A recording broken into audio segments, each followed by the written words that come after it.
Good morning. Good morning. Hey, Margaret, you are here. You are on time. You did wake up on time. Yes, you did. Good morning, Gail. Good morning. Good morning. Hi, friends. All right, let's get started. We are 20 some minutes behind, maybe ish. Something like that.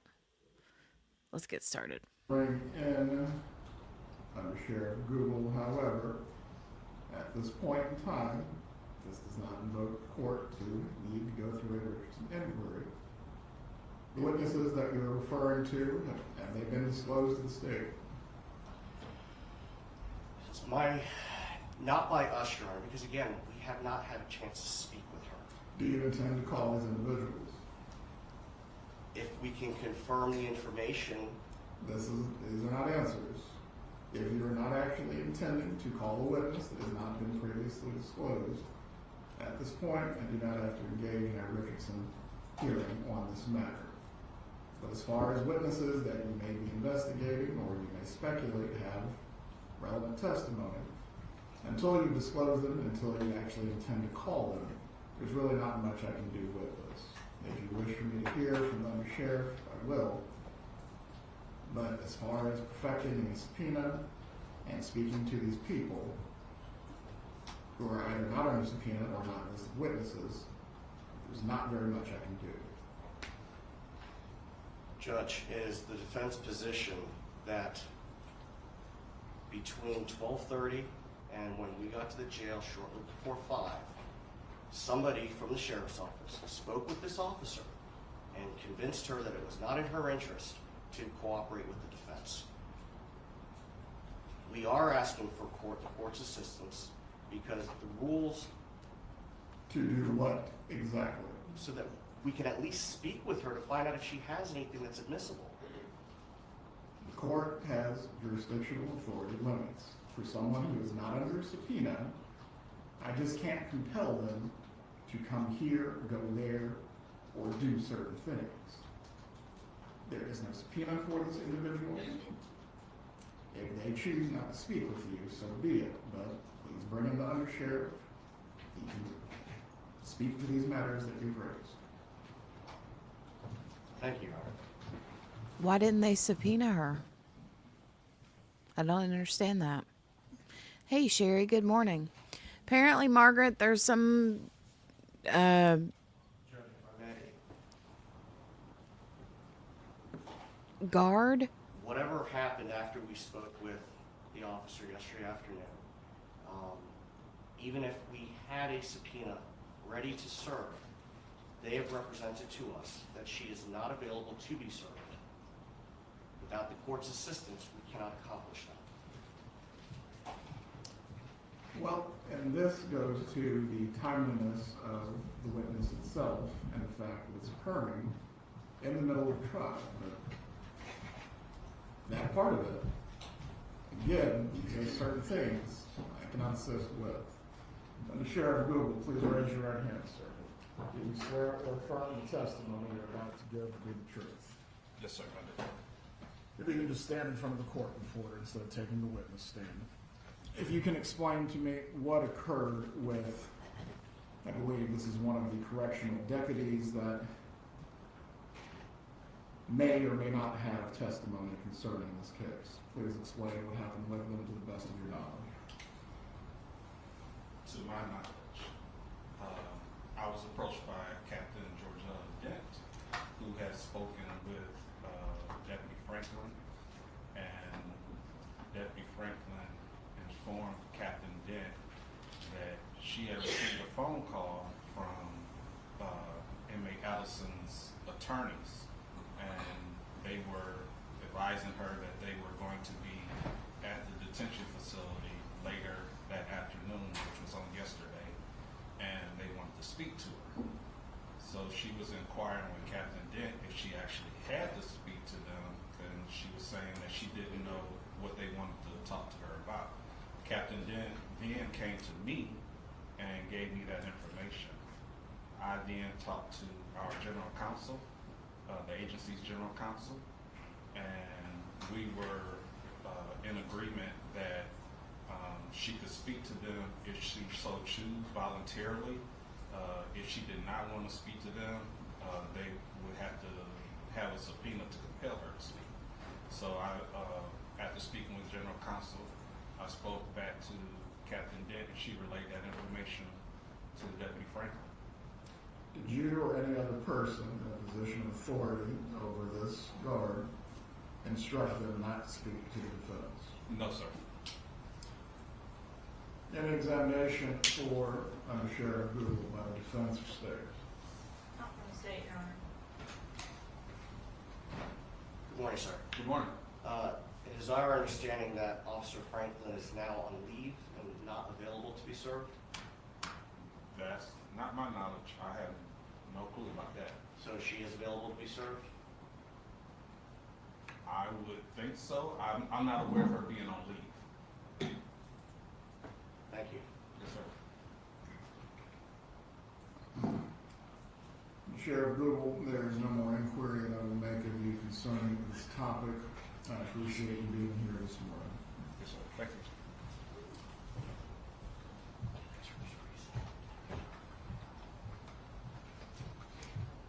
Concerning the other witness, who is not the guard, was the defense able to make contact with this individual? Just a moment, Your Honor.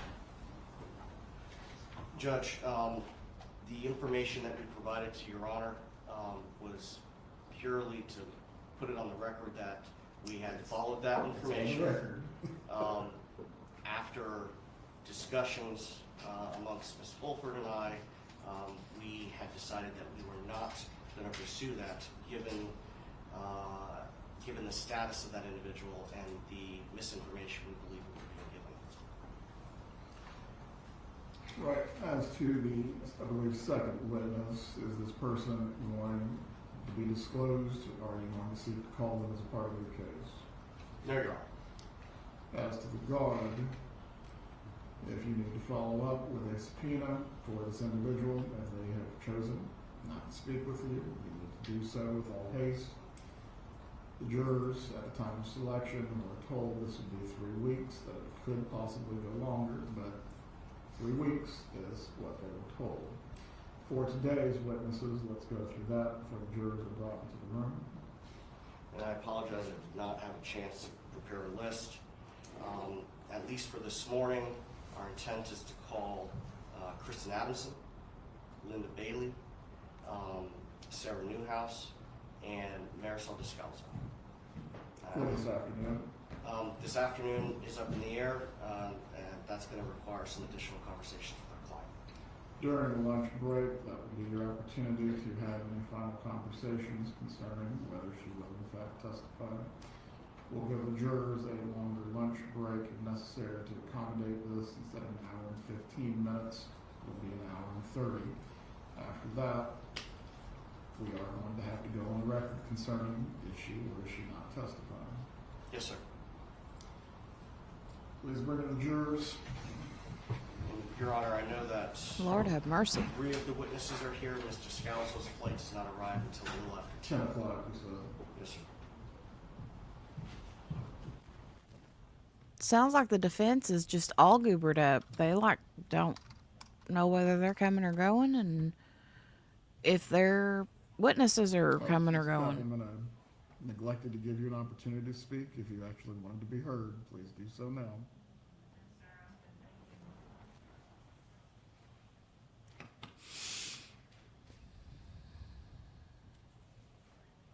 They're bright, Margaret. mm. Mm.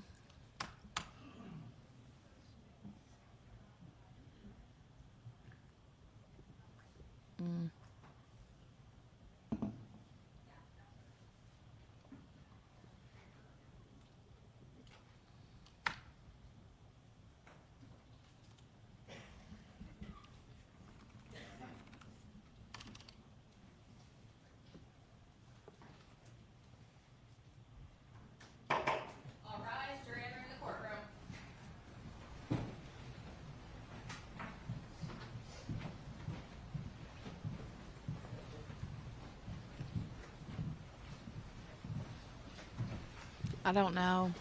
I don't know, Gail. Weird. Hey, Brenda. So far, so good. Yeah, it's like Morning, not members of the bothered me jury. this morning. Weird. Everyone can be seated. We are going to continue today with the defense's case in chief. Mr. Zellman, you may call your next witness. Thank you, Your Honor. The defense will call Kristen Adamson.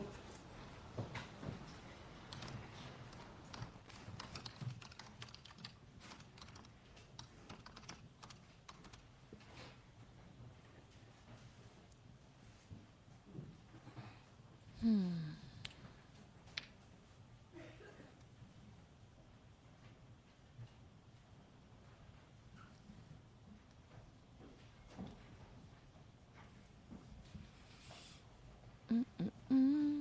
mm, mm.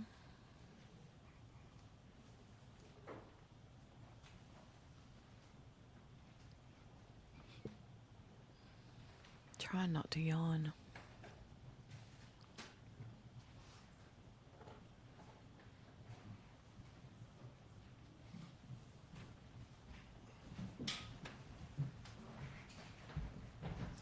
Please raise your right hand.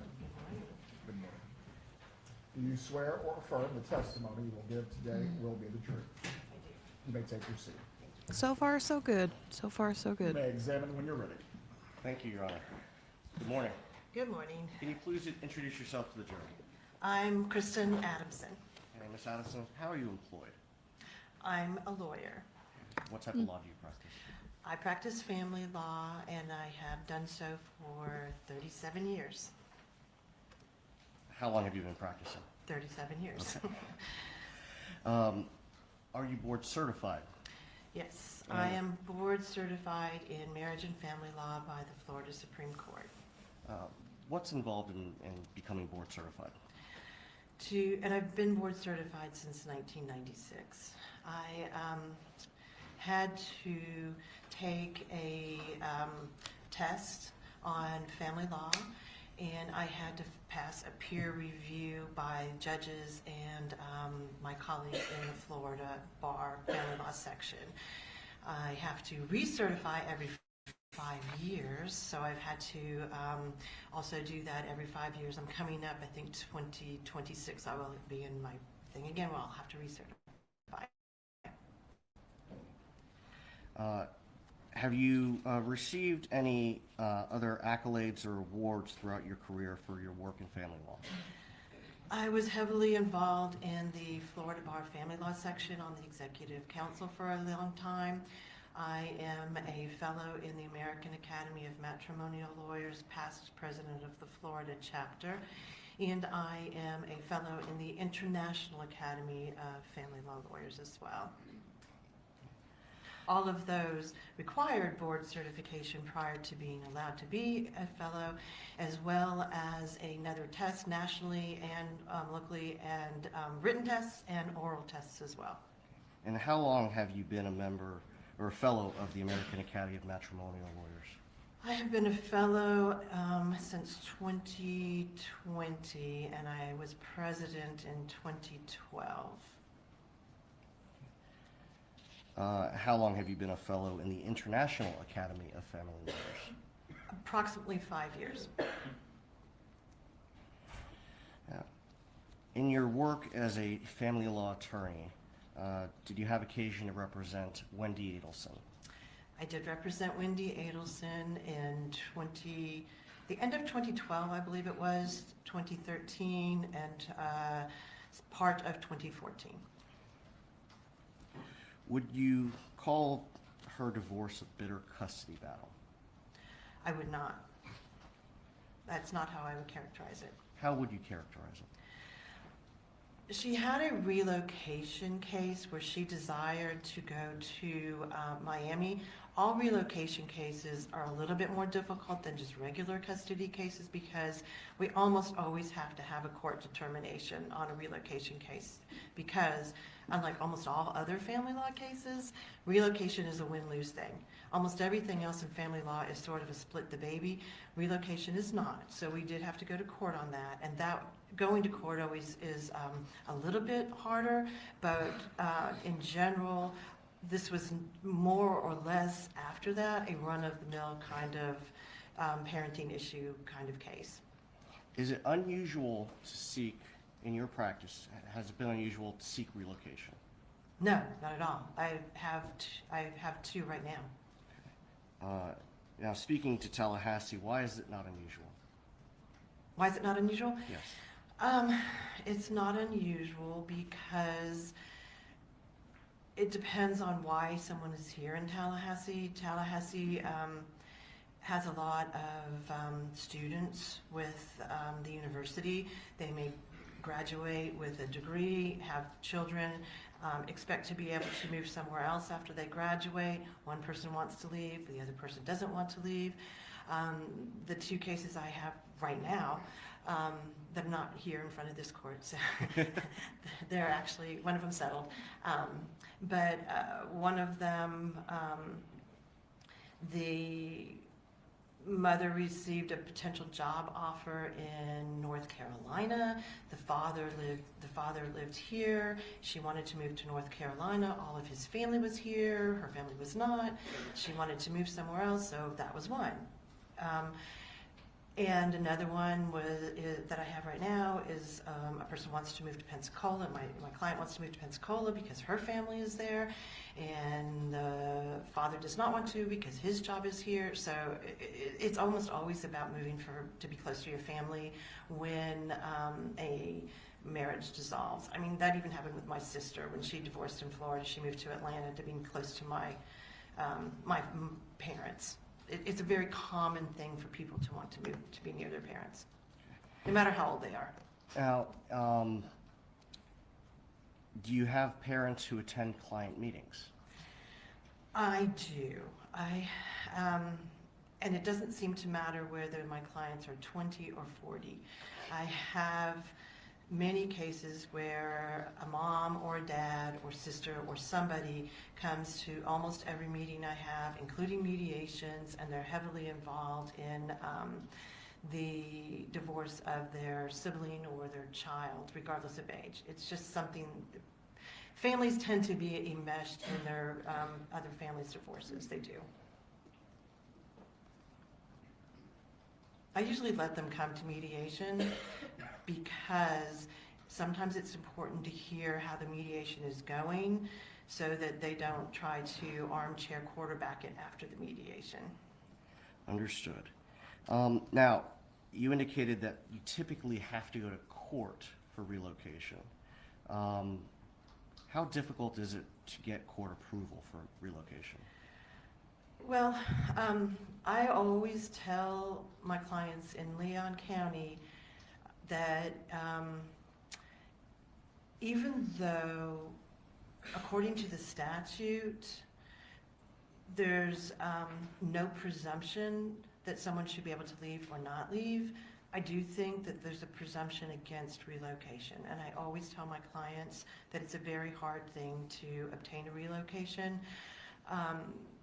That you have to have kind of special circumstances, and there's a whole laundry list of statutory criteria that you have to meet to try to be able to relocate.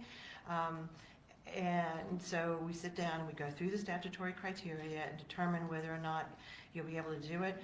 Most of the time, I tell them it's a 50-50 shot at best. Sometimes a little bit more, sometimes less. Did you have that conversation with Wendy Adelson while you were representing her? I did.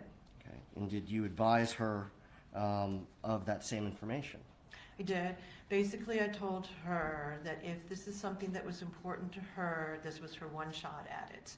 If you get divorced and then try to relocate afterwards, you're probably not going to win unless something really substantial comes up and changes it. So if she wanted to try to be able to relocate, this was her shot at it at best. So in other words, is it, not that it's easy, but is it easier to try to obtain relocation in the initial proceeding or in a modification? In an initial proceeding. Now, the standard for a modification, what is that? Standard for a modification is a substantial change in circumstance. And at the time that I had Wendy's case, there was also another component which no longer exists. But at the time that I had Wendy's case, you had to prove there was a substantial change in circumstances, that it was in the best interest of the child for a modification, and that it was detrimental to the child not to modify. That detriment part does no longer exist. Now you have to just prove there's been a substantial change in circumstance and that it's in the best interest of the children.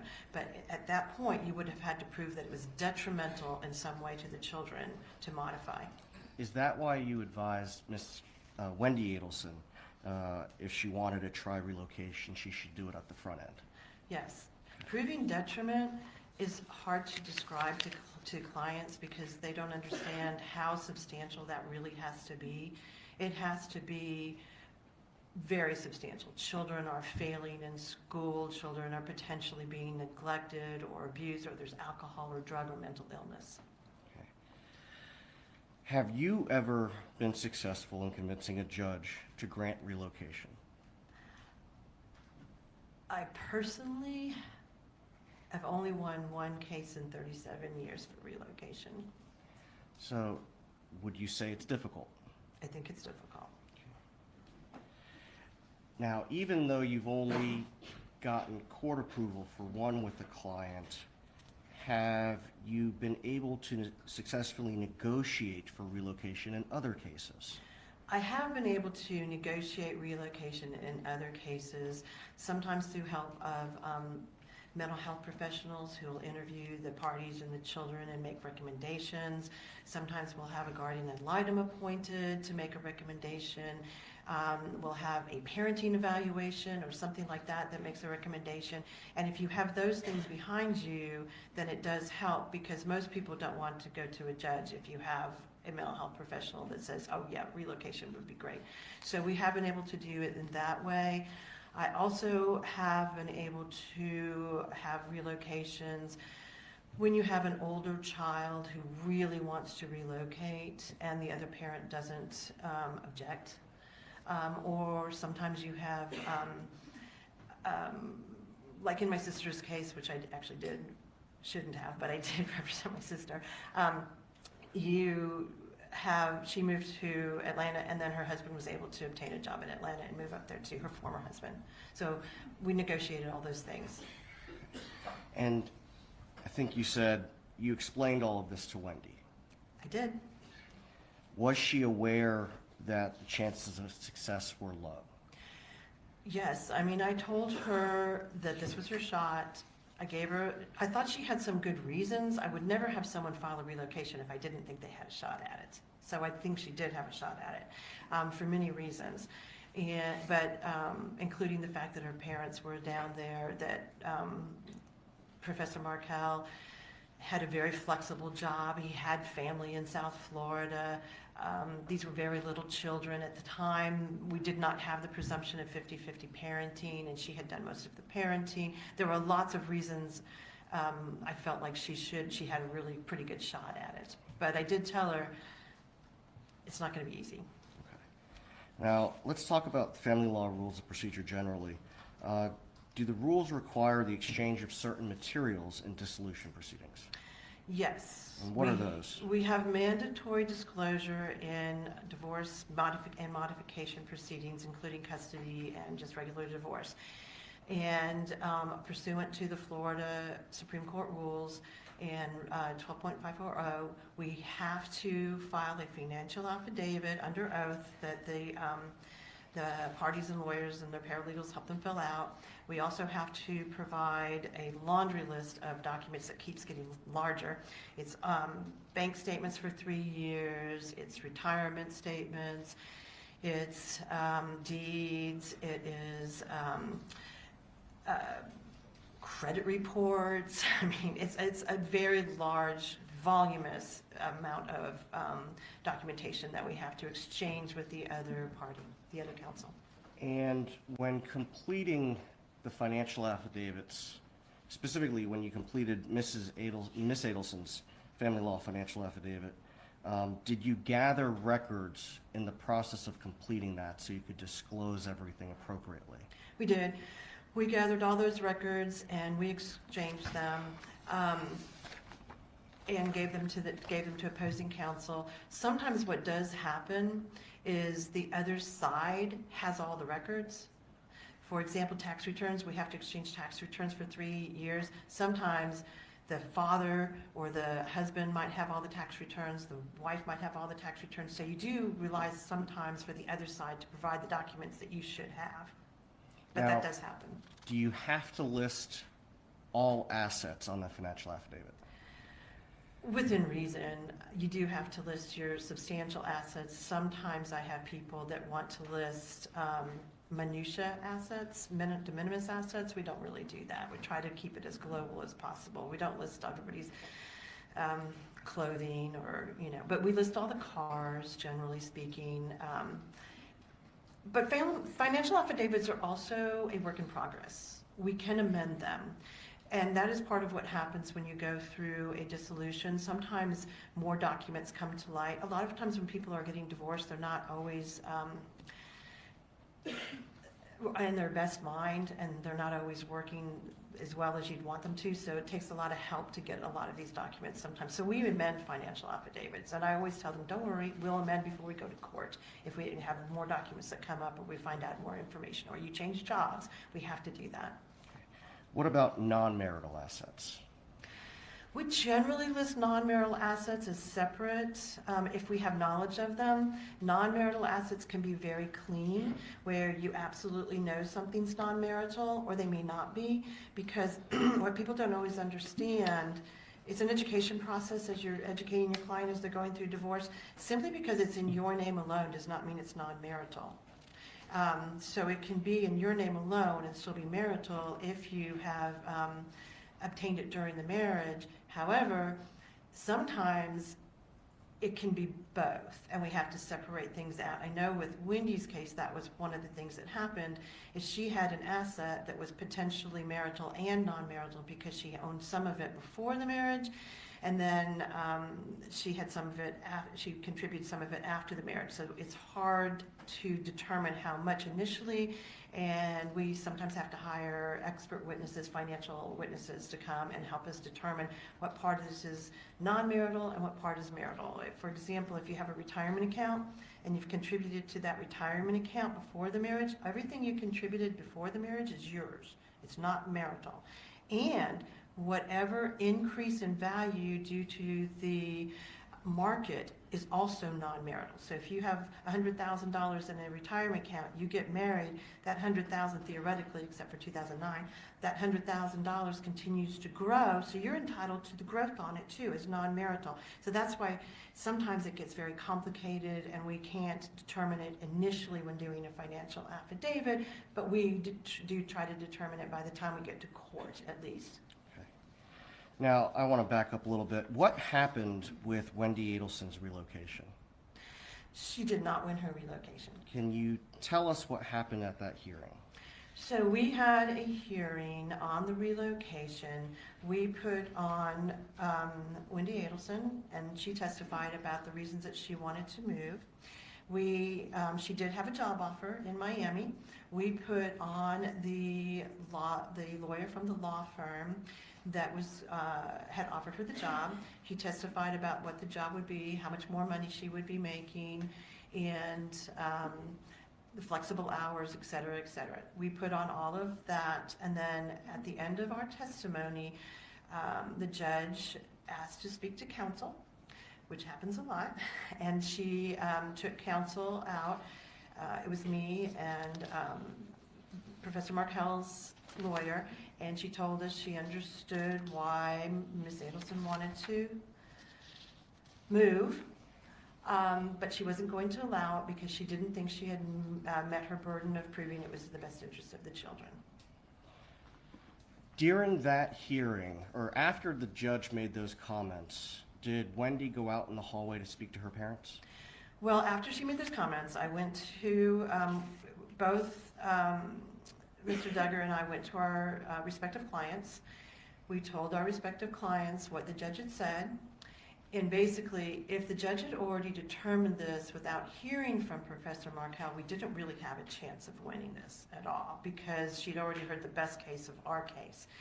So I talked to Wendy about that, and then Wendy's parents were there, and I actually spoke to Wendy and her parents, and then she went and spoke to her parents again, I think, if I can remember. It was a long time ago, but I think she spoke to her parents outside of my presence as well. Did Wendy ultimately stipulate to the withdrawal or the denial of that petition with prejudice? So what happened at that point was we went back into court. The judge denied Professor Markell's motion to dismiss, because he had filed a motion to dismiss our pleading. She found our pleading to be sufficient, so she entered an order denying his motion to dismiss. She entered an order that we stipulated on the records that we would agree to the denial of the relocation. And then she entered another order where we all stood there and worked through with the judge what the temporary visitation would be for the next summer and the next several months before we got to another agreement. And at this point in time, I believe it was approximately the third week of June of 2013? Yes. And what was Wendy's reaction? At that point in time, I think she was upset that she wasn't going to. I mean, nobody wants to not win their case. She was upset. She was always calm during all of my meetings with her. She understood. She's a lawyer. She understood what I was telling her in terms of the legal ramifications. I think she was resigned to it. We did speak a few times after that because we had to get geared up for the next round of this.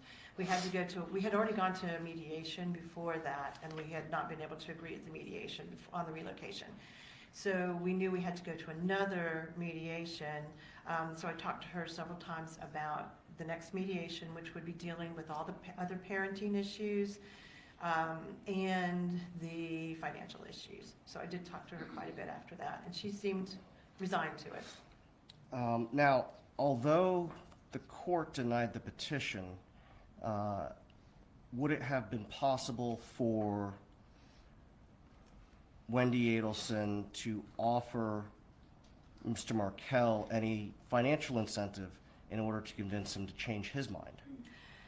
Well, we hadn't finished the case. We still were going to go to another mediation. It's always possible. I tell everyone that even after an unsuccessful mediation, people settle their cases on the eve of trial all the time in some way or another. They do. And it's always best if you can settle your case and not leave it to court. You have much more control if you are the decision makers rather than the court. Is there anything improper or illegal with one party offering a financial incentive to the other party to obtain relocation? No, and I actually have negotiated that in the past, Now, and since that time as well. subsequent to that hearing, did you have another mediation on the dissolution, the distribution of assets, and the parenting time? We did, and at that mediation, we came very close to settling it, and we were there for quite a long period of time, but we did not settle it at the mediation. I think we settled it within a week after the mediation, where opposing counsel and I exchanged a lot of phone calls, and because we had gotten very, very close at mediation, and we were able to resolve all of it within a week of mediation. Now, And before, we had a court trial set, I believe, and so we were able to do it before the court trial. Thank you. Prior to adjourning mediation, did an issue come up concerning a potentially non-marital asset that Miss Adelson had? It did. And what asset was that? It was if I remember correctly, it was the Charles Schwab account that we had listed on the financial affidavit in the marital portion, and then on the non-marital portion, we had listed Charles Schwab non-marital portion to be determined. And we went into mediation in that way, not knowing exactly what was marital and what was not marital. Now, I know in our pretrial discussions, you indicated, can you typically talk about what happens at mediation? Mediation is confidential, and that's one of the things I tell my clients is that the mediator can't be called to testify about what happened in mediation, and I can't testify about what happened in mediation, et cetera, et cetera. So the theory behind that is that people will be as open to negotiation without fear that it's going to come back in court and hurt them in some way in front of a judge. You can't talk about the settlement offers that were made. For example, in mediation, if they say, oh, but he offered to pay child support above and beyond child support, and then we don't reach an agreement, you can't come into court and say, but he made this offer. So it keeps everybody moving forward and not worrying about what the offers are. Is there an exception for disclosing what happens in mediation if you're ordered to do so by the court? There is, and there's also an exception about what happens in mediation if the marital settlement agreement is asked to be set aside for some purpose, like fraud or overreaching or something like that. Then the terms of it and the mediation would potentially be able to pierce that veil of confidentiality. But for our purposes, in order to talk about what specifically happened concerning that asset in mediation, do you need the court to order that you disclose that information? I would certainly like the court to order that. I don't want to fall foul of any mediation rules. I can tell you that my client has waived that confidentiality. The mediator, who was a friend and a lovely person, Joe Boyd, he is not with us anymore. And Professor Markell is not with us anymore. So a lot of people in that mediation are gone. And Ms. Adelson has waived confidentiality. You beat me to the punch, Ms. Edison. With the waiver of confidentiality by your client, I will order you to testify on the subject matters being inquired into. The state may cross-examine as to all subjects as well. You may continue. Thank you very much, Your Honor. Ms. Adamson, can you tell us that Charles Schwab account that you mentioned, how was that addressed at mediation? So this became sort of a last-minute little dust-up during the mediation. So what we did was we called the Charles Schwab account representative. And this is not uncommon in mediation. And I had Joe Boyd, who was the mediator, come in and talk to the Charles Schwab account representative. So it wasn't just me talking to the representative and telling the other side what had happened. I wanted the mediator to actually do it and to hear it. And so he talked to the Charles Schwab representative, who outlined, in his opinion, what the possessory status of that Charles Schwab account was, who owned it when, where it was, how it had been separated into multiple accounts apparently, and which ones were marital and non-marital. And then he went into the other room. We're not in the same room. We're in Ms. Adelson and I are in one room, and Professor Markell and his lawyer are in another room, and the mediator is going back and forth between the two rooms. So in our room, he listened to what the Charles Schwab representative said, and then he went into the other room and told them what he had said. And after that mediation, Mr. Duggar and I discussed the fact that it actually happened, and everybody felt comfortable with what was marital and non-marital.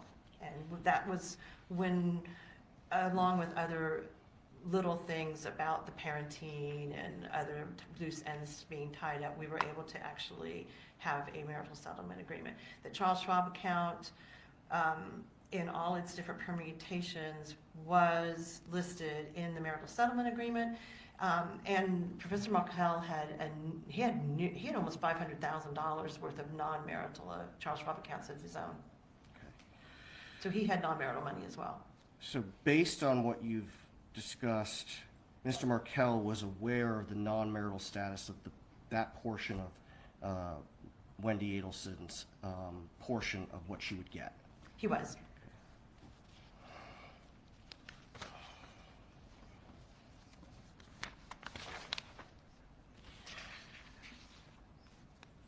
And as you said, shortly thereafter, that case settled.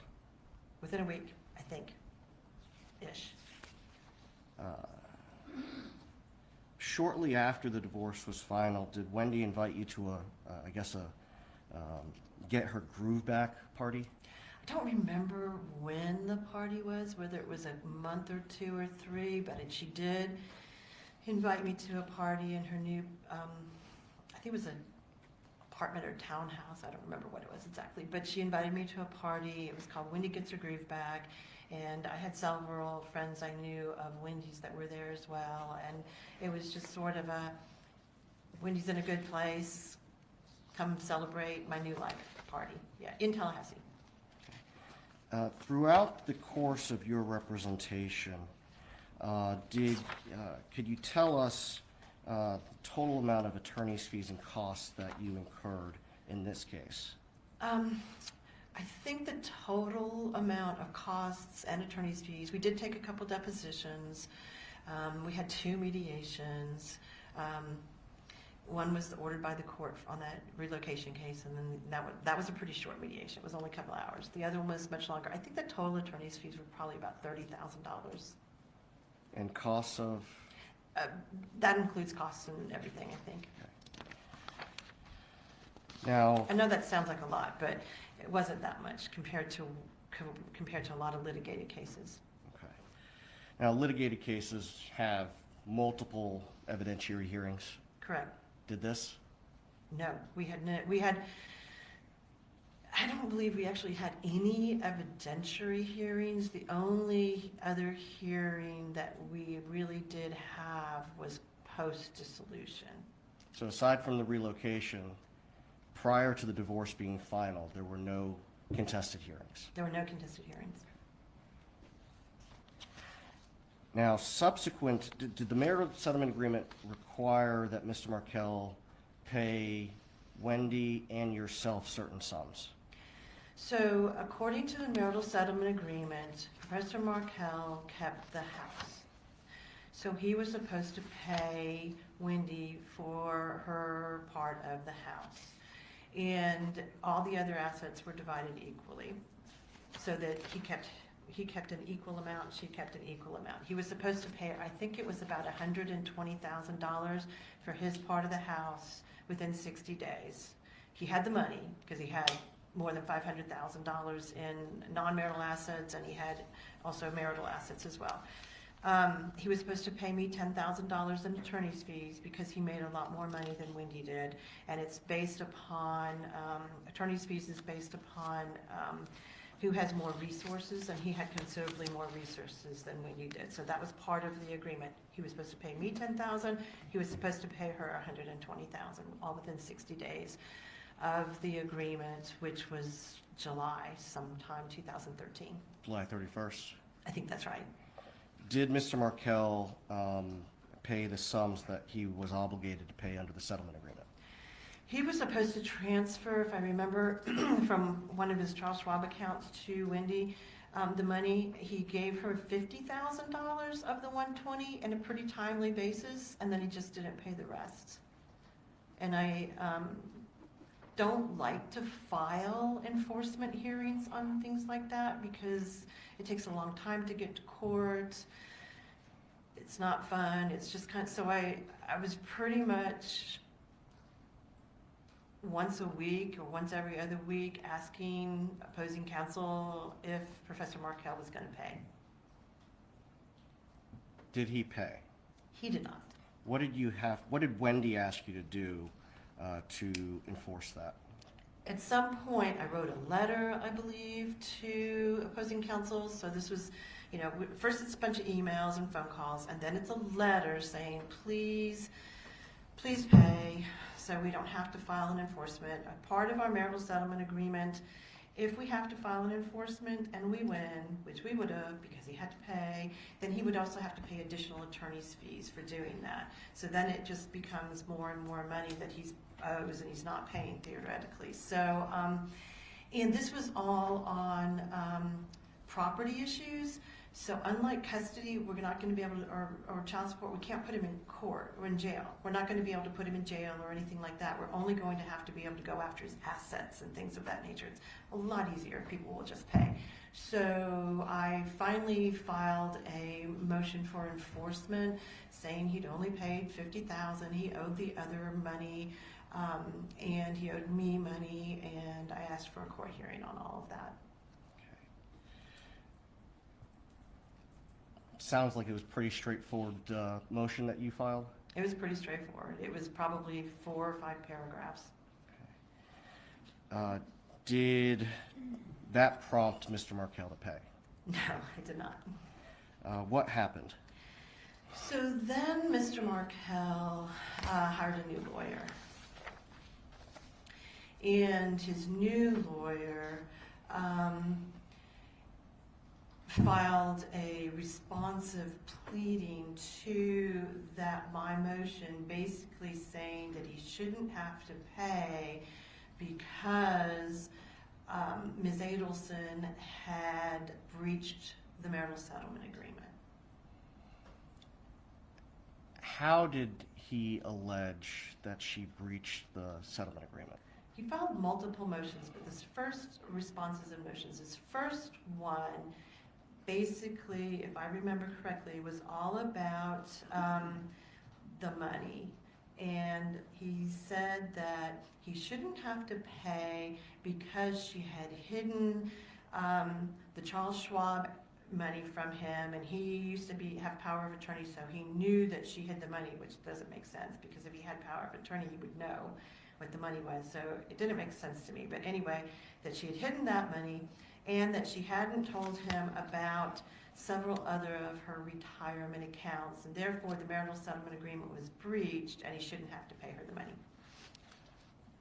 So he filed a response, but did he seek to have the settlement agreement itself voided or set aside? He did not. So, and that is what I told Wendy at the time, is that is not a proper defense for not paying the money. Professor Markell, it was pretty obvious that he had actually written this pleading himself, and the lawyer just signed off on it. It had footnotes, which is not something litigation lawyers would do. It was voluminous, and it was very personal about what was going on, and Wendy and how I don't think at this point he alleged that, he might have alleged that she had committed fraud. But an appropriate pleading would have been for him to file a 12.540. I know it's kind of technical, but basically if you think that an agreement is reached and it is not in good faith, or there's assets that were not provided, then you must file within a year for a 12.540 to have the whole agreement set aside. You can't just say one good breach is another. And I filed a pleading basically saying that his motion should be dismissed because it was inappropriate. And You filed a motion to strike as a sham pleading? I did. I filed a motion saying this was an inappropriate pleading and it should be dismissed. Because it wasn't the correct way to go about doing what he wanted to do. And so I then tried to set hearings on those motions so that we could move this forward and everybody could get paid. Now, in the process of doing this with his responses, did he file subsequently a pleading that further alleged fraud on Wendy's part? I think he filed at least 1 or 2 more pleadings that did that. And before we get to the final one, that you advised Ms. Adelson along the way of what you just told us about the unlikelihood of his success. I did not think he was going to be successful in his response because it was an inappropriate pleading and it should have been dismissed, which I believe it would have been dismissed. And you can't say, I'm not going to pay you because you breached this agreement by not giving me documents. That just, first of all, there's a lot of case law that says that if a case is heavily involved with mediations and lawyers and all these documents have been produced, you had your shot at it. So he was not going to be able to do that. Plus, I knew that he knew about these assets because we had that conversation at mediation, and I had several conversations with his lawyer afterwards, and the marital settlement agreement listed all these assets that he was claiming he had no knowledge of, and they were already listed on the marital settlement agreement. So it was not, in my opinion, a successful response, and I told Wendy that it wasn't, and not to worry about it. Now, there was a hearing in February of 2014. I think the records indicate that that Mr. Markell and his attorney were attempting to depose Ms. Adelson. So what happened was, I wanted to take his deposition so I could find out why he wasn't paying. And their response was to want to take her deposition, which I did not believe was appropriate because we were simply trying to enforce a marital settlement agreement, and there's nothing that would happen in terms of that marital settlement agreement that would require him to ask her any questions. So I did file a motion to protective order so that he would not take her deposition. We went to court on that issue in front of the same judge. And what happened at that hearing? At that hearing, which we did not have transcribed, which we usually do, but we didn't because it was pretty much a 15-minute hearing, the judge read all of the pleadings, and she said that she was very unhappy with Professor Markell's pleadings. She did not like them. She thought they were a poke in my client's eye, and they were not appropriate, and she never wanted to see pleadings like this in front of her again, but she was going to allow the deposition. With some limits? With limits, yes. Okay. I don't remember exactly all the limits, but they could only be about certain things. Now, subsequent to that, did Mr. Markell file an additional pleading concerning complaints that he had about right of first refusal, parenting time, and things of that nature? So that's the first time, and this is actually almost a year after the divorce, and we're done with the whole divorce. That's the first time that he brought up any parenting issues. And it was a series of issues that he had now about the parenting, and it was that Wendy wasn't allowing him to FaceTime with his children as much as he wanted to, that they weren't allowed to go to be present at the same birthday parties, that if there was a birthday party that he was at, she wouldn't come, things like that. And that she wasn't, I think there was a right of first refusal in it, and that she was letting her mom watch the kids, and he didn't like her mom watching the kids. And I think he alleged that her mom was saying bad things to the kids, potentially, about him. I think that was the first time. He also, I think it was that pleading where he went on a little bit more about Wendy and how she should probably be disbarred from the practice of law, and that I should be disbarred from the practice of law. I think it was that one. As he's filing these things, are you still trying to set a hearing, or set the depositions and set hearing on your enforcement motion? I've still been trying to do that.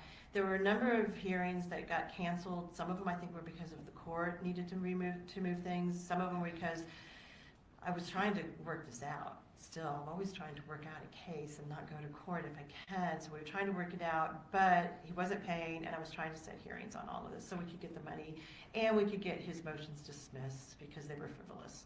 Okay. Now, the one motion concerning his my client, Mrs. Adelson, he referenced parental alienation. Have you dealt with parental alienation in your practice before? I have. And what is that? Well, it's not actually a recognized legal term, and it's not actually a recognized mental health term by the mental health professionals, but it does happen. I mean, we all know that there are parents who do alienate their children against their spouse by saying really terrible things or trying to put up roadblocks to parentings. And I've had cases that were pretty serious in the past where little children, it doesn't usually impact teenagers. By the time they're teenagers, they've already done they want to do their teenage thing. It really truly impacts not children this young either. It's usually like 7 to 9-year-olds that we deal with when we have parental alienation, where they become completely aligned with one parent inappropriately, and not because the other parent is doing something like abusing them or something like that. It's because the other parent truly is putting up these roadblocks. They do use those terms. I've seen it. Okay. The statements that were included in the March 26, 2014 pleading filed by Mr. Markell that were attributed to my client, would that have resulted in any sort of relief preventing my client from having any sort of unsupervised time with the grandchildren? No. It's not possible. And I told Wendy that. Okay.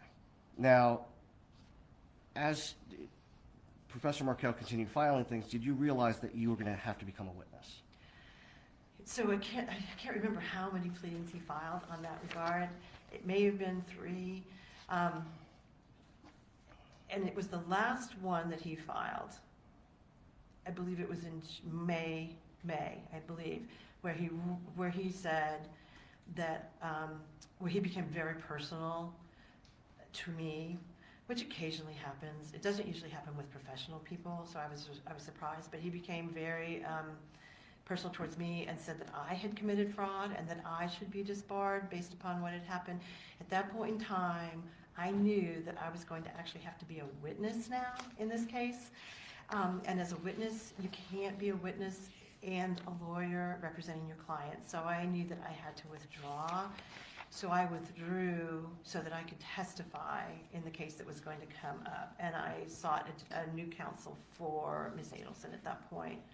Did that result in the hearing that had, now, let me back up. Had you been able, prior to withdrawing, to schedule the hearing on your enforcement motion as well as Mr. Markell's motions? I had it scheduled. It was scheduled, but then I had to withdraw because he filed that pleading after it was scheduled. So I had to withdraw, and I called Jimmy Jenkins and asked him if he could please represent Ms. Adelson. He said yes, but he needed more time to get up to speed on that case, so the hearing had to be moved. Okay. And around this time, were you aware that Mr. Markell had to change counsel again as well? I did not know that. Were you aware that as Mr. Markell is filing these pleadings, including the one in March, that he continued to ask my client to watch the children during his time sharing? I don't know what they were. I don't know anything about their correspondence. I really only dealt with Wendy. And on that note, we discussed earlier that it's not unusual for parents or family to be involved in meetings. Was my client, Donna Adelson, involved in any of the meetings that you had with Wendy Adelson during her initial dissolution proceeding or any of the enforcement proceedings after the fact? She was not involved in any. I never spoke to her except for the one hearing on relocation that she and her husband came to. But even then, it was very brief. They were very nice, lovely people. I didn't, even after even afterwards, they were fine. I had no issues with them, but I never spoke to them. I never emailed with them. They never came to any meetings. They were not involved with me. And do you have a recollection of whether my client and her husband were in the courtroom for the relocation hearing, or were they out in the hallway? I believe they were in the hallway. I don't believe they came in. Okay, just a moment, Your Honor.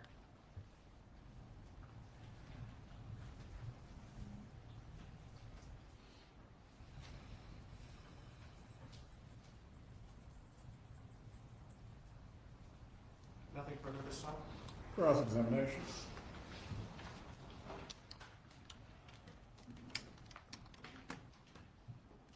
Morning. Good morning. So you said you weren't aware of Donna Adelson's involvement. in She the- was not involved with me. Okay. So no. Did you know that she was drafting Wendy's filings and having Wendy copy and paste them to send to you? She couldn't have drafted any of the filings because I drafted the filings. What she would like to be put in the filings, how about that? I'm not aware of any of that, no. Okay. Do you know that she was drafting things for Wendy to put in her filings in Wendy's voice? Not that I'm aware of. Okay. Did Wendy, though, give you input on things maybe to put in filings or things that she would like said on her behalf? Not a lot. I talked to Wendy on a pretty regular basis when I was filing something on the phone or by email. And she was a very good client, in all honesty, where she listened to me and she basically, we have clients that don't. Now we have clients that give you ChatGPT and want you to do ChatGPT pleadings, so there's that. She wasn't that client. She would say something like, well, and my pleadings were very short. I mean, my pleadings were very, very short. They were to the point and like, no, dismiss this, that's not true. There wasn't a lot more going on in most of them. So you wouldn't have knowledge of Wendy sending pleadings to her mom and saying, let's edit this? No, because I wouldn't have edited it based on that anyway. Okay, I mean, maybe they did, but I didn't do it, all right, and I never heard about it. okay. So this would have been between Donna and Wendy. If that happened, yeah. You mentioned that, of course, she had a shot with relocation, but given the situation in this case being that the kids were raised in Tallahassee, the parents' jobs with FSU, you were not personally surprised when the relocation was denied. I'm never surprised when a relocation is denied. Because it's hard to prove detriment at that Well, time. I'm always hopeful, Right. And I thought she had a good shot, or I wouldn't have let her do it. I mean, I'm not going to file a frivolous motion, and I thought she had a good shot for a number of reasons. Regardless, though, of what you think, do you ever have clients or family members of clients who have unrealistic expectations of what the courts will allow or what you can do for them? Yes, Okay, even given your best guidance? yes. Okay. That's not an uncommon thing. No, that's why parents are often involved in these cases and come to talk to me about what they think I should be doing. Yes, I get that a lot. Right, and at that relocation hearing, were Donna and Harvey Adelson possible witnesses? I've been trying to think about that. I think that that's probably why I had them sit outside, is because Right. they could potentially be witnesses in invoking the rule. However, I think we had come to either the close of our case. But you wouldn't know that until Right. you were done calling witnesses. Correct. So and- that's right. Yeah. Okay, so that's why they were in the hallway, That's why most they're in the likely. hallway. Yeah. Okay, not because they didn't care or they weren't involved. Oh no, they were very nice. I mean, I met them. They were there when I got there in the morning. They introduced themselves. They were very nice. We did our thing. I came back and told them afterwards. Nobody yelled or screamed or cried or did any carrying on, which sometimes happens. So no, it was all very appropriate. Okay. Do you sometimes have clients or family members of clients who take the news harder than you do when they lose something in court? Well, I don't like to lose either. So there's that. I don't like it. That's why I don't like to go to court if I think I'm going to lose. That's why I want to settle things. But sometimes they take it really hard, especially family if they're not there. They do. Okay. And you said Wendy was upset when she was denied the relocation, but she was calm. Oh, let me also ask you this. Wendy Adelson stipulated to the denial of the relocation after you found out behind the scenes from the judge that it was going to be denied. Correct. Okay. And she was upset about it, but calm. Yes. She's not screaming. No. No, okay. And I have people do that. I mean, I've had to have my own clients taken by the bailiff out. I'm sure court. you've seen it all. And how did Donna Adelson feel about not winning the relocation? I don't know how she felt. I can only tell you that I came out, I talked to Wendy, and then briefly, as far as I remember, because I mean, it was 13 years ago, I think I talked to all of them and kind of told them what happened and what was going on. And, you know, I didn't agree with the judge, but this is the judge, and they get to make these decisions. And I think that Wendy went and talked to her parents without me, and then came back and said, okay, we're good. We can go into court and we can stipulate, Okay. which is what I had suggested. So if there are emails of Donna Adelson being upset about and very disappointed and about it being denied or unhappy with your representation for some reason, that's not something she's telling you to your face. No. Okay. You talked about Dan Markell not paying what he was supposed to pay according to the settlement agreement. In Dan Markell's court filings, did he give, and I know you don't agree with those reasons, but did he give his reasons for not paying? He gave his reasons, Okay. yes. And that included the fact of that he was accusing Wendy of noncompliance. That's true. Okay. Eventually, did you seek to have Dan Markell held in contempt of court? I did. It was part of my motion, was to have him held in contempt of court and enforce it. That's not the kind of contempt where I can throw him in jail. Yeah, what does that mean, contempt of court? Can you explain that? So in a child support hearing or an alimony support hearing, if someone doesn't pay their child support or their alimony, we can have someone held in contempt of court and put in jail if we can prove they have the ability to pay, but they're just not paying, and then the court can put them in jail until they pay the amount they're supposed to pay, okay, because they haven't.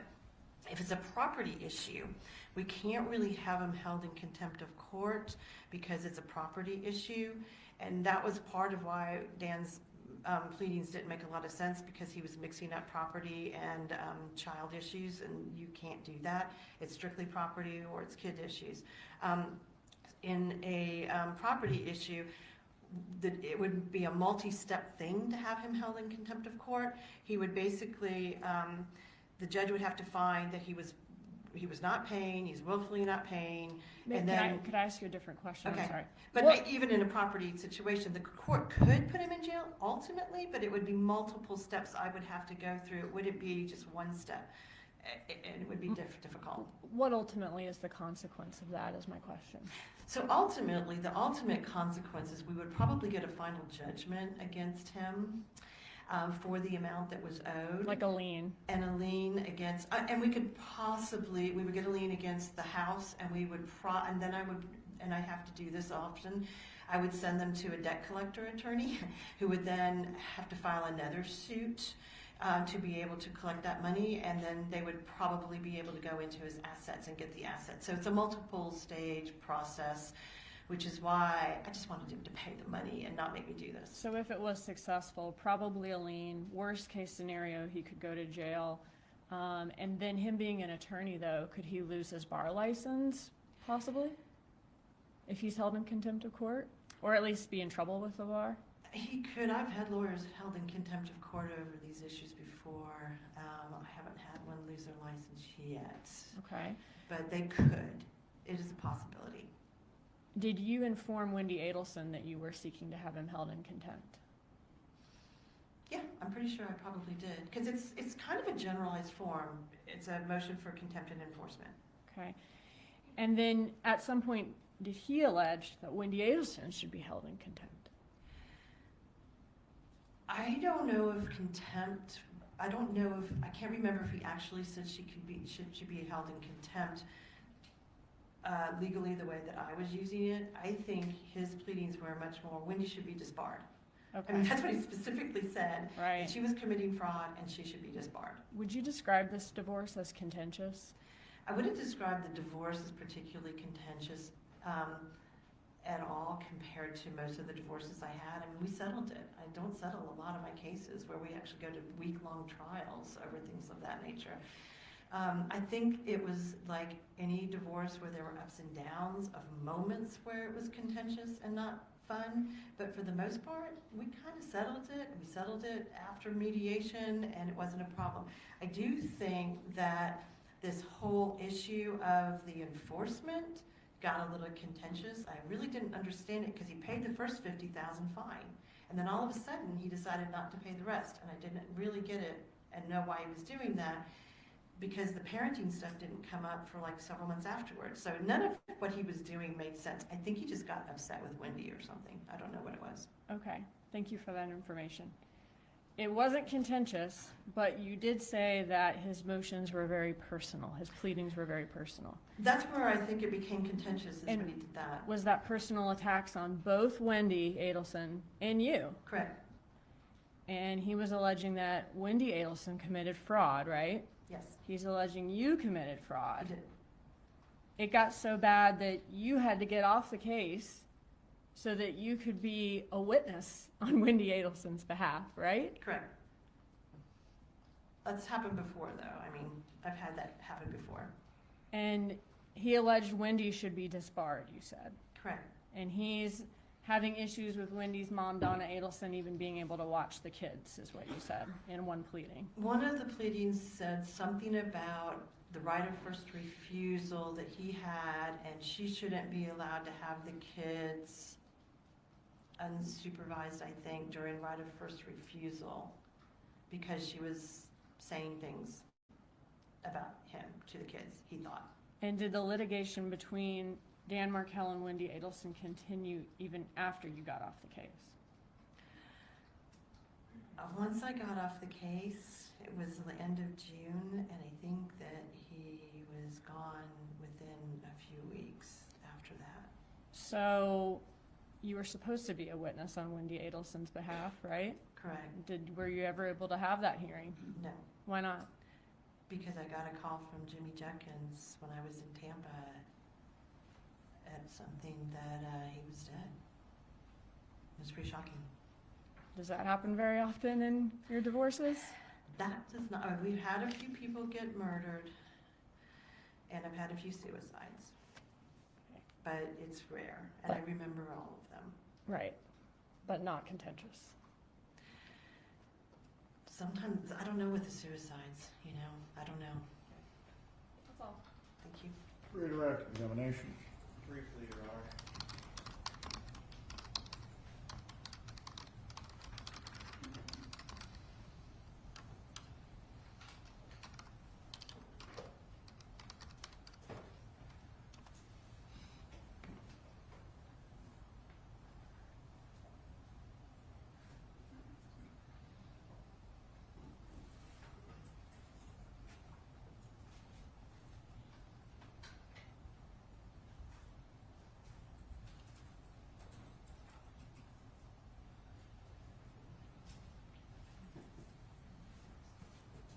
And first witness.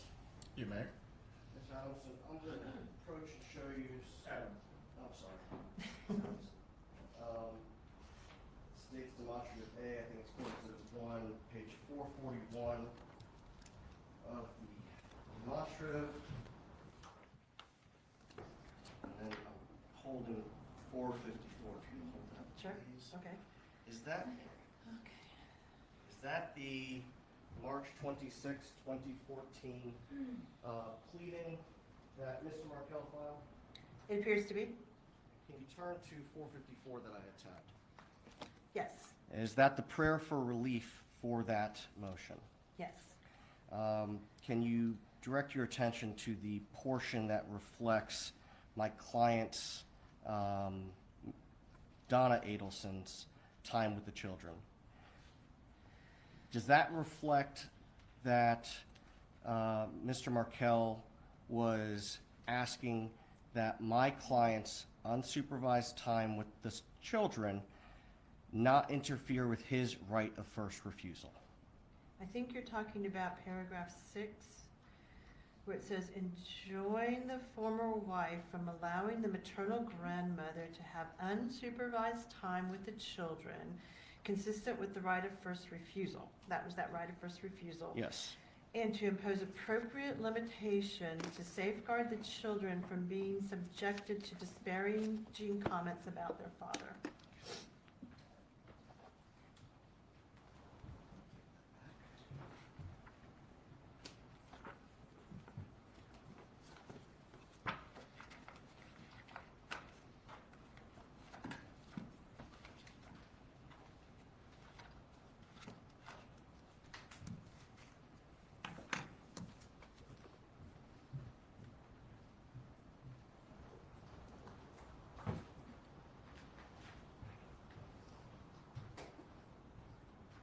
Ms. Adamson, did you testified that the divorce was not contentious, but some of his pleadings post-divorce were contentious? I think that's accurate. Okay.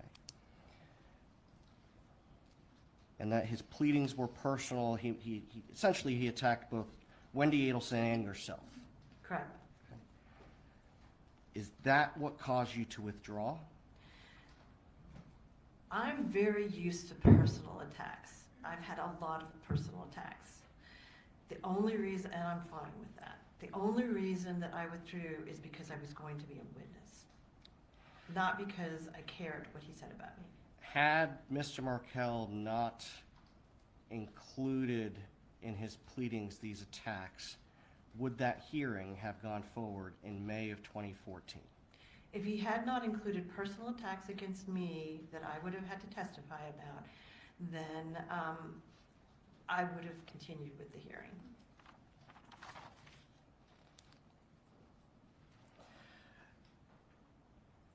Now, I want to go back to relocation.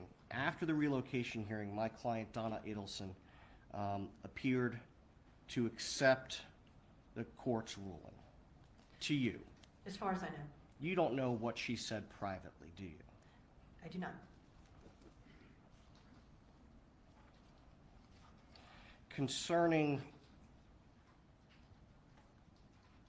Wendy Adelson's involvement in drafting of pleadings, I understood your testimony on cross to be that you'll take input from clients, but ultimately you're the one who is drafting the pleadings. I take responsibility for my pleadings, and I've never filed a pleading based upon what a client told me I have to do. I will take input because I don't know all the facts. Sometimes I need more facts from them so that I can do it, but I'm ultimately responsible. My name's on those pleadings. And so you're not going to cut and paste from what a client sends you. Well, sometimes if they send me really good facts, I'll sort of go, oh, these are good facts, and then I'll take the facts and I'll put them in, but not legal arguments or anything like that, no.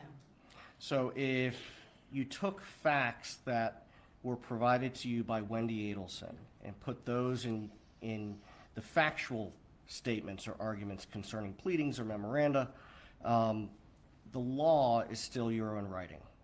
The law is, and I don't really think Wendy, I don't remember that Wendy had much input into any of it, honestly. She wasn't that client.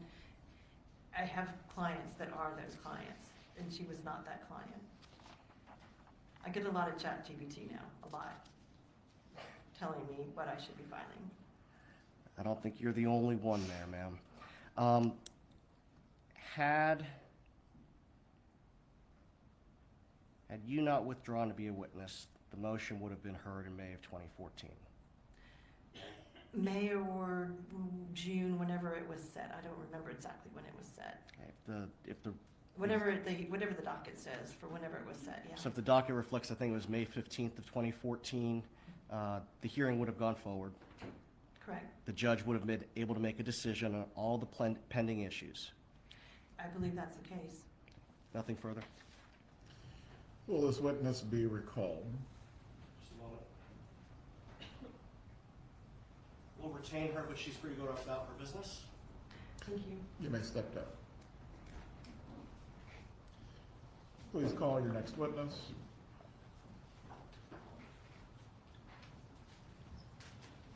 Your Honor, the next witness is Linda Bailey. She could be quite lengthy. I don't know if Your Honor wants to take a brief break. Jurors need one. Do any of you need to take a break or use the restroom? Please raise your hands. A very equivocal wave, but I'll take it. The bailiff will take you to the jury room. Resume at 10:05.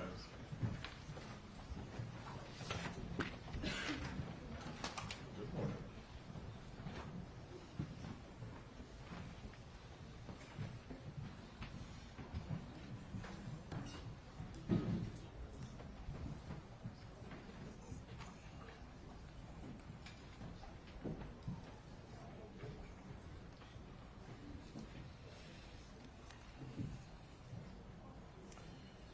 seated. Does the witness have anything that she needs to set up? No, she's testifying based on her review of the file. She does have some notes with her if she can't remember something. That's fine. All right, please stretch your legs or use the restroom if you need to. And we'll try to start again at 10:05. Thank you, Your Honor.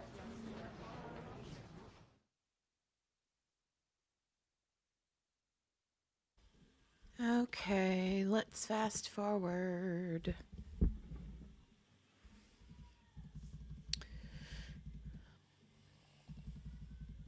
I think we're about what? 25, 30 minutes behind.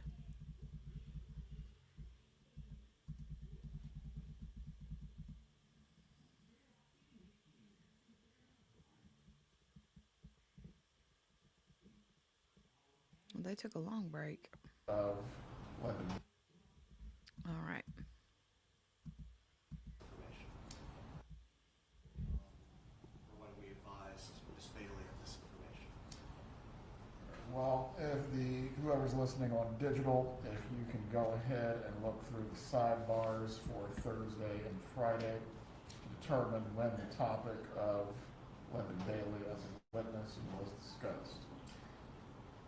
As I recall, I believe it was discussed that she would be permitted to be in the courtroom, whether or not there were any other matters that were discussed along with that. I cannot completely recall at this moment, but we'll review. And at minimum, Ms. Keppelman, exclusion is always the most extreme of remedies, and that is disfavored by the Supreme Court and the appellate courts. I don't know what remedy I could pursue, Judge. That was the only one that comes to mind. Well, And I'd like them to stop violating the rule of sequestration. That would be the remedy I would seek. as it related to the witness yesterday, I gave instruction concerning that. Concerning Ms. Bailey, we'll review the sidebar. At a minimum, you may question this witness concerning whether she has in fact tailored her testimony based on being in the courtroom. Judge, I'm familiar with this witness. I don't think she would do that, but as we know, the rules are in place for a reason. Oh, absolutely. Things can happen without us knowing. Brenda, they're me too, happening honey. consciously, so that's why we try to keep these witnesses isolated from each other. You can let the jurors know I'm going to go to the court reporter's office to check the sidebar. From there, we will finish this matter and resume testimony.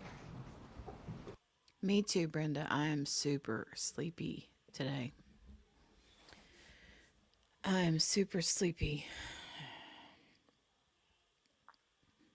I slept, but I do not feel rested. No. And I'm cold. I want to go in there and cover up with my blanket. Brr. I want to go sit in my chair and cover up with my blanket. Cold. Brr. I hope she testifies. Let me just say that. I hope she does. I don't know if she will or not, but I hope she does. I think I'm going to go in there and watch the trial from my phone. I'm not even kidding. Like I want to go cover up with my blanket. John says you sound like Granny. Because she's cold. Is she always cold? Oh. I'm going to go cover up with my blankie. Like I'm chilled to the bone. And the thermostat says 70 degrees. It's not like, and it's not cold outside. And it's not a sick, like fever cold. It's like I'm been battling this for a few days. I don't know what the deal is. I'm assuming hormones, but again, I don't know. So they're still on their break. Hold on, I got a cough.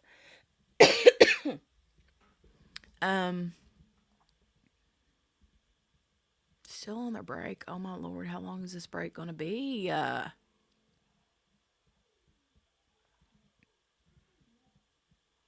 How long did he tell? What did he say? Did he tell them when?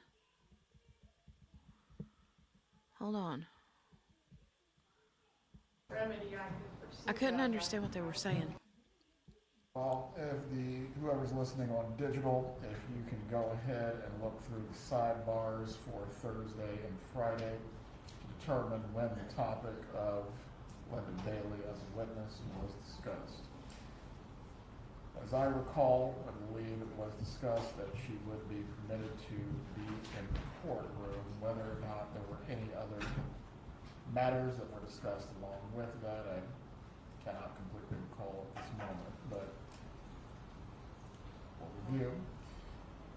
And at minimum, Ms. Keppelman, exclusion is always the most extreme of remedies, and that is disfavored by the Supreme Court and the appellate courts. I don't know what remedy I could pursue, Judge. That was the only one that comes to mind. Well, And I'd like them to stop violating the rule of sequestration. That would be the remedy I would seek. as it related She's to the spicy. witness yesterday, I like her. there was instruction concerning that, concerning Ms. Bailey, we'll review the sidebar. Good morning, At a minimum, Gina. you may question this witness concerning whether she has in fact tailored her testimony based on being in the courtroom. Judge, I'm familiar with this witness. I don't think she would do that, but as we know, the rules are in place for a reason. Oh, absolutely. Things can happen without us knowing they're happening consciously, so that's why we try to keep these witnesses isolated from each other. You can let the jurors know. I'm going to go to the court reporter's office to check the sidebar. From there, we will finish this matter and resume testimony. Apparently, this witness that's coming up was in the courtroom and overheard testimony.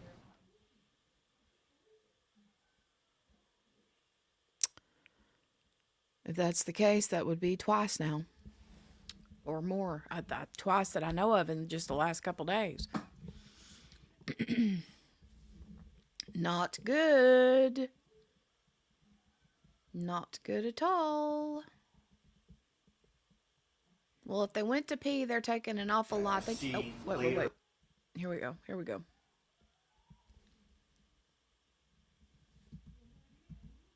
You guys, I seriously think I'm going to go get in my chair, under my blanket, and watch from my phone. Because I'm freezing.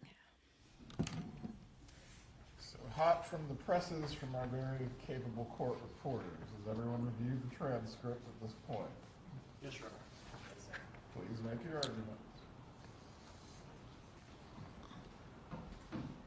Judge, I mean, I think it's clear from the totality of this that I am agreeing for their experts to review the testimony of other experts, and that in reference to lay witnesses, experts are not going to listen to the testimony of lay witnesses. Mr. Zolman. Judge, on page 62, we specifically said Linda Bailey would like to be able to observe Kristen Adamson's testimony when she testifies. And then I addressed our forensic expert to share the transcript of Sergeant Corbett's testimony.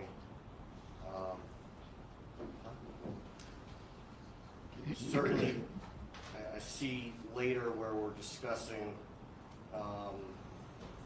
as the lay witnesses,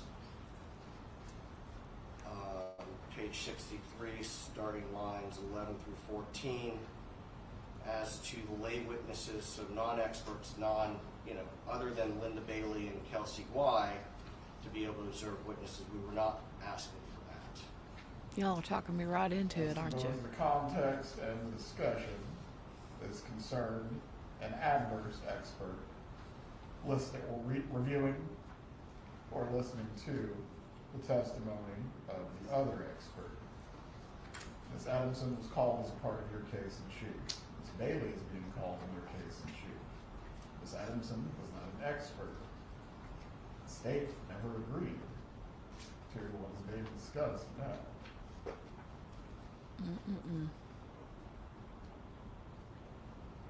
Why should this witness be permitted to testify, Mr. Zolman? Judge, the prior page specifically says that Linda Bailey would like to be able to observe Kristen Adamson's testimony when she testifies. You brought this up, yes, but the state made no agreement as to anything but an adverse expert as to observation and testimony that would otherwise go to the rule of sequestration.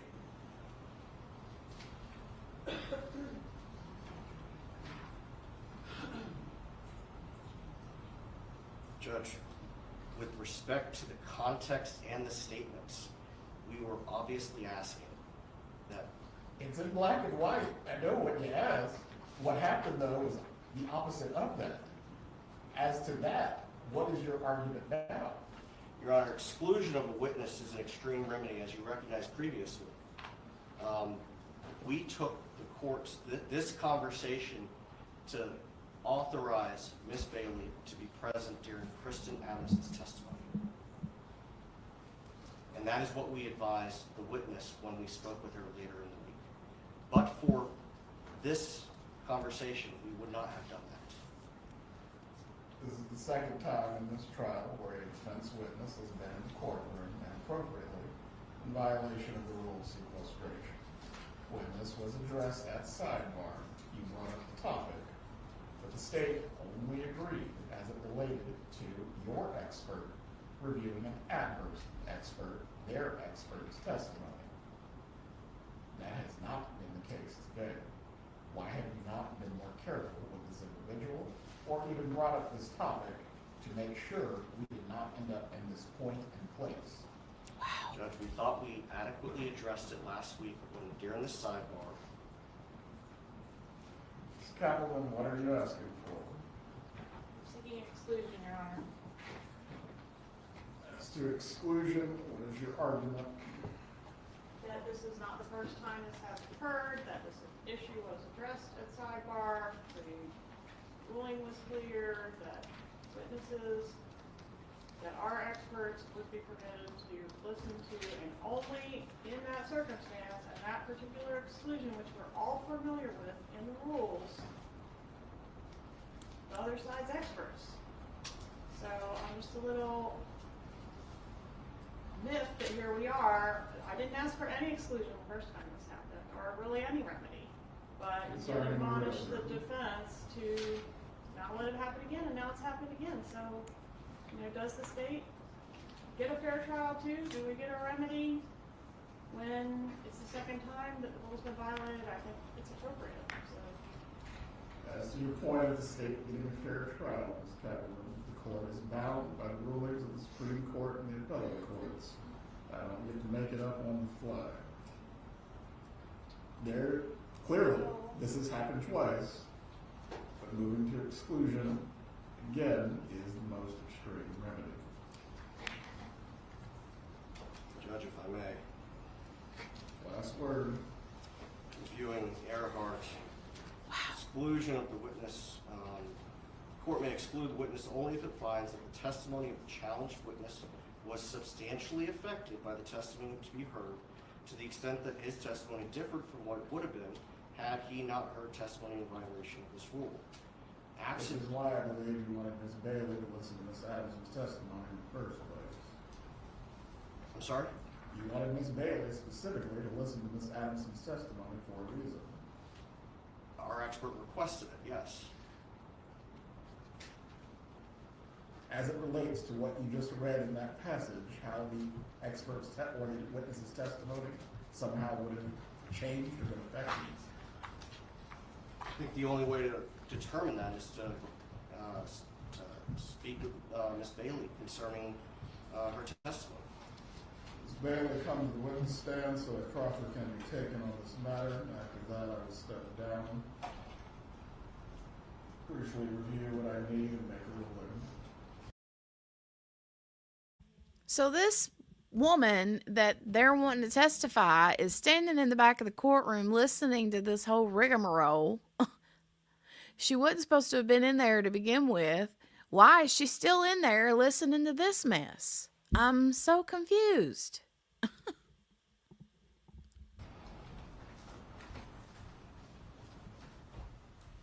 Wow. Please raise your right hand. Do you swear or affirm the testimony you're about to give will be the truth? I do. Please be seated. You may inquire for the purposes of the proffer. Thank you, Your Honor. Good morning, ma'am. Can you please introduce yourself to the court? Yes, my name is Linda Bailey. And Ms. Bailey, were you retained as an expert on behalf of the defendant, Donna Adelson, in this case? I was. Specifically in what area? The scope of my requested testimony was to evaluate the divorce docket, pleadings, motions, orders, etc., in the Adelson-Markell divorce, and to opine whether or not the divorce would be exceptionally contentious or unusual within the context of a family law case. In the course of preparing for your testimony, can you briefly summarize what you reviewed? Yes, the primary source that I reviewed was the family law pleadings, motions, notices, orders that were provided in a prior litigation in this matter. I think it was an exhibit from the state which detailed all of the pleadings in the family law folder. So that was my primary source. Then other than that, I spoke to Ms. Adamson for about an hour a couple of weeks ago just to confirm what I supposed were facts, and I had known Kristen for 40 years. We went to law school together, and I know how she practices. I practice against her often, so I had some ideas about the lack of strength of Mr. Markell's motions, and she agreed. I read her prior testimony in one of the other trials. I think it was Charlie Adelson's trial. I reviewed some exhibits, but they weren't very helpful to me. They were, one of the officers had done some sort of a PowerPoint presentation with faces and arrows and timestamps for communication, and I don't even know why those were provided. I didn't take anything from those. I reviewed. Did you review some emails? I reviewed texts and I reviewed emails. So I reviewed emails between Donald Adelson and Wendy Adelson. There were a couple between Donna Adelson and Charlie Adelson that were much later, but they happened to be in the tranche of documents that I had. I reviewed text messages between Wendy Adelson and Dan Markell. I read some text messages between Donna Adelson and Wendy as well. And in preparing for trial, in this case, did you request court authorization to sit in on the testimony of Kristen Adamson? I did. And why was that? Just to confirm that I had the facts correct. Okay. And I did. And you sat this morning through Ms. Adamson's testimony. I did. To what extent, if any, is your proposed testimony impacted or affected by the testimony you heard from Ms. Adamson? It was very consistent with what I believe the facts to be, so it didn't change what my opinion is. Nothing further for purposes of the proffer? Job well done. Any examination for the purpose of the proffer? You said it was very consistent with what you knew before. Was there anything new that you learned from Ms. Adamson today that you had not learned previously in your No. preparations? I think so. Okay. No, Your Honor. Please step down, Ms. Bailey.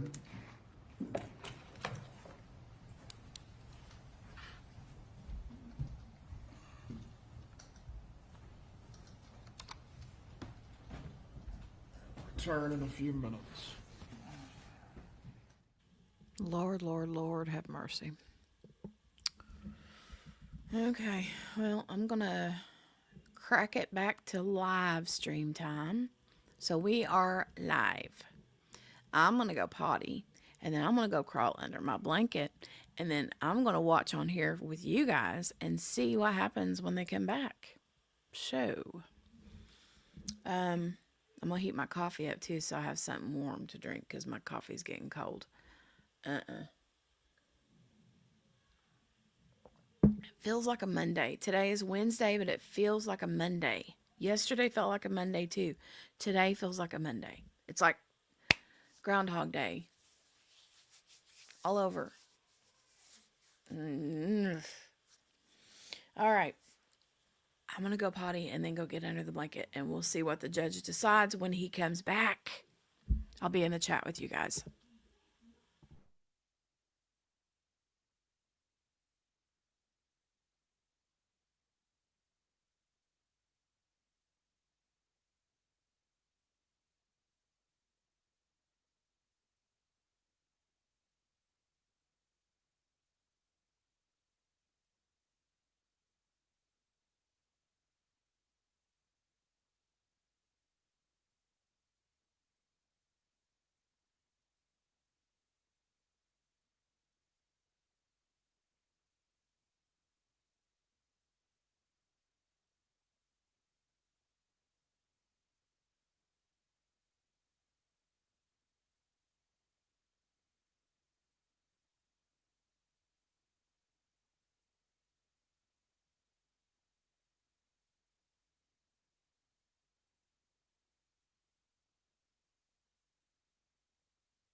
Concerning this issue of the testimony of Linda Bailey, the court is going to find there has been a second violation of the rule of sequestration by the defendant. The matter that was discussed at sidebar brought up the issue of the witness sitting in court. However, the state made no agreement beyond an adverse expert listening to the testimony or reviewing the testimony of their expert. With no other ruling being made on the issue, Ms. Bailey should have not sat in the courtroom. The test for determining whether a court may properly exclude the testimony of a witness for violating the rule of sequestration is whether the testimony of the challenged witness was substantially affected by the testimony that the witness heard, to the extent the witness's testimony differed from what it would have been had the witness not heard the testimony. And this is citing to a Florida Supreme Court case, Steinhorst versus State, 4-1-2-7-2-332. The same test also applies to expert witnesses who violate the rule. Concerning the proffer, the witness has indicated that in preparation for her testimony, she reviewed materials provided by the state. She reviewed testimony from the same witness from prior trials, and ultimately her opinions, whatever they may be, to be offered, have not been affected. As a member of the bar, I am going to give credibility to what Mrs. Bailey has stated concerning these matters, as I have no other evidence to the contrary. Although the state has asked for exclusion of this witness, this being a second violation, it still remains inappropriate. Concerning how the jury is to be instructed at the end of the trial as to this testimony specifically, if the state is asking for instruction for how the jury is to weigh the credibility of Ms. Bailey or the previous witness who is subject to the rule of sequestration, I believe they are entitled to based on the circumstances of this matter. Does either party need to be heard further?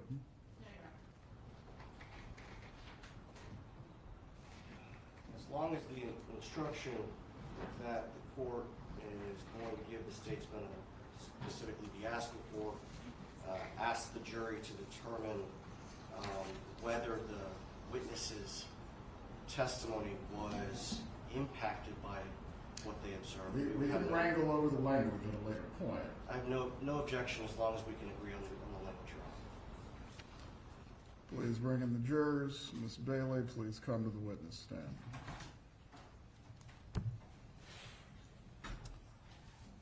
If there are any additional matters that need to be clarified, this needs to occur so we don't have any more issues with witnesses or other problems.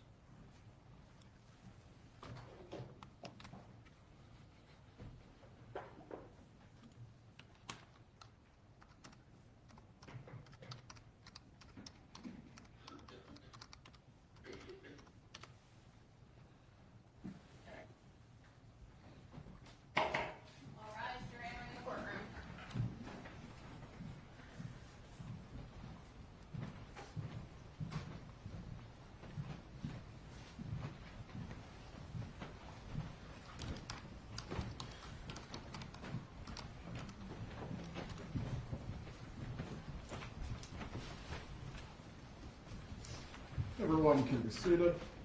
Ms. Bailey, please rise to be sworn. Ms. Bailey, please rise to be sworn. Do you swear or affirm the testimony you're about to give will be the truth? I do. You may take your seat. You may examine as you're ready. Thank you, Your Honor.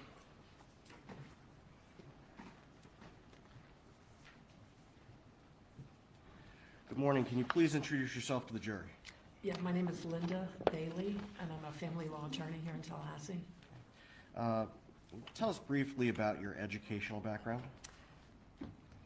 My post-high school educational background is I have a bachelor's in psychology from Florida State University in 1983. I worked for a couple of years and went back to law school in 1985 and graduated FSU Law in 1988 with honors. So math isn't my strong suit, but that's 37 years. 37 years. I went to school with Miss Adamson, so Okay. we've been practicing the same length of time. What type of law did you initially practice when you graduated? When I initially, during law school and then after I graduated, I initially practiced criminal defense law. Then I brought in slowly a family law practice. And then in 1994, about 6 years into practice, I shifted my focus to solely family law and went on my own and opened my own practice. So since 1994, have you exclusively practiced family law? Yes. Can you tell the jury approximately how many family law cases you've handled since then? Oh, I tried to count those for this trial, and my best guess would be around 2,000. Do you have any certifications? Like Kristen, I am board certified in marital and family law, and what that requires is an application that's about 3/4 of an inch thick that details all of your trial practice, litigation practice, the type of cases you've handled, how many experts you've done direct exam with, cross-exam with, etc.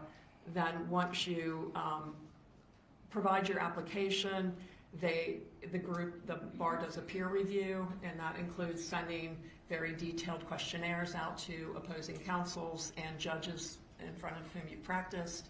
And then based upon that peer review, they will invite you to take the exam. The exam is a 6-hour exam done in Tampa. And I think the year I took it, 41 people sat for it, and I think 9 passed. So it's a pretty rigorous process. Okay, and before we continue, the clerk had asked me to have you spell your name. Can you spell your last name, please? Yeah, Bailey. Thank you. How many board-certified family law attorneys are there in the state of Florida?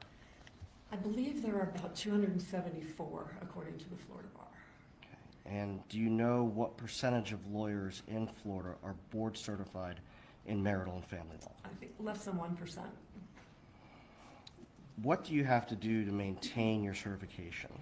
Well, ordinarily, lawyers have to do a 30 hours of continuing education every 3 years. To maintain your board certification, you have to recertify every 5 years, and you have to do 75 hours of continuing education every 5 years. So there's an enhanced legal education, continuing education requirement. And then you also have to continue practicing in the area where you have a certain number of trials of a certain length of time that you also have to do within that 5-year recertification period.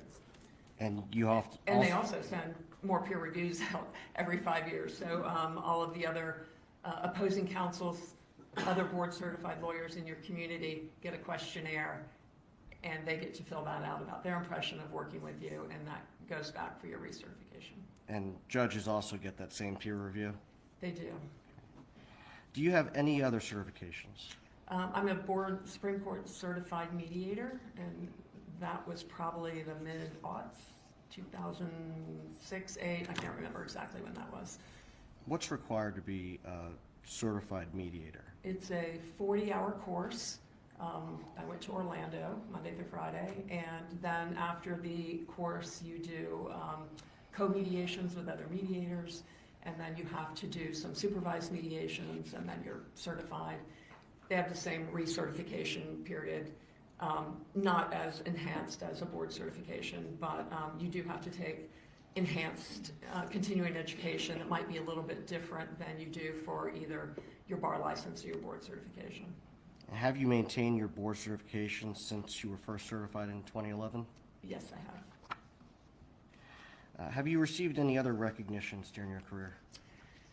Well, U.S. News and World Report puts out a Best Lawyers in America publication annually, and I've been recognized in that publication for many years. I'm not sure how many. They've also recognized my law firm as Best Law Firm in America, and recognized me as a woman in the law to watch. I also have been recognized as a super lawyer, which means the U.S. News and World Report bases their recognitions on peer review, And the enhancement at the super lawyer is it does peer review. It also looks at your practice, your certifications, your outside legal interests, like have you provided presentations, have you taught, have you done certain community service or pro bono work, that sort of thing. Have you taught? I have. I taught for several years. I'm going to estimate 5 years with the Legal Aid Thunderdome program.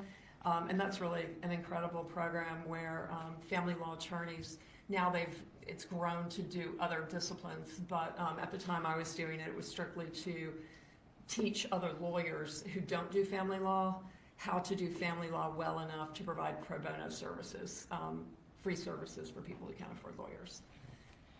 And my focus in that area of teaching was parenting plans, parenting schedules, relocation, those sorts of parenting related issues. Your Honor, we would tender the witness as an expert in family law proceedings. The state wished to voir dire the witness as to their training or experience. No, Your Honor. In objection to her ability to provide an opinion in the fields of marital family law. No, Your Honor. Members of the jury, the witness will be permitted to provide an opinion while she testifies in the areas of marital and family law. Thank you, Your Honor. In conjunction with your being retained as an expert in this case, can you tell the jury what materials you reviewed? Yes, my primary source was the divorce file between Wendy Adelson and Dan Markel. So everything from the petition that was initiated in September of 2012 by Wendy Adelson to the last document filed, which was, I believe, a suggestion of death. And did you review any other materials? I reviewed text messages that were provided to me. I believe they came through the state between Wendy Adelson and Dan Markel in the 2014 timeframe. I was provided but didn't review thoroughly text messages between Wendy Adelson and friends and other miscellaneous texts. There were some text messages between, I believe, her and her mother,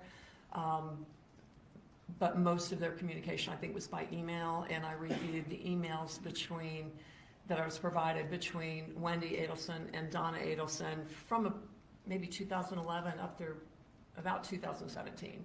I don't know if they were comprehensive because they were provided to me. Did you also speak with Ms. Adamson concerning her representation of Wendy Adelson? I did. I spoke to her for about an hour a couple of weeks ago to kind of confirm my impression of some of the motions that were filed. Okay. Now, can you you indicated that you reviewed the court file. When was the dissolution of marriage action begun? It was begun with a petition filed actually by Wendy, which she had a lawyer, Shannon Novi, for a brief period of time, and then she switched to Kristen Adamson. So I reviewed that petition, and that was filed mid-September 2012. Did Wendy Adelson, in that process, file a motion for the court to determine a temporary parenting schedule? Yeah, just about a month after the initial petition, she filed a motion for the court to order a temporary parenting plan, which is normal, so you don't have chaos pending a final resolution. So that the filing of that motion is a typical step in a dissolution of marriage that involves children. Well, it's very routine because what you don't want is both parents showing up to school, picking up the kid on the same day, and the kid doesn't know where they're going, and it creates a lot of stress for the children if they don't have a plan. So it's important for the parties to get together early on and figure out what they're going to do until the court can make a final ruling. And what specifically was Wendy Adelson's request in that temporary parenting plan concerning time sharing? She asked for a plan that would provide 51% of the time to her and 49% to Mr. Markel, which at the time, it was much more traditional, if you will, for there to be a primary parent and a secondary parent, And it was thought at that time that having a child more solidly in one household versus splitting the 50-50 was more advantageous for the child. That thinking has now changed, where there's a presumption of 50-50, but back in 2011-12 time period, she had initially filed for majority time sharing, which was ordinary, but then actually in her motion for temporary parenting, she asked for a 59-41, which is 51-49, which is essentially 50-50. Why would one party ask for 5149? Really, the only reason I can think of would be for an IRS tax advantage, so you'd be able to claim the children on taxes. To claim them as dependent? As dependents, yes. Okay. Or head of household? Yes. Okay. Now, you indicated that a lot of times these issues, it's important to establish them early on. Did Wendy Adelson and Mr. Markell have to go in front of the judge to get a temporary parenting plan put in place? No, they worked that out on themselves, by themselves, or through counsel. So they worked out an arrangement that was beneficial for the kids and allowed them to have time sharing? Yes, my understanding is they worked out a 50-50 arrangement. Okay. Now, we're using the term time sharing. We also have, during the trial, heard the term custody. Historically, has the term custody been used in family law proceedings? Not for many years, not for many years. Gosh, it may have been a term back when I started practicing, but then it went to primary residence and secondary residence, and then it moved to simply time sharing. So there's been a change in the way we refer to it linguistically, because you don't want a secondary parent. You want all the parents to feel like they're full parents. So. Okay. And so the term custody is not something that is used in family law proceedings any longer? Not between parents. There's some, the term custody still lingers in some grandparent cases, which aren't applicable here. Okay. But when we're talking 2012 moving forward, the term custody was not used in family law proceedings for dissolution. Correct. Okay. And the term at that time was time sharing and parenting time. I believe back then it had shifted to time sharing. It may have been primary and secondary residence, but I didn't see that in the petition. She just asked for majority time sharing, so that must have been when that law switched. It was around that time. When Wendy Adelson initiated this dissolution, did the pleadings indicate that she was trying to prevent Mr. Markell from having substantial time sharing? No, I didn't see anything throughout the whole file. She tried to prevent Mr. Markell from having substantial time sharing. Can you tell the jury what is substantial time sharing? Well, substantial time sharing, again, the definition has changed. It used to be more, in this era, it was more than 40% time sharing. And now, for the purposes of child support adjustments, it's kind of been reduced to 20% or more. But I think when we're talking about time sharing versus how it impacts child support, substantial time sharing, I think everybody would accept would be 40% or more time sharing.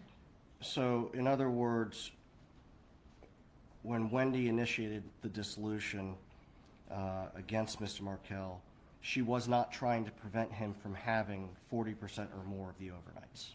I never saw anything other than the 49-51. In your review of the family law pleadings, can you tell the jury how many contested hearings took place prior to the final judgment being entered? From my review of the pleadings, one partial hearing occurred, and that was the June 21st, 2013 hearing on Mr. Markell's motion to dismiss the petition for relocation, and then he had filed a motion to enforce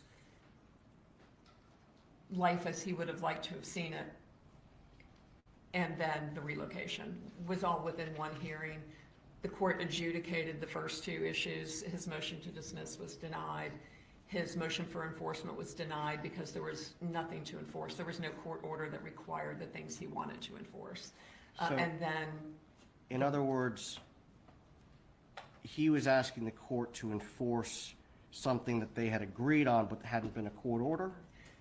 Well, I don't even know that they had agreed on things. He had kind of a sense of the way he would like to see life, which had to do with being really intrusive at Wendy's home. He wanted to go over there often during her time sharing.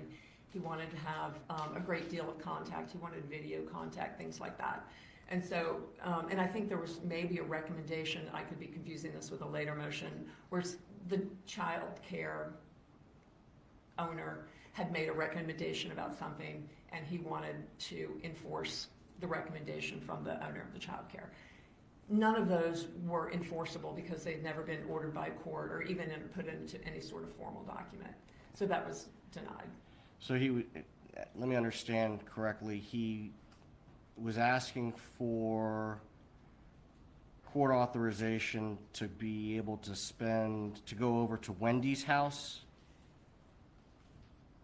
In that particular motion, I could look at my notes, but I don't remember exactly the detail. Ordinarily, when you file a motion for enforcement, you have a court order that says the other side has to do A, B, and C.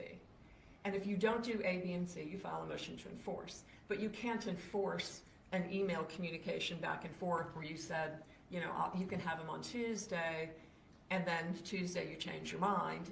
There's no court order to enforce. They just changed their mind. So he was trying to enforce conversations that he had with Wendy that had no court-ordered basis. Okay. Now, you mentioned the motion, Mr. Markel's motion to dismiss the petition for relocation, his motion for enforcement. Was that also the same hearing where the relocation petition was heard? The same hearing. Okay. And based on your review of the file, what happened at that hearing? Based on my review of the file, the court adjudicated his motion for enforcement and denied it, adjudicated the motion to dismiss and denied it, and he was basically saying that the petition for relocation was baseless and that the court should deny it, and the court said no, it had merit, so we're not going to dismiss it. And then my understanding is before the hearing finished, Wendy essentially capitulated and said, okay, I'll agree to the denial of my relocation.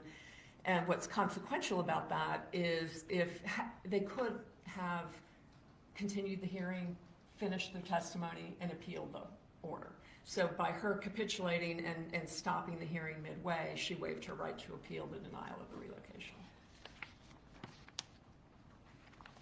Subsequent to the June 21st, 2013 hearing, did Wendy Adelson and Mr. Markel resolve the other issues in their dissolution of marriage? Yes, on July 31st, they signed a full marital settlement agreement that addressed all issues. So within 5 weeks of the denial of relocation, they resolved all their financial issues. Wendy waived alimony, they adjudicated child support, they put into place a parenting plan, which is kind of also new lingo. A parenting plan is kind of the overarching rules on how you make decisions, how you communicate, who's able to go to events for the children, plus the time sharing schedule, plus communication provisions, how often you can speak to the children. Sometimes, like in this case, it was very general language, maybe what school the children go to. So they resolved everything 5 weeks later. Now, the marriage settlement agreement also put in place a parenting coordinator? It did. What is a parenting coordinator? A parenting coordinator is a professional, generally a lawyer, but it can be a therapist who is trained. I think they do a 40-hour course too, but I'm not certain. And they have a certification. And what they're trying to do basically is teach people how to communicate, teach people how to be reasonable. There's no parenting plan that you can draft that deals with all contingencies.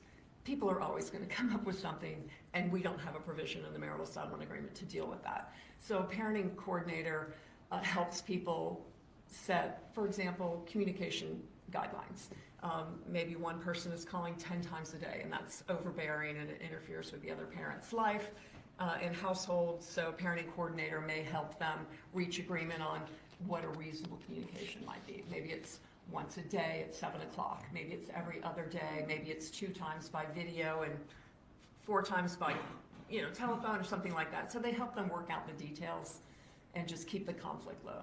Now, can a parenting coordinator put in place provisions in parenting plan that are not already included in the marriage settlement agreement? No, the parenting coordinator's role is to help the parties have a civil discussion and come up with a reasonable resolution. But if there's no reasonable resolution that they accept from the parenting coordinator, then they can go to the court and ask for a remedy in certain circumstances. In certain circumstances? Yeah, for example, the parenting coordinator is not permitted to add provisions that are not in the marital settlement agreement. In that circumstance, you can't just go to the court and say, hey, I want this provision added. You have to file a supplemental petition that requires a material and substantial change in circumstances plus best interest. Kristen talked about that earlier. And you have to, it's basically starting a case over. It's very difficult to modify a marital settlement agreement. What you can go to the court for that a parenting coordinator might be involved in is somebody's not returning the child on time chronically, or violating communication provisions that are already in the marital settlement agreement. You may go to the parenting coordinator first to try to avoid court and say, hey, can you get him, her to stop? Can you get them to be more timely? Can we find a new meeting location, something like that? And you can go to the court for those types of issues, violations, but going to the court for modifications isn't going to happen unless you've had a material and substantial change, and the case law says that has to be an extraordinary change. So it's very difficult to get a modification or add terms. Now, with respect to the Adelson-Markell case, other than that June 21st, 2013 hearing, were there any other, did they litigate any other issues? During the divorce? Yes. Up through July 31st? Yes. No, they resolved everything: temporary parenting, permanent parenting, support, property. How many months elapsed between when the petition, the initial petition for dissolution of marriage was filed, and when the final judgment of dissolution was entered? 10 months.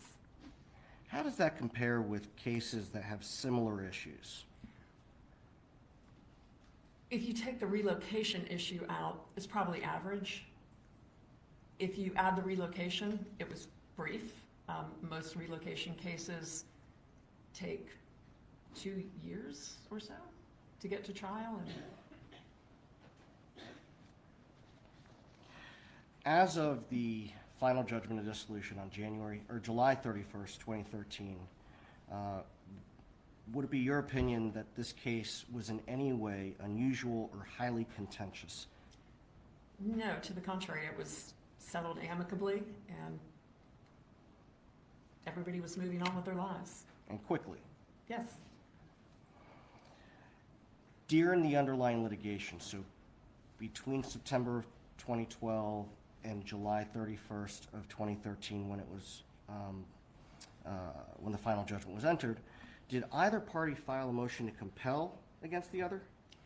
No, and what that is if you're upset with the other side because they're not providing either the required financial documents that Ms. Adelson spoke out earlier, or if you do a request to produce more documents and they don't comply, then you would file a motion for the court to compel them to provide those documents. And that's what we call discovery. Correct. Were there discovery fights here? No, there were no discovery fights. There was afterwards when Mr. Markell's lawyer was trying to depose Wendy about the money he had not paid, but prior to July 31st, there were no discovery fights at all. There were, I think, requests to produce, and there was no motion to compel or any complaint about the responses to those. I didn't see any third-party subpoenas to banks or holding companies or brokerage accounts or brokerage companies. Can you explain to the jury what a third-party subpoena is?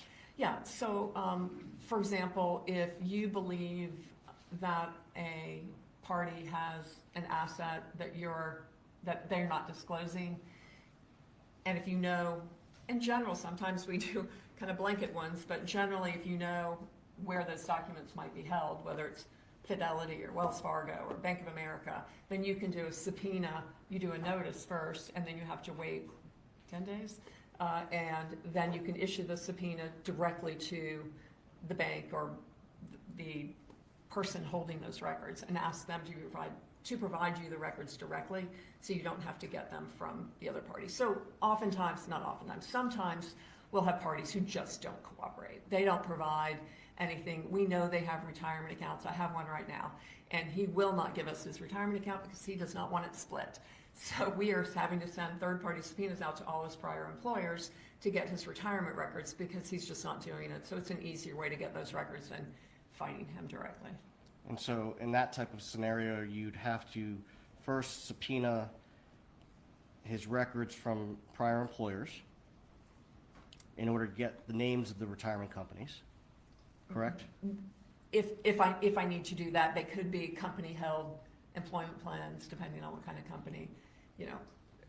But potentially in that scenario where you're having to issue third-party subpoenas, there are multiple layers that you might have to go through in order to get the information that the other party is not providing. No, it's really more direct than that. I mean, once you file your notice of intent to subpoena a third party, you issue your subpoena to that party. The difficulty comes if you don't know who the party is. Then you might have to take a deposition and find out where somebody's been working. Generally, your client knows where their spouse worked, so you have that information in that example. But there could be, like we have a case right now where there's like 140 something real estate properties all over the country. And that makes it more difficult, obviously. So we're having to go into databases all over the country in different states to look for people and then find out who the management company is and then third party subpoena the management company. But that's an outlier. Needless to say, you didn't have to do any of that, or none of that had to be done for Wendy Adelson's divorce. None of that happened. What about non-party depositions? What I saw was there was one non-party deposition from Dr. Phelps, who was the owner of Creative Preschool where the children went. And essentially, I did review that deposition, and it essentially said the kids were doing great. And then there was a deposition of someone who worked at the law school. And aside from those two, I believe Wendy, was she deposed? I don't recall seeing that Wendy or Mr. Markel were deposed. Okay. Now, you testified earlier that you reviewed emails between my client and her daughter. I did. Did you find anything unusual about my client, Donna Adelson's involvement in her daughter's divorce? No. We have parental involvement, as Ms. Adamson said, often. Sometimes it's employer involvement. Maybe they're very attached to their employer and they want to nurture them. Or we'll get siblings who are lawyers involved. So family involvement, and especially moms, I see a lot. A lot of mothers? A lot of mothers. They're worried about their babies no matter how old they are. Now, in the emails that you reviewed, did you see my client's use of the nickname Jibbers to just to refer to Mr. Markel? I did. Did you find that especially provocative? No. I mean, gibbers means someone who speaks gibberish. And if you look at Mr. Markel's motions and memorandums and responses he filed in this case, it was somewhat applicable. He was very verbose. If you looked at his writings as a complete layperson, they may at first glance seem somewhat intimidating, but when you broke them down paragraph by paragraph, they were inconsistent. They didn't make sense. They referred to, in multiple situations, he was seeking enforcement of things that were not court ordered, even afterwards in the February 2014 timeframe. So he was very wordy. He would file a 16-page response, and then he'd file a 16-page memorandum that said the same thing, and then he'd file a motion related to that that said the same thing. So he was, a lot of his, the things that he filed, papers that he filed, which were signed by his lawyer, but they were consistent throughout all the lawyers, so it appeared that he was drafting them, were very, very wordy and full of hyperbole. In that same vein, the lawyers that represented him, have you litigated opposite them in the past? I have. The pleadings that they signed on Mr. Markel's behalf, are those consistent with the pleadings that you've seen them author in the past? No, it appeared to me that Mr. Markel was drafting these pleadings because they just weren't drafted in a way you would draft them, and they didn't, again, make sense. They were internally inconsistent. For example, moving up to the February timeframe, he was complaining about fraud by Wendy Adelson and not disclosing accounts as if that impacted the settlement. But then he said, very shortly or in the same near paragraph that he knew she had these accounts because he managed one of them. And he knew about the other account as well. So all he had to do was do third-party subpoenas to Schwab. He knew a Schwab account existed. That was easy. And so you can't say fraud, I made a decision without knowing, and then in the next paragraph said, but I knew these accounts existed, that's why I know she's committing fraud. Okay. So in reviewing those particular motions, the one that he filed February of 2014, what was your opinion about the strength of that being granted? Well, Wendy filed a motion for enforcement at the end of October 31st, I believe, 2013, which complained about the $80,000 or so. I think there was some question whether he paid $50,000 or $51,000 or $52,000. But anyway, he was essentially just around $80,000 underpaid. He hadn't paid his obligation. So she filed a motion at the end of October. Then there was no response, nothing. His lawyer withdrew. There was nothing in November. There was nothing in December. Then January 31st, so 3 months later, he filed a response that basically said, he didn't deny not paying, but he said her bad behavior, her unclean hands, give me a valid excuse for not paying her, essentially is what he said. And that is not legally, I don't think it was a very strong legal position. Okay, and we'll come back. We'll come back to that. Okay. I want to back up to the June 21st hearing when relocation was denied. Mm-hmm. Did my client, in the emails you review, appear to push back on Wendy and try to get her to do certain things? Well, what I saw from what I was provided in the hearing, I think was on the 21st, and there was a couple of days, maybe the 23rd through 26th, something like that, where Donna Adelson, maybe the reality of the relocation had set in, the denial, and she was upset. So she was sending emails going like, how can we undo this? Is it possible to undo this? And then Wendy responded, I think at the end of that, Mom, I'm at peace, I'm good. And then they dropped off. There was no more communication that I saw between them. Certainly after the July 31st final judgment, was there anything else where relocation was attempted or discussed? Not that I saw.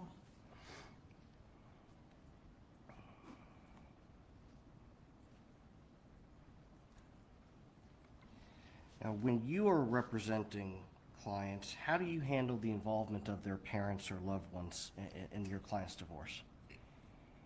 If I know that they're very involved, I'll ask to meet with them and bring them in, because what I don't want is our third parties interfering with my advice, frankly. So if they misunderstand the law or they're giving advice to my client contrary to my advice, then I want to talk to them. I want to hear their point of view, and I want to give them my point of view. And I find it's easier for my client to have everybody around them on the same page. So I just want to educate them. If it's a mediation and I feel like they're involved, I'll ask the other side if I can bring the mother or the brother, whatever, whoever it is, into the mediation, because if they're in the mediation process, then they see how it changes over the course of the day, because other facts might come in, other considerations might come in, because mediation is not just an opportunity to reach a resolution. You learn a lot of information out of mediation. So it's always helpful to have, if there's a family member who's very involved, it's helpful to have them there so they learn as you learn, and they understand how you reached an agreement, and then the litigant, the party, doesn't go home and have to explain what happened. Do you have situations where clients, family members, or friends are offering advice and it's passed on to you? Sure, How do you address that? I ask them to call me. You know, sometimes I say, you know, if you don't trust my advice, maybe you should get a second opinion, and generally they don't. And I say, this is why I don't think that advice is valid or is going to help you, and we can have that dialogue. And if they're really strong about it, then I'll definitely ask to say, let me speak to your boss, your brother, your mother, so we can kind of talk through this, because I need them to understand my position, and maybe theirs will change. Now, you were provided with a number of emails that Wendy was sent by her mother. Did you see evidence that Wendy shared those with Kristen Adamson? I saw no evidence that Wendy shared them. And did you speak with Ms. Adamson about that? Yes, Did she receive any of the input from Donna Adelson? my understanding from Ms. Adamson is she really didn't understand that Donna Adelson was involved at all. I mean, she was there at that one hearing, but that's very common.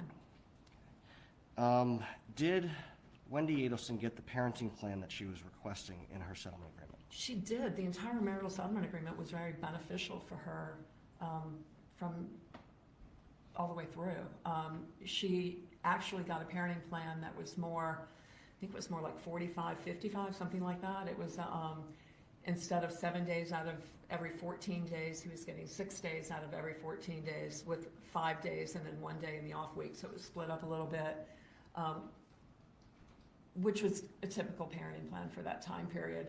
So she got more parenting than she had really asked for, and that was to last 3 years, and then it went into 50-50. I think that got the youngest child to school, maybe. So they did, until the youngest child went to school, she had about 55% parenting time. Child support, you know, the division of child care, that sort of thing. And without going into too much detail, child support is a mathematical calculation. It's a formula.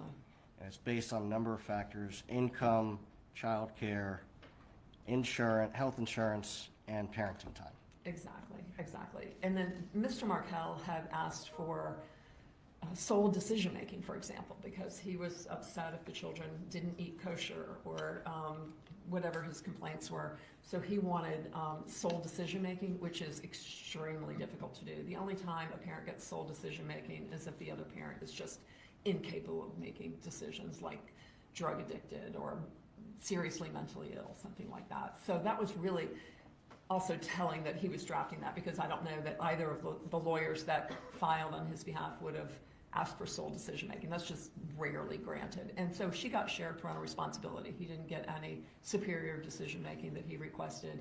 He also requested for more than 50% of the marital assets, because he said he earned more and he created the assets more than she did, which is not a valid legal position. And she got what appeared to be equal value of assets. Of the marital estate. Of the marital estate, which was part of that $120,000 he was supposed to pay her. Did Mr. Markel get the 50-50 time sharing he was requesting? Not immediately. He had to wait 3 years for that, by agreement. And you mentioned keeping the boys kosher. Was Wendy Adelson required that the boys keep kosher? That I don't know. I think there were some issues about that. In the marriage settlement agreement, was that required? No. Was she required in the marriage settlement agreement to allow Mr. Markel to come over to her home during her time sharing? No. That would be extremely unusual. In the marriage settlement agreement, was she required to have the boys available for video calls? No. Was Wendy Adelson, throughout the litigation, requesting that the boys be available nightly for her to speak with them when they were with their father. No. Was Mr. Markell granted every Jewish holiday? No, I think he had requested that, but he was not. They alternated the Jewish holidays. Was Wendy Adelson required to continue counseling with Mr. Markell and follow the advice of those counselors? No, and that would be an improper order. The court can't delegate decision-making to a third party like a therapist. The court can't say, you need to go to your therapist and follow their advice. Was Wendy Adelson required, pursuant to the settlement agreement, to equally split time on each of her children's birthday with Mr. Markell? No, there was a general provision that each parent would get some time on birthdays, but there was no requirement that it be equal. And I really try to dissuade my clients from putting birthdays into agreements because kids don't want to see the parents fight every birthday. Were either parties prevented from allowing the children to see anyone else unsupervised in the marriage settlement agreement? No. I mean, the general premise was shared parental responsibility, which is what they have, meaning they have equal rights to get information, make decisions. The whole crux of that is you trust the other parent to make decisions that are healthy for your kids. Now, pursuant to the marriage settlement agreement, was Mr. Markell ordered to pay both Wendy a lump sum and Kristen Adamson a lump sum? Yes, he was ordered to pay $120,000 directly to Wendy Adelson and $10,000 towards attorney's fees to Kristen Adamson. In what types of cases is one party ordered to pay or agree to pay part of the other party's attorney's fees? When there's a disparity between assets and income, so it can be assets or income or assets and income. I think in this situation, Mr. Markell's income was twice or so Wendy's, and his assets, from what I understand, including the non-marital assets, were more substantial than Ms. Adelson's. In your opinion, was the marriage settlement agreement that was incorporated into the final judgment favorable to Wendy Adelson? Yeah, yes. Now, later, But it's very fair. It was measured. I say that favorable only because he was asking for things that would have made it unfavorable and that were unusual requests. And at the end of the day, he gave up on those, and they got a very typical marital settlement agreement. so from September of 2012 until the final judgment, July of 2013, as far as the litigation is concerned, it was not very contentious. Not at all. Now, after July 31st of 2013, did either side file any enforcement actions? Just the 3 months later, the payments for Mr. Markell were due within 60 days, so that would have had them due at the end of September. And so, taking Kristen Adamson at face value that she tried to work this out during the month of October, on October 31st, she filed a motion for enforcement of the 100, well, what's left of the 120, 70-ish, plus the 10 for fees. Okay, so Mr. Markell had 60 days to pay those amounts, Correct. and Ms. Adamson waited until 90 days after the agreement was entered, the judgment was rendered, and 30 days after the deadline, she waited to file. She did. And even that was a pretty ordinary motion. It didn't ask for any drastic sanctions. It didn't ask for jail time, anything like that, which couldn't have been ordered. It would have she's looking for a judgment that she can execute on. So you have to get a formal civil judgment from the court, and then you can execute on that by attaching other assets or garnishing wages, that sort of thing. I've had the court open up and get retirement assets and kind of claw them back from the marital estate to make the person whole who doesn't get paid. Okay. Now, in reviewing the emails between my client and her daughter after the relocation hearing, did you see any correspondence trying to encourage my client, I guess it was after July 31st, to encourage Wendy to do anything about relocation? Not that I recall.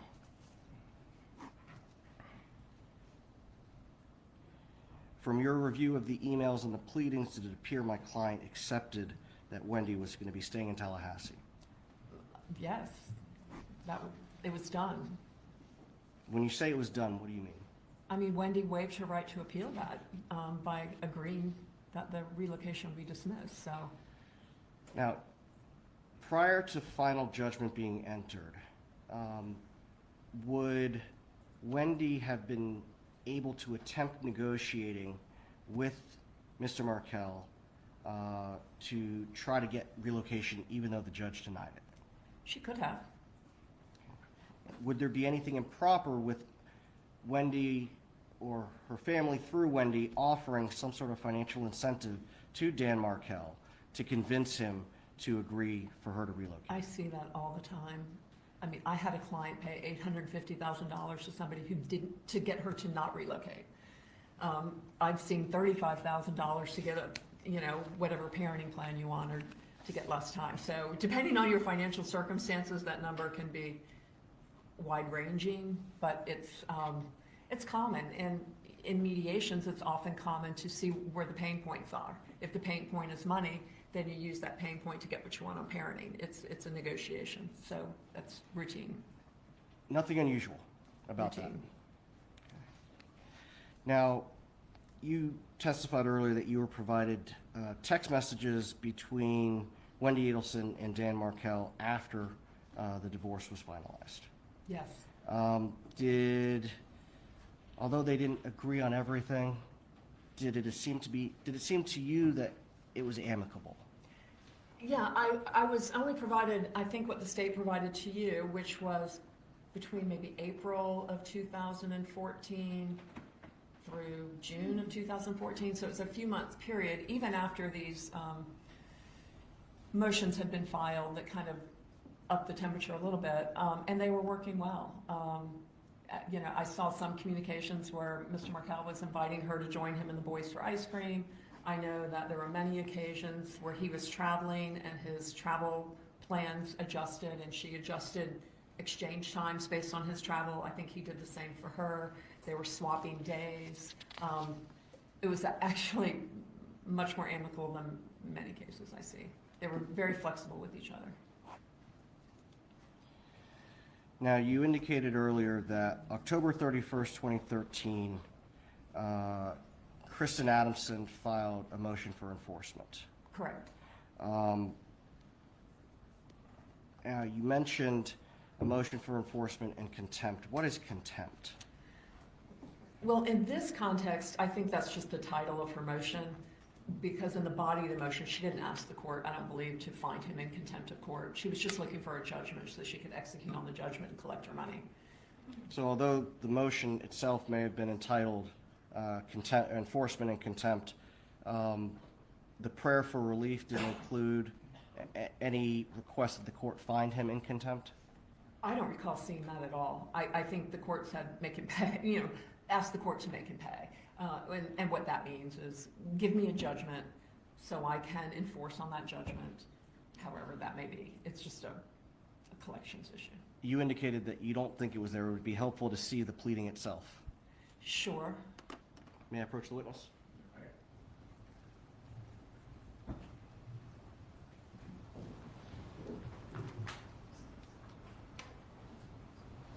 Approach with courts 1, states demonstrative A, specifically page 338.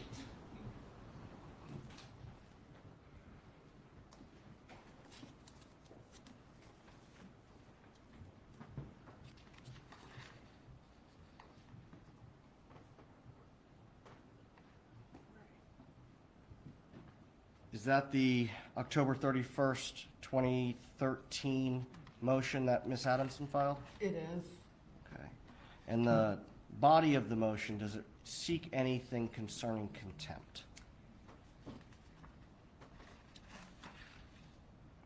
In the body, which does not control the ask of the court, which is called a wherefore clause. And under the wherefore clause is where you say what you want the court to do. Above the wherefore clause, it sets out the facts. He was required to do this. It was due by here. Here's what he's done. Here's what he owes. She's incurred attorney's fees. And then she says attorney's fees pursuant to this agreement are a form of support. The former husband should be required to show cause why he should not be held in contempt for failing to pay a form of support. So that's accurate in the sense that the money owed to Wendy is not enforceable by contempt. The $10,000 fees can be enforceable by contempt. So she says that above the line, but then the wherefore, what she asked the court to do is enforce the marital settlement agreement, require him to immediately transfer to the former wife the remaining amount due to her pursuant to the marital settlement agreement, together with statutory interest on the same, order him to immediately pay the wife's attorney's fees of $10,000 and award her attorney's fees for this action. So all she's asking, she's not asking the court to hold him in contempt here, she's just asking the court to order him to pay it immediately. And the sanction for him would be he'd be required to pay the attorney's fees to Kristen for having to file this motion, and he'd be required to pay statutory interest on the unpaid amounts from the date it was due until the date it's paid. So that's his full exposure.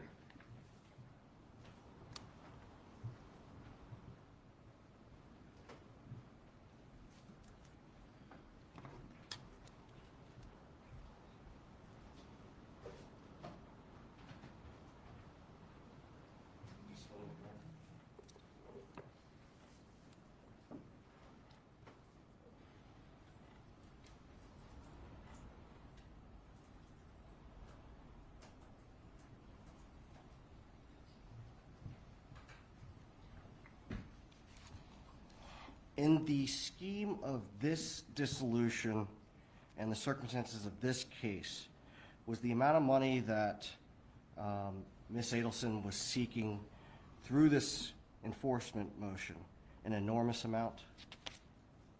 I didn't view it that way. I viewed it as kind of an annoyance that she had to go through these hoops to get the money because he had the money and he owed the money, but it wasn't going to put her out on the street. Did you believe, is your opinion, that that motion for enforcement that was filed on October 31st, 2013 had merit? Absolutely. And what were the possible repercussions to Mr. Markell? He would have to pay more. He'd have to pay more in fees and more in statutory interest and more to his lawyer to fight it. That was it. Were you provided with a series of emails in mid-December of 2013 where Mr. Markell emailed the parenting coordinator and Wendy Adelson complaining about a host of issues? I did. Okay. Was one of those issues one where the boys allegedly said that Grandma referred to him as stupid?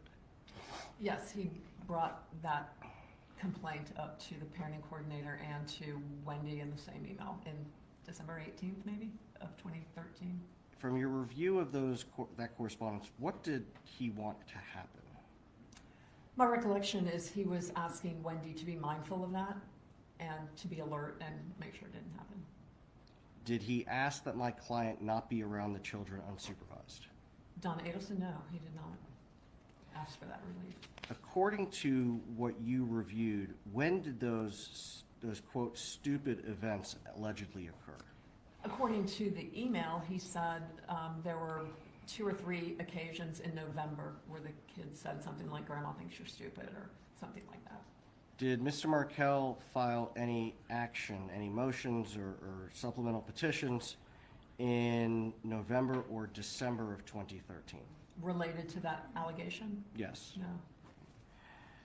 Now, the motion for enforcement filed October 31st, when was that set for hearing? It was initially set for hearing in February, and I believe that was set in December, and it was the certificate of service, which is the bottom of the motion. You file a certificate that says where you have sent this document, to whom you've sent this document, and it went to Mr. Adelson's new lawyer in December. Mr. Markell? I'm sorry, Mr. Markel's new lawyer in December. And then nothing happened. All of January went and nothing was filed. And then the end of January, which at this point is 3 months after the motion was filed, a response was filed. And then the response basically said, yes, I owe the money, but I don't have to pay it because Wendy had these other financial violations. And then she referred to the Schwab account that you've heard about, and a retirement account, I think. And then 2 weeks later, I think it's February 14th, he filed a motion for contempt against Wendy. In that February 14th, it was kind of a companion document to the January 31st response. Again, he would do multiple filings on the same issues. He again just addressed, but a little more vehemently, the allegations of financial fraud. It was only a financially focused document. What defense did he claim to have to avoid paying Wendy Adelson as he'd been ordered? My recollection is his defense was that she did not put on her financial affidavit a certain non-marital asset, but he knew that an asset existed, but it was fraud. It was kind of circular. And there was, he said he didn't have a updated document at the time of the marital settlement agreement or something like that, to know what the then value was. But those are all pre-divorce issues. So he had ample opportunity during the divorce to do third-party subpoenas or motions to compel or other ways to get those documents. And then, according to Chris, all of those were dealt with in the marital settlement agreement anyway, and I don't have any reason to doubt that. But yeah, he was just trying to say one good breach deserves another or something like that, and it wasn't legally supportable. That's not a valid defense. Pardon? That's not a valid defense. I wouldn't make that defense, no. Okay. Now, if a party in an action believes that there has been fraud in the underlying, securing the underlying agreement, is there a way in which they can contest that? There is. If you're alleging fraud, and if it's fraud in the financial affidavit, you don't even have to do it within the first year. But there's a rule that Ms. Adamson referred to. It's called 12.540, and that's where you can move to set aside the marital settlement agreement based on fraud. So if you find out later that they had won the lottery before you and didn't disclose, or that they had some stash of gold bars somewhere or whatever, you can come back in and say they didn't disclose that. But it has to be material. And so the case law is pretty clear that the fraud has to be an actual fraud that impacted the agreement. For example, I think there's one case that talks about maybe there was a minor $3,000 to $5,000 tiny IRA or something like that that was never disclosed. They just had forgotten about it. It was very small in relation to the rest of the assets. And the court said that didn't really impact anything, that we're not going to set aside an agreement based upon that. In other words, it's a high hurdle to overcome. And it had to have impacted you. In this instance, it was clear from Mr. Markel's own motions, he knew about these assets. So I think his fraud allegation was completely baseless. Now, in some of his emails and filings, he was asking for 100% time sharing, more restrictions, more access to the kids. Did he ever present a proper pleading to the court to try to get those things? No. What happened was he did the January 31st response, and then he did the motion against Wendy on the financial issues February 14th. And then towards the very end of March 26th, after Kristen had filed a motion to dismiss his fraud motion as being a sham pleading, essentially, I guess he kind of ramped it up a little bit. So he filed a motion complaining about parenting. And it had maybe 10 different points. It was very long. Each point was maybe a page long of different paragraphs.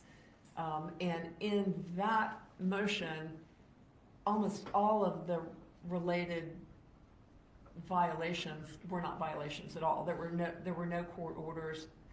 requiring her to do what he wanted her to do. So he wanted a certain number of video calls, and she didn't give him enough video calls. Well, video calls weren't required. He asked for a certain number of phone calls, and a number of phone calls wasn't required. He was asking for, there was some right of first refusal. He didn't like that when Wendy's parents would come to town, that she would maybe go to dinner with friends and let them spend time with the kids. Or she would let them stay home from school so her parents could spend time with them, and they were little babies. And he didn't like that because he wanted to be able to go to the child care during her parenting time so he could see them every day. And I think the child care person had asked him probably not to do that, but he wanted to do that. And he wanted her to go to like a therapist and follow the therapist's advice on basically doing what he wanted her to do. So it was a lot of noise trying to enforce something that wasn't a provision to enforce. There was no underlying court order to enforce. And is that the pleading that Ms. Adamson filed a motion to dismiss about? That may have been, I was thinking she filed it against the February 14th, but I could look at my notes and clarify if you'd like me. If it would be helpful. It would be helpful.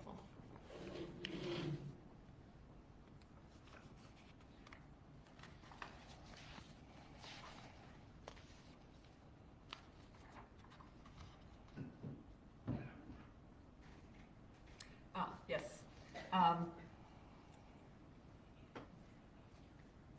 Yes, it looks like on April 11th. Nope, that's his response. Let's see.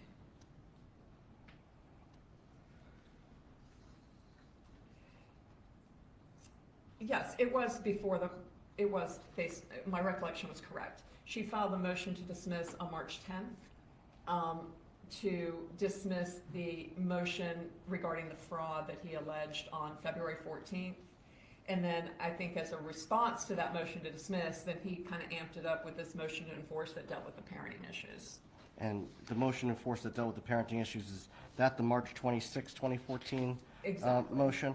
Correct. And then that was all set for hearing for May 15th. Okay.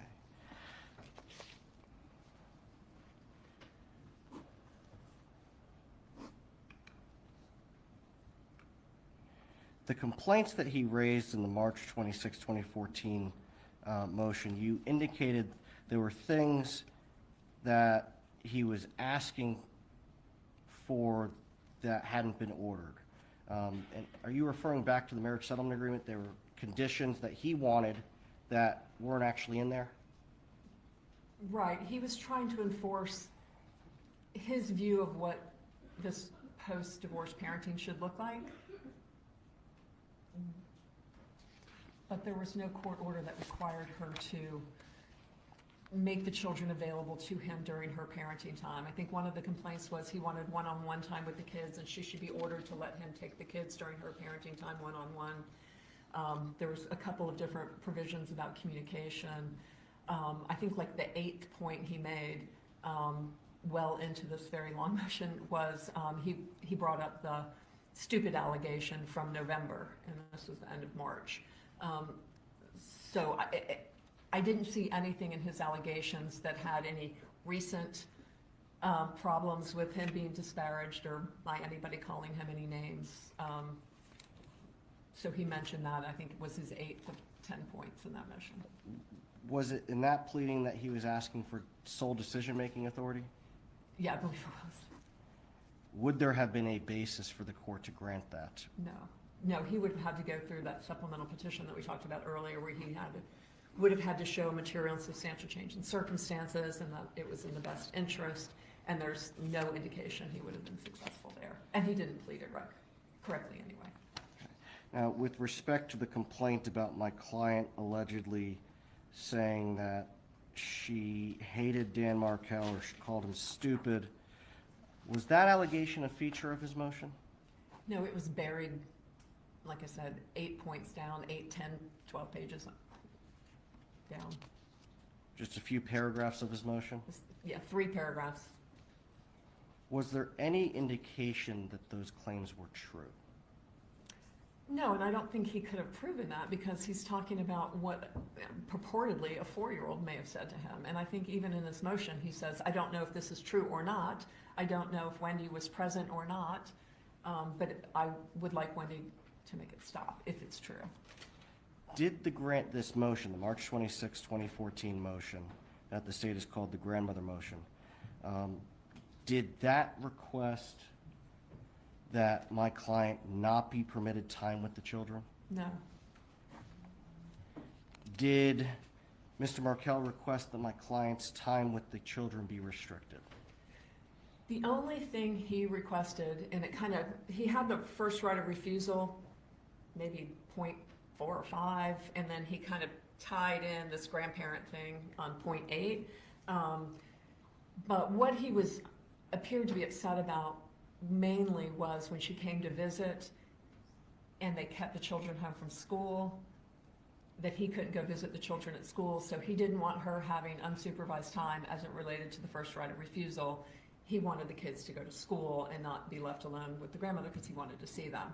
The same thing with the evenings. If she went out to dinner because her mom was in town and it gave her a chance to run out and see a friend or something, he wanted Wendy to have to call him so he could watch the kids even though mom's there to watch them, which that's not the purpose of a first right of refusal. I was just about to ask that. What is the purpose of that? Well, the purpose is if a parent is unavailable and can't provide care for a child, then you offer the other parent the first right to take care of the child. It's not if, my rule, or what I tell my clients is if you can't make it to the hospital, if you can't meet the ambulance at the hospital, it's a first right of refusal. You need to have a parent available who can take care of any emergency. It's not to prevent the kids from having sleepovers or spending nights with grandma or anything like that. That's a normal part of a kid's upbringing, and so you don't want them to never be able to spend the night with grandma or never be able to go to a friend's house because they happen to be in a divorced family. Those are just decisions each parent makes within their own household. So a first right of refusal typically is triggered when the other parent is unavailable, out of town, that sort of thing. Okay. Now, have you ever seen a scenario where a court prohibited a grandparent from having unsupervised time with their grandchild? Only in one occasion I can think of, and he was a convicted child molester.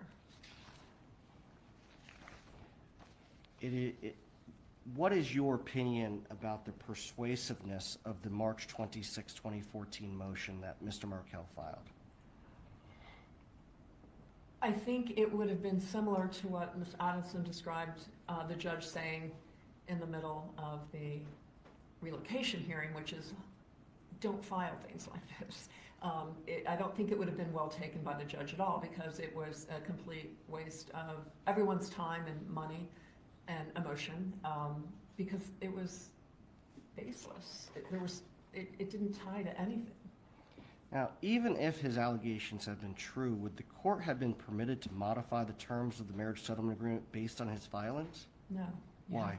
You have to do a supplemental petition if you want to modify terms of the marital settlement agreement. You can enforce terms, but you can't modify terms. In reading the motion, does it appear to be intimidating? No, I think when I was making notes, I put insert eye roll here. It was a lot of words, and he was obviously wanting life to look like what he wanted it to look like, but that wasn't reality. So it's just a matter of breaking down each allegation and addressing them.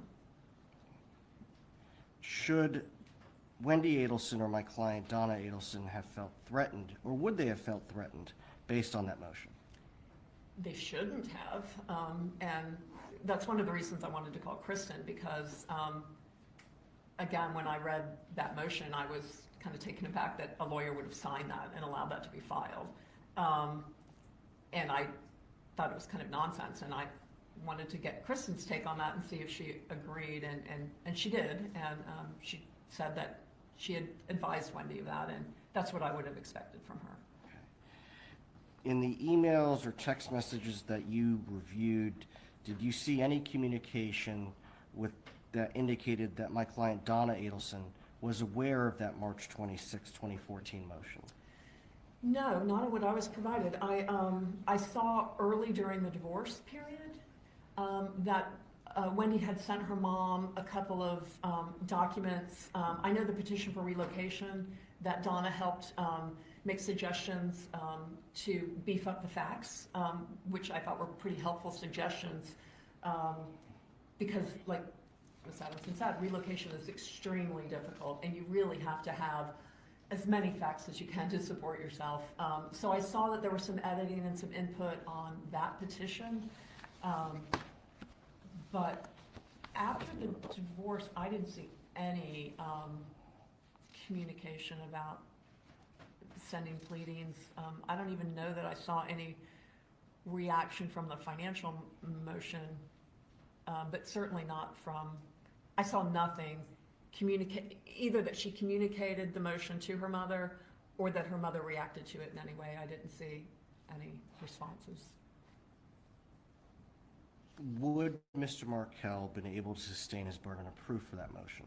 I'm sorry, say that again? Would Mr. Markell have been able to sustain his burden of proof for that motion?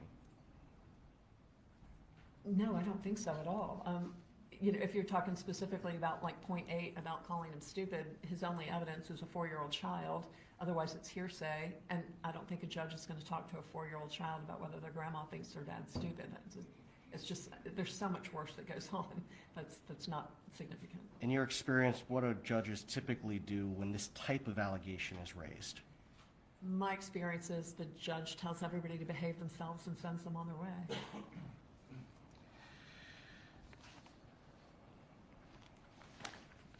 So we've talked about this not being a hotly contested case or a high conflict case.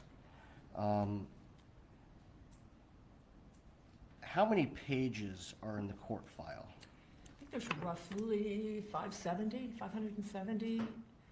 And again, a lot of those pages are kind of repetitive documents filed by Mr. Markell that might say the same thing. Like he'll do a motion, then he'll do a memorandum that says the same thing, then he may do a response that says the same thing, or in different orders. So 570 though. Okay. Do you know how much in attorney's fees Wendy Adelson incurred, attorney's fees and costs for the dissolution of marriage and the enforcement proceedings that began afterwards? I only know what Ms. Adamson said, which is around $30,000. Now, in your career, have you worked true high conflict custody cases? I have. Okay. In particular, do any come to mind that involved an attempt to seek relocation? Yes, I had a particularly conflictual relocation case that started in 2018 and went through 2021. So about 3 years? Yes, including an appeal. Now, may I show the witness the demonstrative? You may.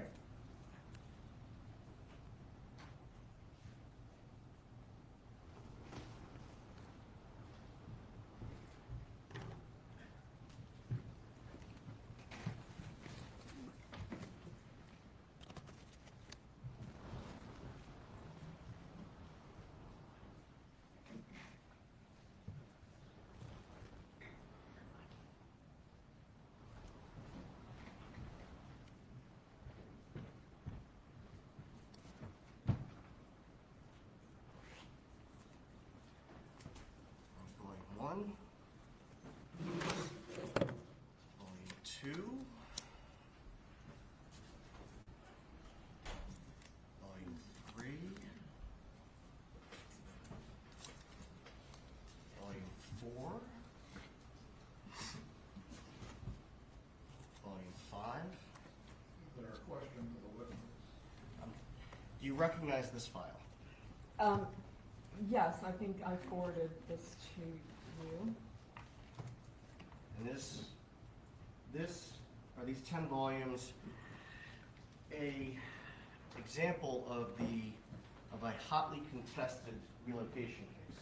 Well, I just count 500 pages per binder, so that looks to be about 5,000 pages. I think the actual pages were over 10,000, so this doesn't appear to be all of it. Okay.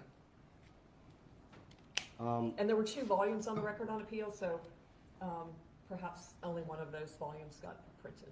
So the clerk's file in the case that we're referring to as the demonstrative is twice as big as what we have in front of you. Yes, based on just assuming 500 pages per notebook. Thank you. Please sit down, Ms. Bailey.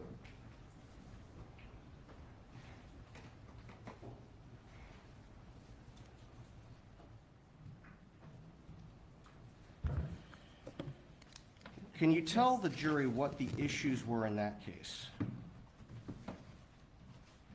Gosh, Judge, what's the relevant subject? Sustained. Judge, may we approach? No.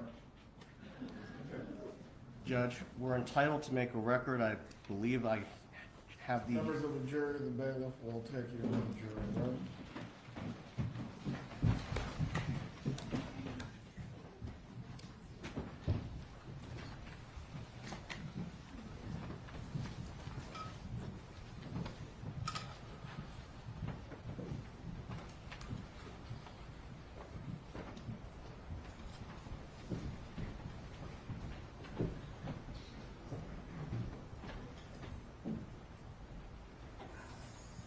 You may be seated. The relocation issues within this case are certainly relevant as to a separate other case. What is the argument that you're seeking to make for the record? Your Honor, the relevance of this proceeding is the witness has identified this as a hotly contested custody and relocation matter. I think we're entitled to have her explain what the issues were, what was involved in litigating that, as well as the amount of her fees that were incurred and the expenses that were incurred, so that we can make the comparison to the case that involved Weddy Adelson and Mr. Dan Markel. Kappelman, any other argument on this issue? What's relevant, Your Honor? As to the point on relevance, the court's ruling remains the same. As to issues of relevance, again, the relocation that is disputed within this case as it relates to the divorce file certainly is an issue. As to any other case files, this witness may testify concerning her experience, but we're not going to go through this case file in its entirety. Please bring back in the jurors. Your Honor, that was not my intent to go through the case file in its entirety.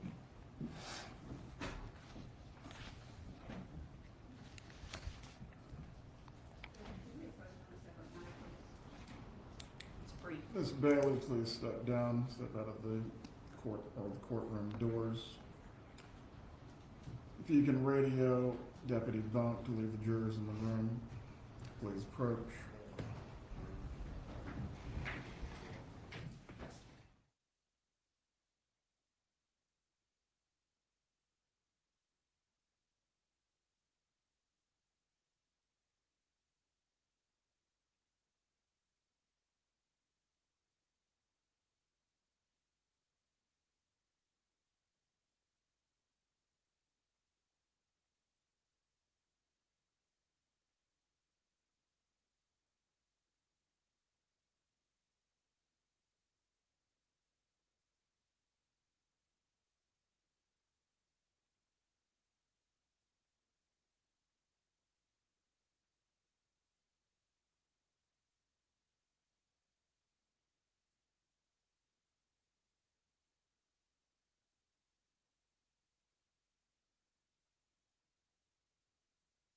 I'm going to remind you, do not make any gesturing, do not make any comments, do not make any expressions in front of the jury in any way that would be intended to inappropriately influence them.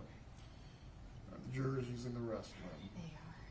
Please use the restroom or stretch your legs if you need to. We will continue with the witness after that.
can be seated.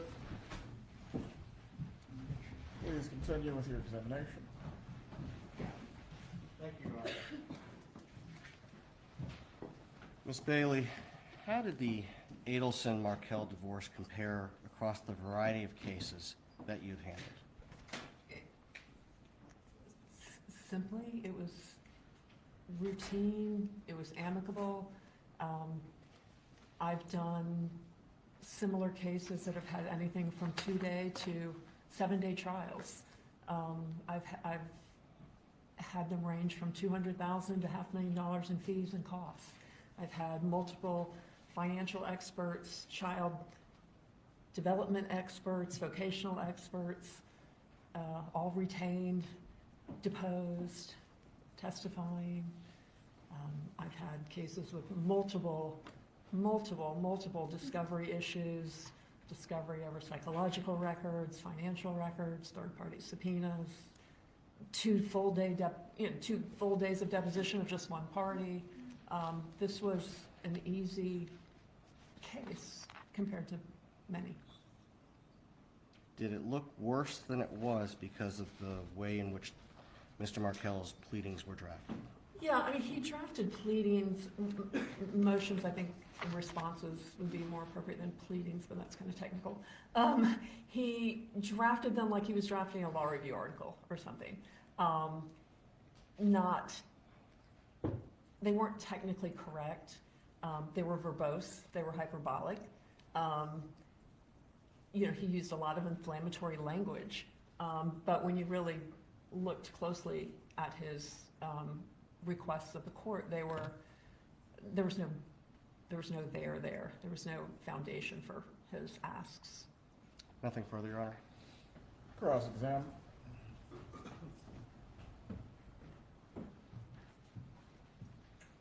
What is it you were asked to do in this case? I was asked to review the documents I was given and to opine about whether this was truly a highly contentious custody case, essentially. And why would your opinion about whether it was a highly contentious custody case matter?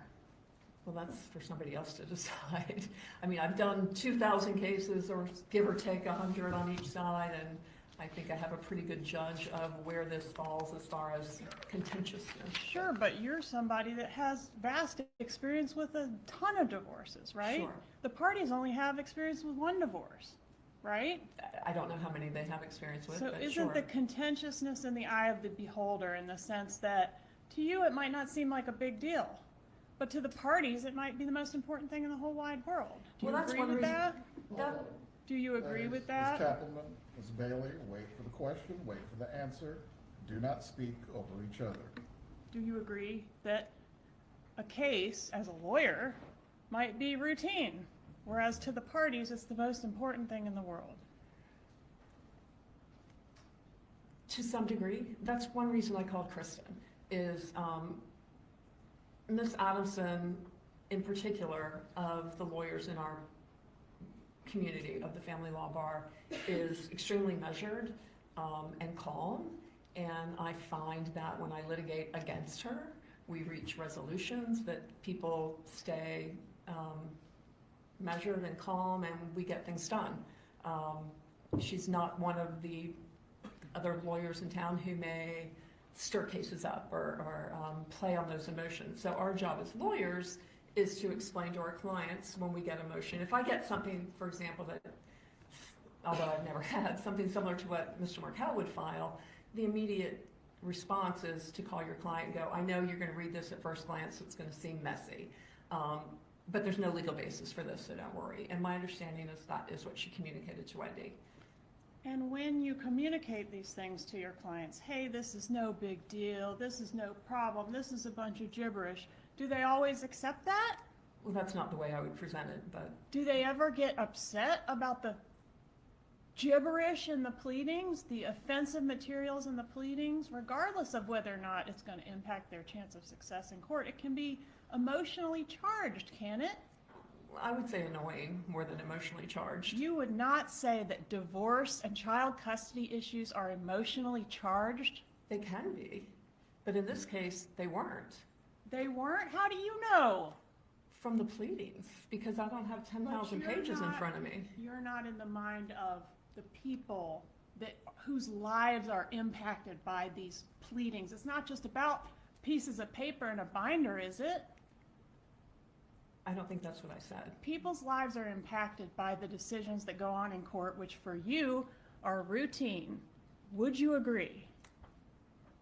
In this instance, they reached agreement on all issues, so they had complete control of what was coming out of the court. Ma'am, could you please answer my question? Are people's lives impacted in drastic ways by routine matters that we see in court as lawyers? People's lives change after divorce, certainly. So, like, I may think I've got a bag of stinky garbage, but the garbage man might not think it's stinky at all. Do you get the reference? I don't. What is no big deal to us is a big deal to these litigants, right? You can't agree with that. Perhaps. You can't agree with it. Strike the question.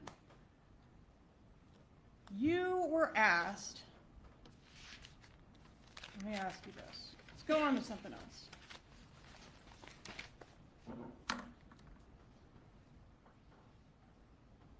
Have you ever had people get murdered or commit suicide based on the issues that are going on in your family law litigation? I've never had anyone murdered. I had in one instance, a Middle Eastern person committed suicide just because there was a divorce, and that was shameful. So nothing was it was literally the day after the petition was filed, and he had threatened, if you file, I'm going to kill myself, and indeed he did.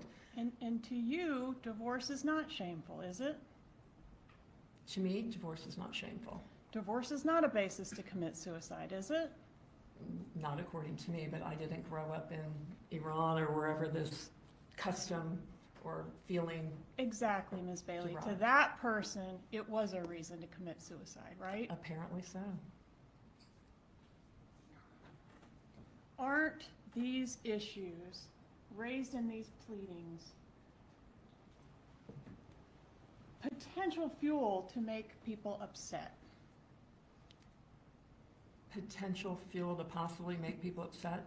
Yes, ma'am. For example, you were asked about what we've called the grandma motion. You say, oh, it's no big deal, it wouldn't be granted, it was buried in there. But the allegation is, grandma is disparaging me to these kids, and I won't tolerate it, right? Couldn't that be upsetting to grandma?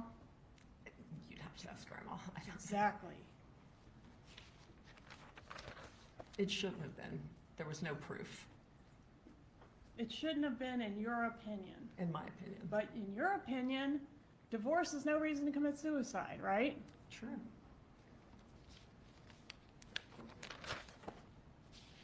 Gibbers, according to the evidence in this case, means Jew in boots. It's not a flattering term by that definition or by your definition of someone that speaks gibberish. Can we agree it's not a flattering term? No, it's probably not flattering, but I've seen far, far worse. You've seen worse. I have.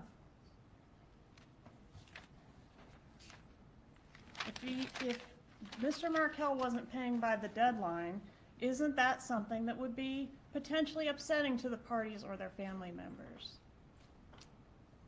I don't know how upsetting $80,000 would be. I don't know. $80,000 is a lot of money, isn't it, Ms. Bailey? It depends on who you are.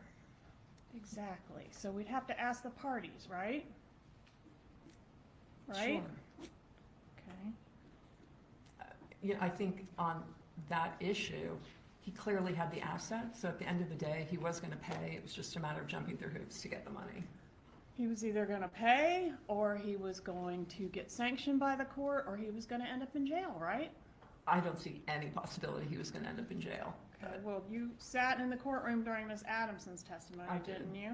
And I Ms. did. Adamson said that that was one alternative, an extreme alternative, obviously, but that's what contempt means, right? But that Ultimately. wouldn't even come into play until the motion for enforcement, and then he didn't abide by that, and then the judge asked him to do something else, and then he didn't abide by that.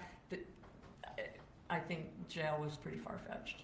Well, as long as he pays. Ultimately, the teeth is, you go to jail. No, that's not true. It's not true. Okay. Ms. Yeah. Adamson was incorrect on that point, I guess. Objection, Your Honor. If that question, then we can strike. I'll Was rephrase the- it. Was the objection again? It's an improper comment on the witness's testimony. Stay and please rephrase your question. I said Ms. Adamson was incorrect on that point when she said jail was a potential option. Is that correct? Well, I could break it down. There's two different matters in that financial motion on October 31st. One was the $70,000 still due to Wendy. Jail is not a possibility on that. You don't send people to jail for failure to pay money. We don't do that. The $10,000 in fees to Kristen was more debatable because that could have been in the specter of support. And if you don't pay alimony or child support after repeated chances, I guess you could say, jail might be an option, but there's always a purge to that. So I've seen many times in child support, if you don't pay child support, then the judge says, bailiff, get, Mr. So-and-so or whatever, and then all of a sudden he comes up with money out of his pocket and he pays, he never goes to jail. So you always have the key to the jail when you owe a support obligation. So technically, if he wanted to go to jail rather than pay Kristen the $10,000, eventually there may have been a hearing where that happened. I've seen one person in my career go to jail over child support. Right, because they pay because they don't want to go to jail. If there was no jail and no consequences, they would never pay, right? Some people wouldn't. And that's just support. There's no jail consequence to the $70,000 due Wendy. It was only the $10,000 due Kristen that could have possibly remotely been a possibility. Did you see evidence in this case of Wendy taking her mother's suggestions, cutting and pasting them into an email as her own, and then forwarding those questions to Ms. Adamson? No, I didn't see any. And did you see, in your review of the evidence in this case, Ms. Adamson responding to those questions and Wendy then forwarding those answers to her mother?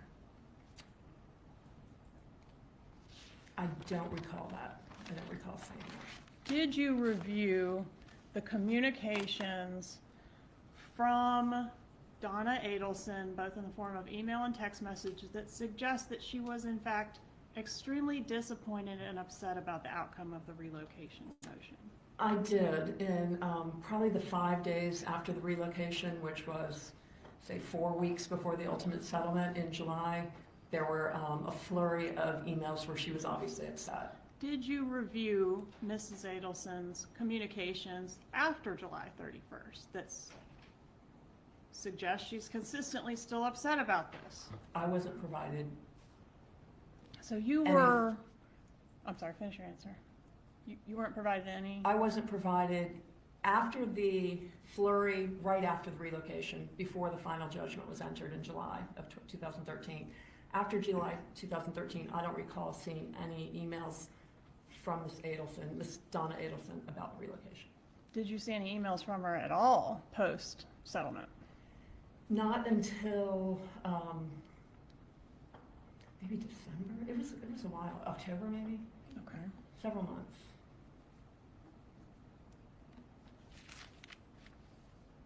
If Dan Markel had agreed to the relocation post-denial, post-stipulation, post, it could still happen, right? I mean, if he agrees, it could happen. Sure, if he agreed, she could have relocated. All right, and if he was murdered, it could happen, right? Well, obviously.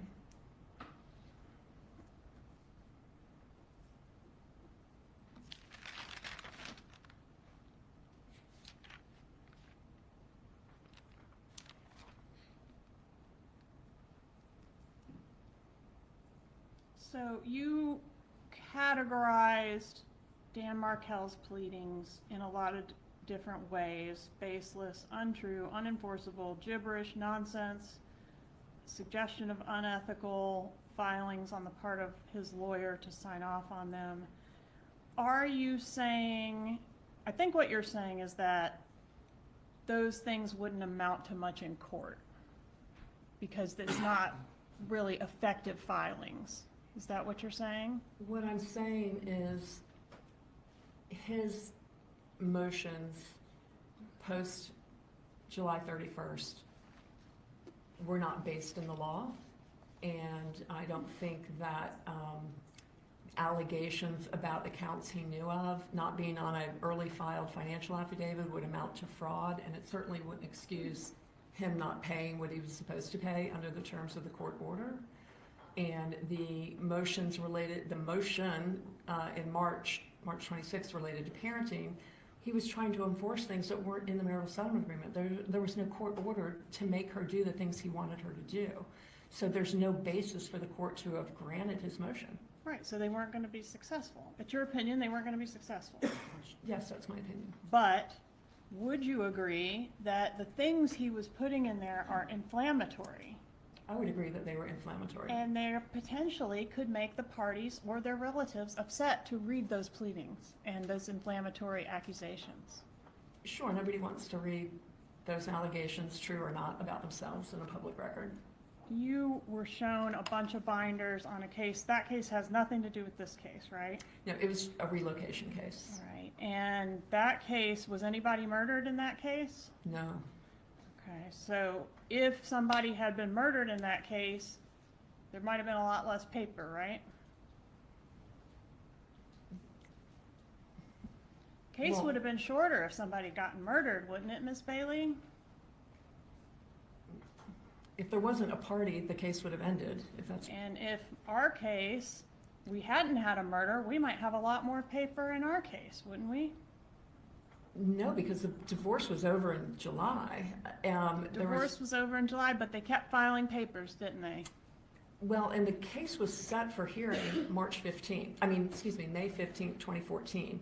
So the motion that Ms. Adamson filed in October, and the motion that Mr. Markell filed in February, and then the motion he filed in March, were all set for hearing May 15th.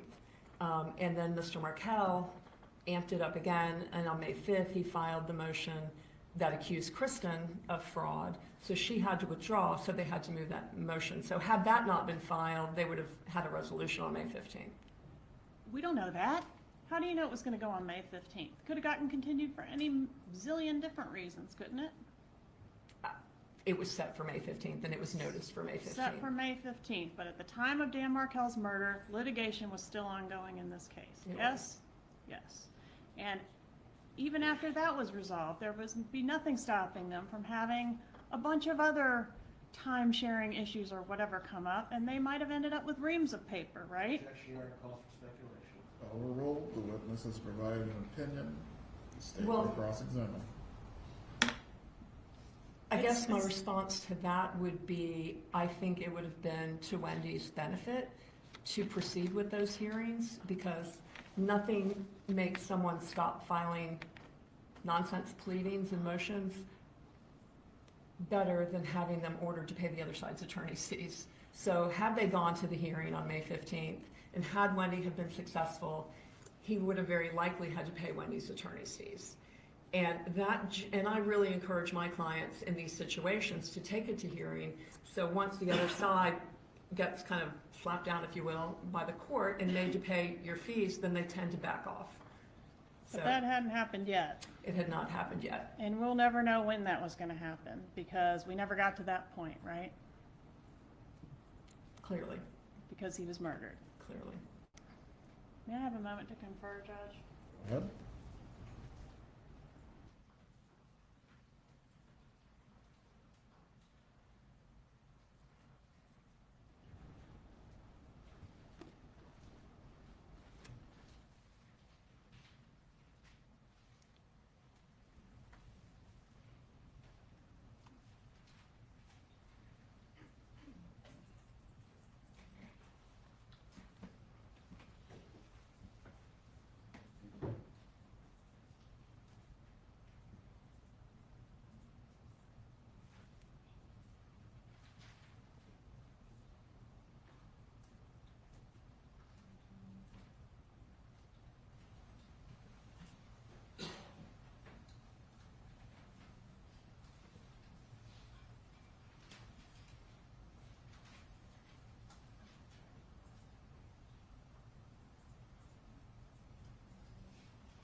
cross-examination.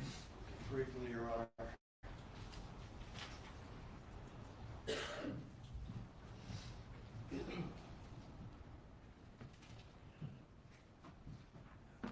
Ms. Bailey, you sat through Kristen Adamson's testimony earlier today, correct? I did. Did that in any way influence your testimony here this morning? No, there was no new information. Nothing further. Will this witness be recalled at any point?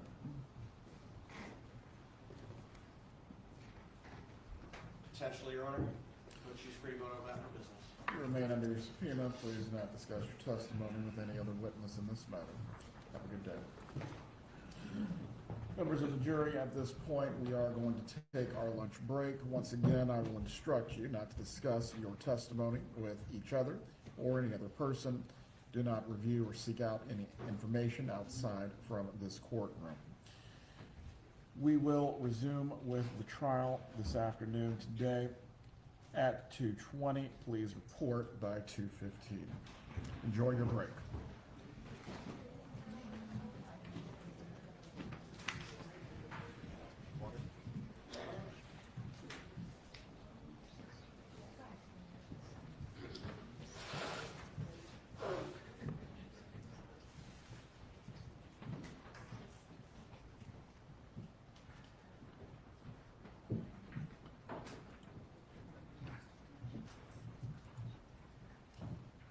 Everyone can be seated. Any discussion that needs to take place concerning whether the defendant will testify does need to occur during the extended lunch break at this point. Are there any other matters that we need to address? Judge, I'm still hearing reactions from the gallery over my right shoulder during witness testimony. I heard it again after the court, cautioning the gallery again. I don't know what steps the court needs to take in order for that to stop, but the fact remains that they're doing this in front of the jury, could have an impact on the jury, and it could impact my client's right to a fair trial. Well, this is a public trial. I cannot clear the courtroom. However, who do you believe you heard making comments or in some way doing something that was intended to distract the jury? That person can be removed. Are you able to identify them? They're behind me, Your Honor. No, all I can identify is this coming over my right shoulder. Please be seated. I want to make this crystal clear for everyone who is observing the trial today. Should I or the bailiffs in any way notice that you are engaged in a disruptive behavior that is intended to improperly influence the jury, you are going to be removed from the trial and subject to contempt. I cannot make this any clearer at this point. Please report back at 2:15.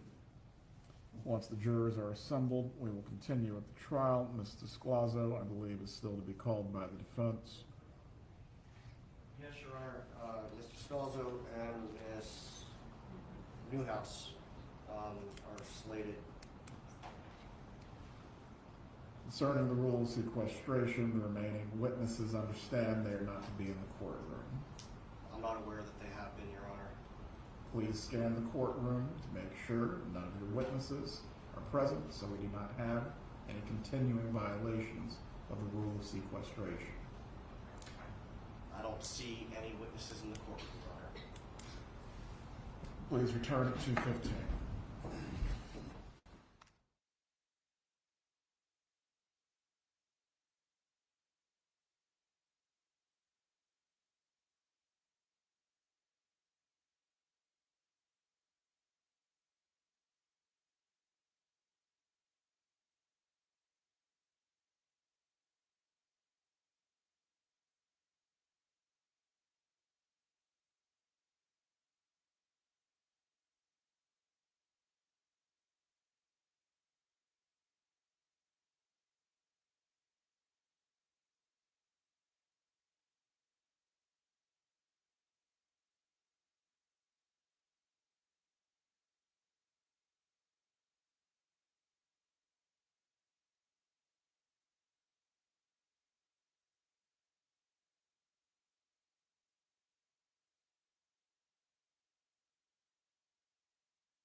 Two matters to briefly address before we bring the jurors in.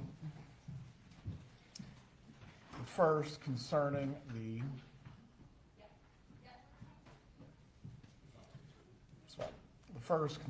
the waiver of attorney-client privilege as to the testimony of Mr. Scalzo. I am going to need to place the defendant under oath concerning this. Ms. Adelson, please rise, raise your right hand.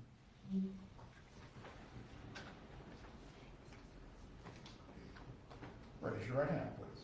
Do you swear or affirm the testimony you're about to give will be the truth? Yes. You can lower your hand. You understand with your former, or I guess I don't know the relationship exactly, but someone who has previously represented you, concerning their testimony today, are you waiving attorney-client privilege concerning what they will testify about? Yes, I am. Concerning that, Mr. Zellman, do you wish the court to make any further call to it? Yes, Your Honor, the waiver is specific as to the counsel that our client received from Mr. Scalzo. Well, if you need to discuss with her what she's waiving, that's fine. I don't believe you can waive on her behalf.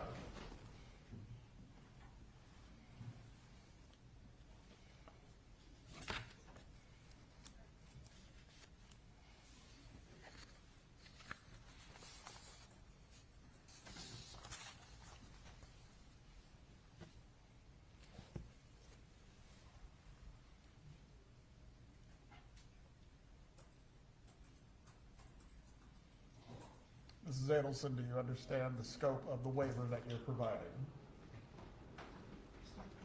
Do you understand the scope of the waiver that you're providing of attorney-client privilege?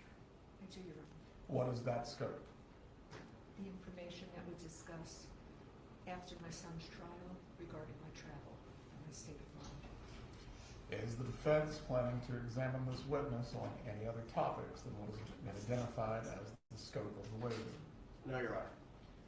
Very well. If any matters are inquired into that exceed the scope, at that point, we are going to have to send the jury out of the room.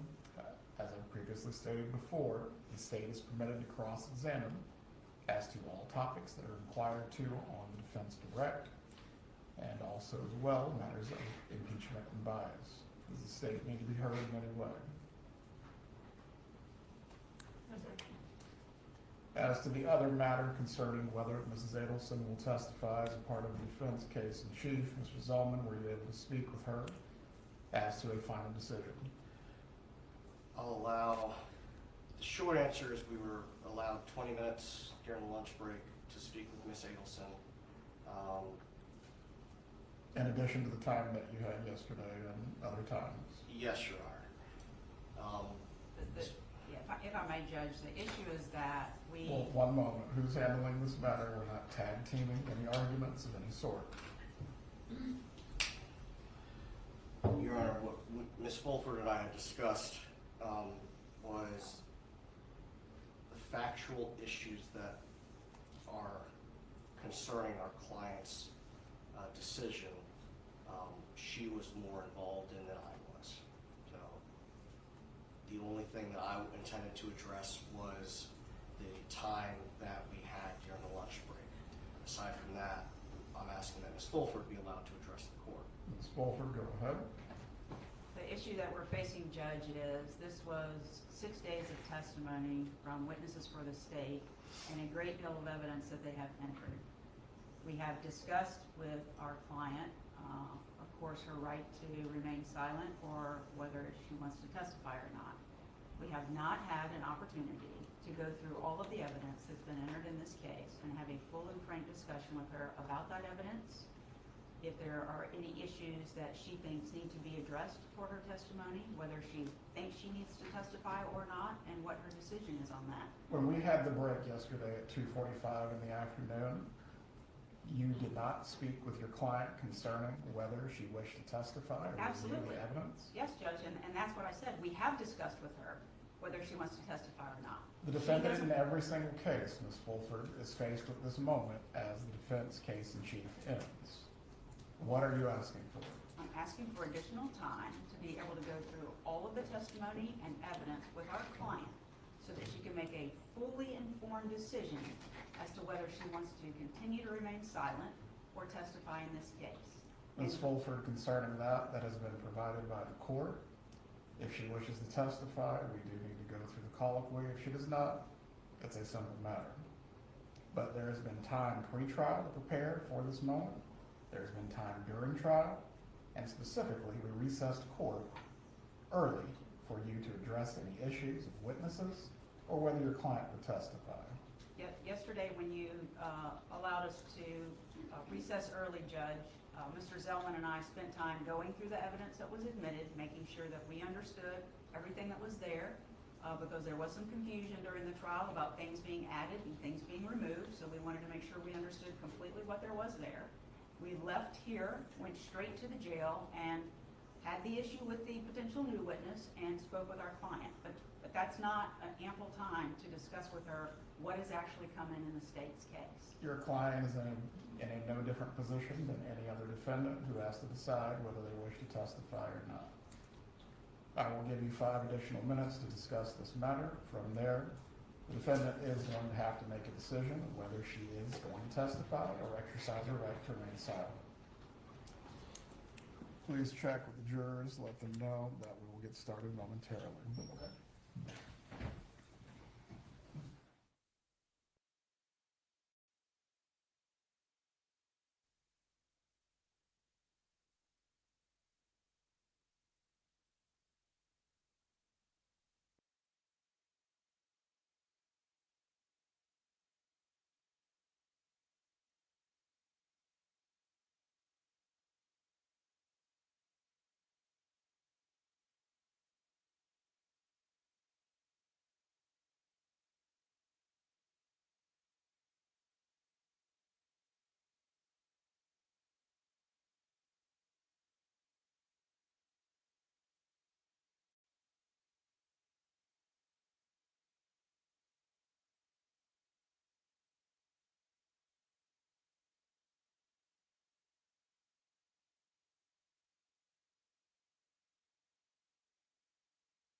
Times is the response from the audience concerning things that are said by the defense. And although the proceedings are public, that has not stopped peanut gallery from their comments and laughter. We are respectfully requesting that the court allow Ms. Adelson to participate at sidebar, as she is entitled, and for the court for us to address additional issues that are weighing on Mrs. Adelson's decision. Please approach. We are not going to do this for very long.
Everyone can be seated.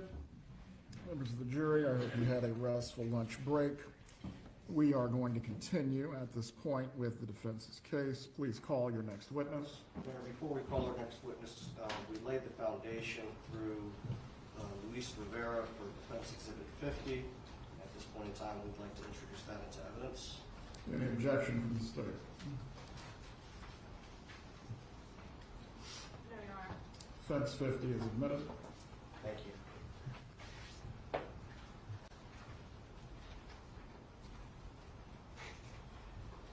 this point in time, the defense would call Marisol Descalzo.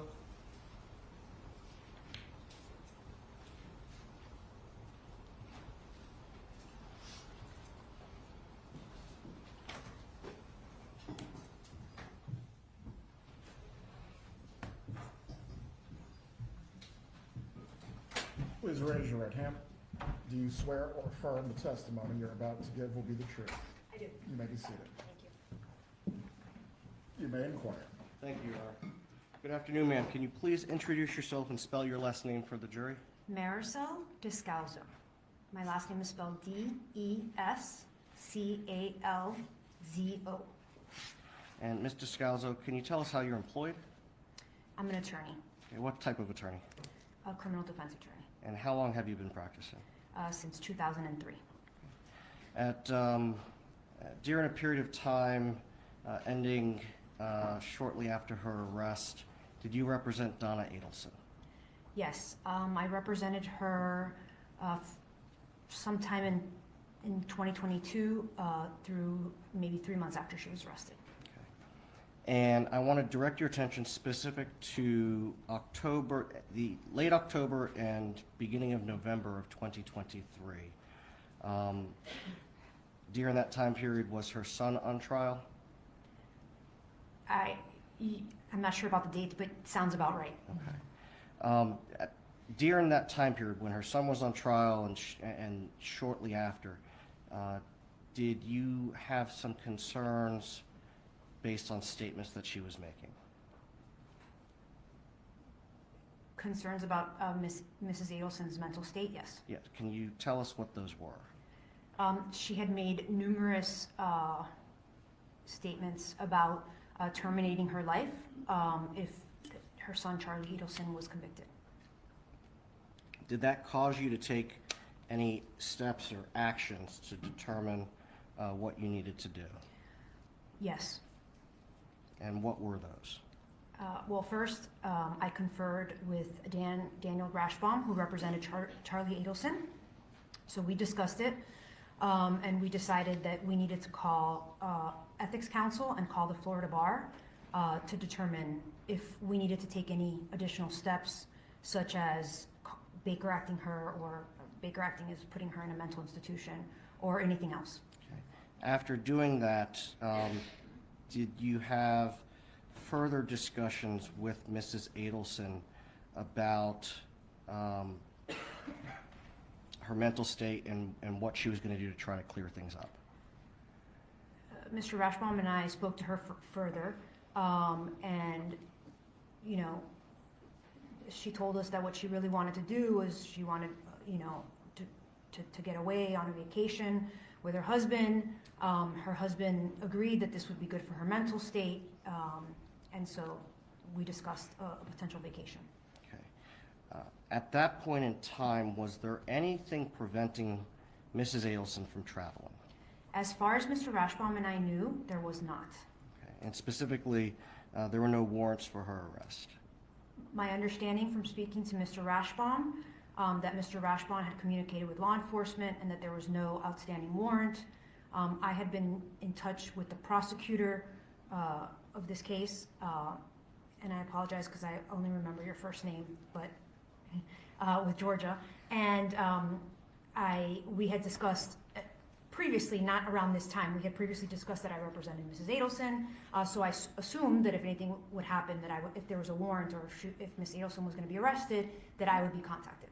Did you advise Mrs. Adelson that if a warrant was issued, that you would provide her with that information so that she could self-surrender? So the discussions I had with Mrs. Adelson weren't exactly like that. Mrs. Adelson discussed what would happen if there was an arrest warrant, and the potential things that might happen. The prosecutor had never guaranteed for me that Mrs. Adelson could self-surrender. Did you tell her did you tell Mrs. Adelson that self-surrender was something that could happen? Yes, I did. Okay. And on November 6th, her son was convicted. Did you speak with her after that, specific as to her ability to travel? I don't remember the dates, but there was discussions about her traveling after the conviction, because around that time was when she was making a serious threat, was when Mrs. Adelson was making these serious threats about her life. Just a moment, Your Honor.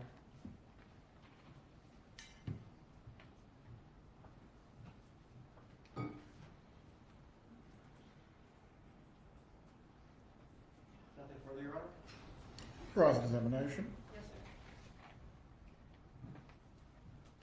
Good afternoon. Good afternoon. Now, if someone has a warrant, is it up to the defendant or the suspect, the person who has the warrant, to dictate their terms of surrender? I don't think so. It's up to the law enforcement. It's usually up to law enforcement to decide how or where to apprehend that person, right? Yes. But, so it's not a requirement of law enforcement to notify someone when they have a warrant, but that is sometimes a courtesy that's extended, is that right? That's correct. And that is a courtesy that's sometimes extended in situations where, let's say, someone is not a flight risk, right? It's in all sorts of situations you can have self-surrender extended to. I wouldn't limit it to only people that are not a flight risk. Okay, would that be one situation? I would assume so, yes. Okay. And you were told that by Georgia, by Ms. Kappelman, that you wanted to know whether she had a warrant, she could turn herself in. That was some amount of years ago? It was definitely before Charlie Adelson was convicted. It was on a phone call that I had. I offered it, and as I stated, Georgia Kappelman did not guarantee that. Okay. But that was before Charlie's trial or verdict? Correct. Okay.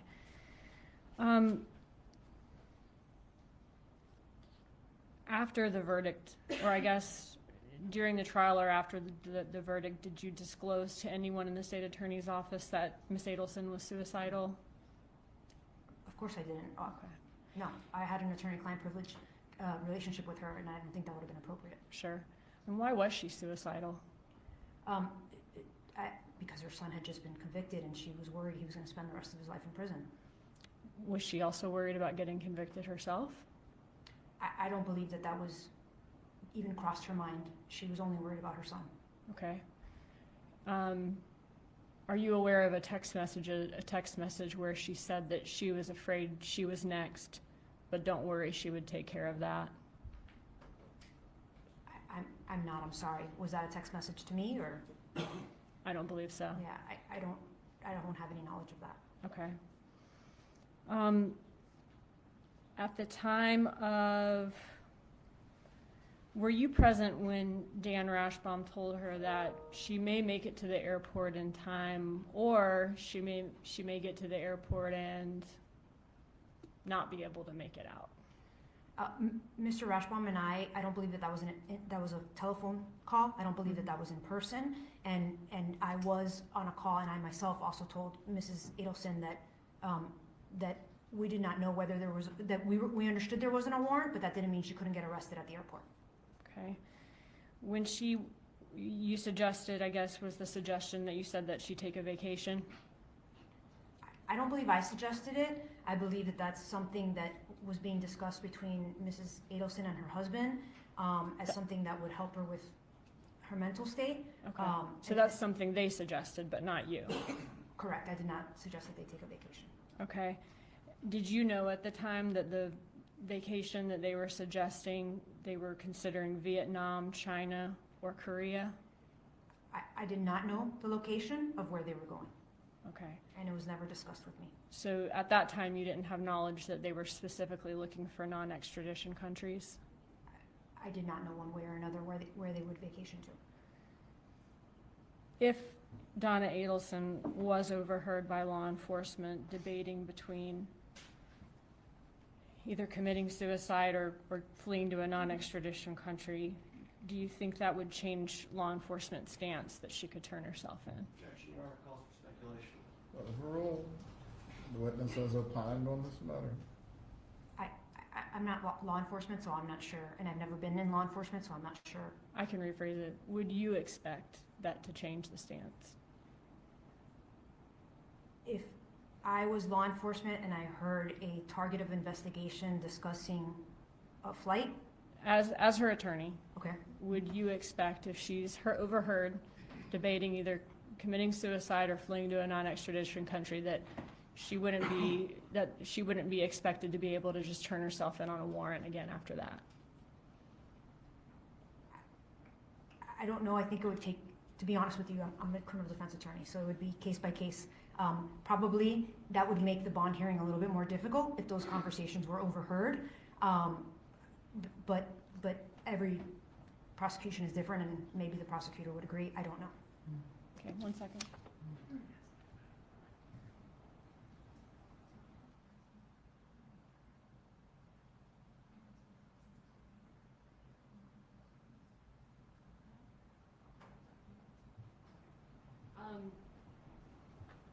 Specifically though about self-surrender, would you expect that to change law enforcement's stance as to self-surrender, not as to a bond? Again, I think that that's specific to each case, and, you know, I don't know exactly what was overheard, so I apologize, but I don't really have a concrete answer for you, other than what I said before, that it would come up at a bond hearing. Thank you. Redirect examination. Thank you, Your Honor. Mr. Scalzo, Prosecutor asked you about fleeing the jurisdiction. My client talked to you about a vacation, correct? That is correct, it was not fleeing the jurisdiction.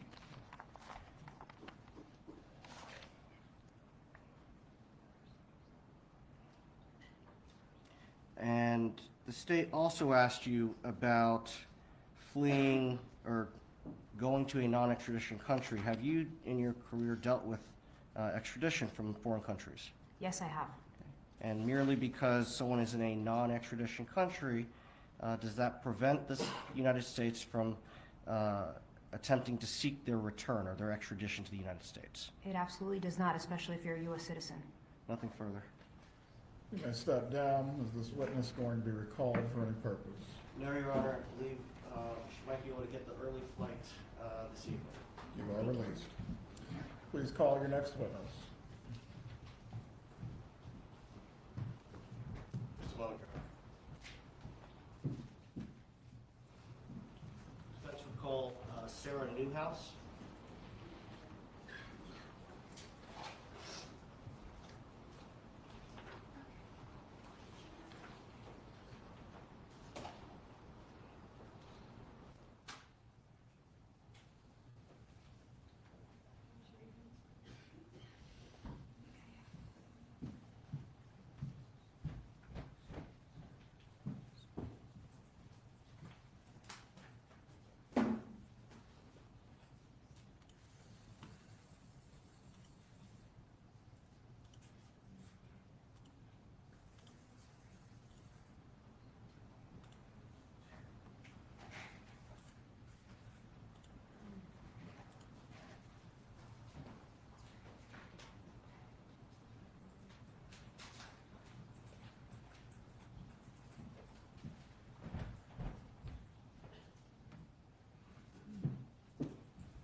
Please come up to the witness stand.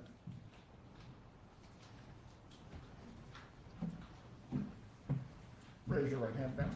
Do you swear or affirm the testimony you're about to give will be the truth? Yes, sir. You can take your seat. Please speak loudly and clearly. You may examine. Thank you, Your Honor. Good afternoon. Good afternoon. Can you please introduce yourself to the jury? Yes, my name is Sarah Newhouse, and I am currently the Behavioral Wellness Coordinator for the Police Department. Back in 2014, I was the victim advocate. You're a victim advocate for the Tallahassee Police Department? Yes, sir. Okay. And in your role as a victim advocate, what does that entail when you work for the police department? Typically, it's following up with victims that are victims of crime, usually persons crimes, homicides, suicides, sexual batteries, domestic violence, things of that nature. And it's providing support, kind of being a middle person between them and the police investigation team. And in that role as a victim advocate, were you working on July 18th of 2014? Yes, I was. Okay. Did you have occasion to get assigned to be the victim advocate for Wendy Adelson? Yes, I did. And were you present for the vast majority of her interview with law enforcement? I was. Were you also present when Wendy Adelson called her mother, Donna Adelson, towards the end of that interview? I was. And did you have an opportunity to listen to the portion of the interview where Wendy Adelson called her mother? I did. And I'm going to show you what is marked for identification purposes as Defense 71. Did you have an opportunity to listen to this exhibit? I did. Okay, and is the portion of the recording true and accurate reflection of what you remember from July 18th of 2014 when Wendy Adelson called her mother? It is. Okay. When Wendy Adelson called her mother, do you recall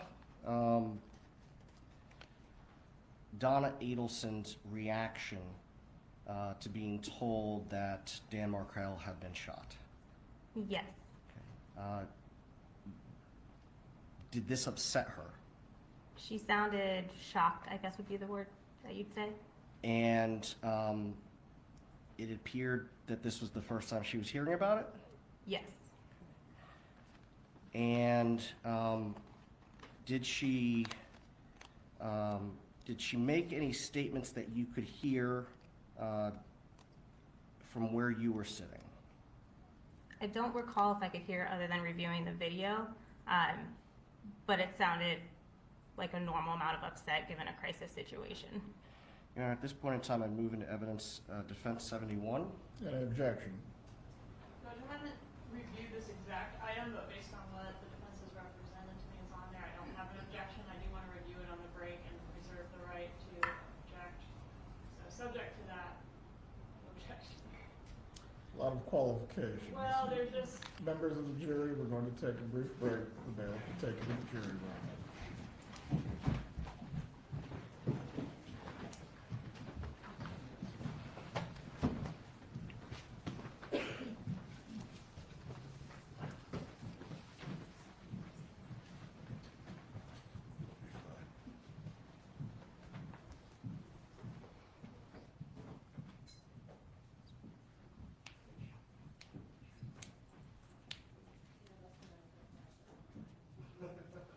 You can be seated.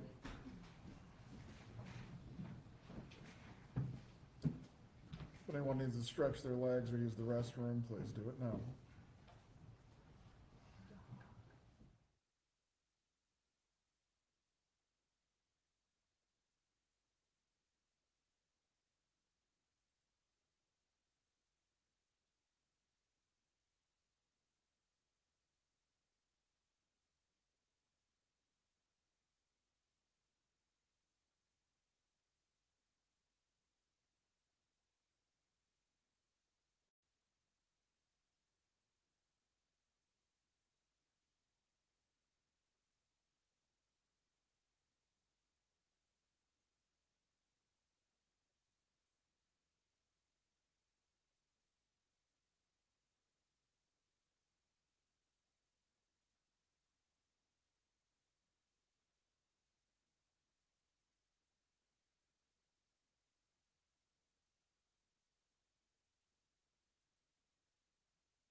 And Gentlemen, as I indicated to Ms. Dugan when Ms. Kappelman was watching it, I got to remember how I snipped it, but I don't have a problem removing the comment before and the comment after before it's published for the jury. that defense 71 will be admitted. The proper redactions will need to be made. You can bring back in the jurors.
Everyone can be seated. Defense 71 is admitted at this time.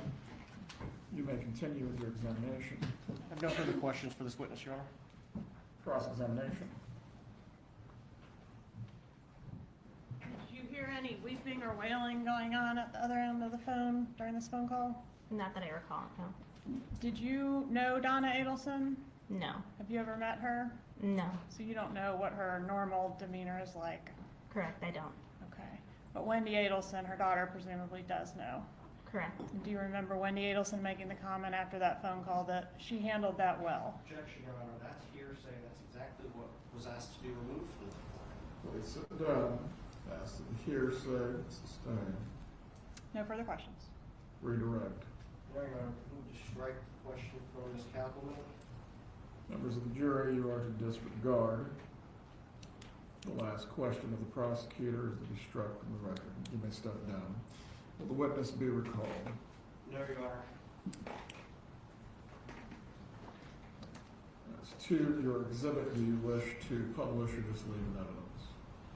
Not at this time, Your Honor. I do need to make the edits that were requested outside the presence of the jury so that it removes the two references. That could just take a few minutes. Well, the jury will have a brief break, and they will take you to the jury room once again.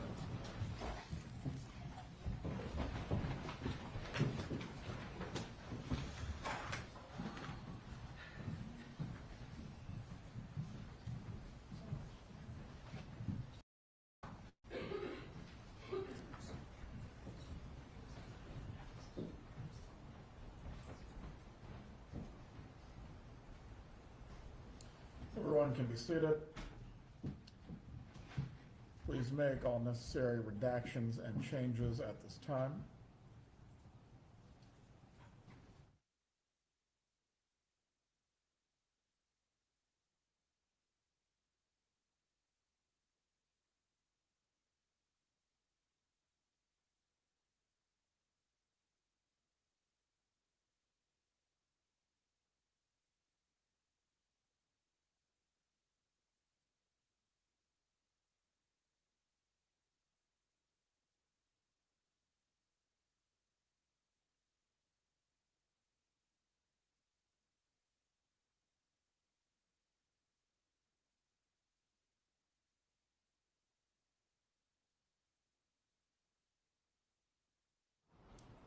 If there are no other witnesses for the defense, it is time for the decision to be made.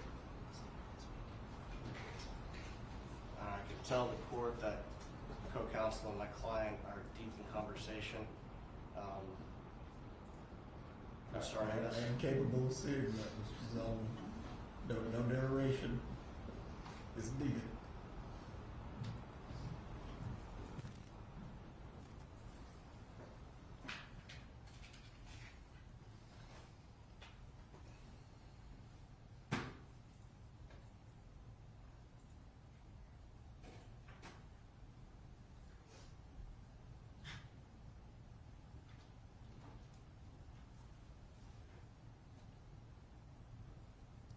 Mrs. Kappelman wants the defense rest. Is the state intending to place or put on any rebuttal case?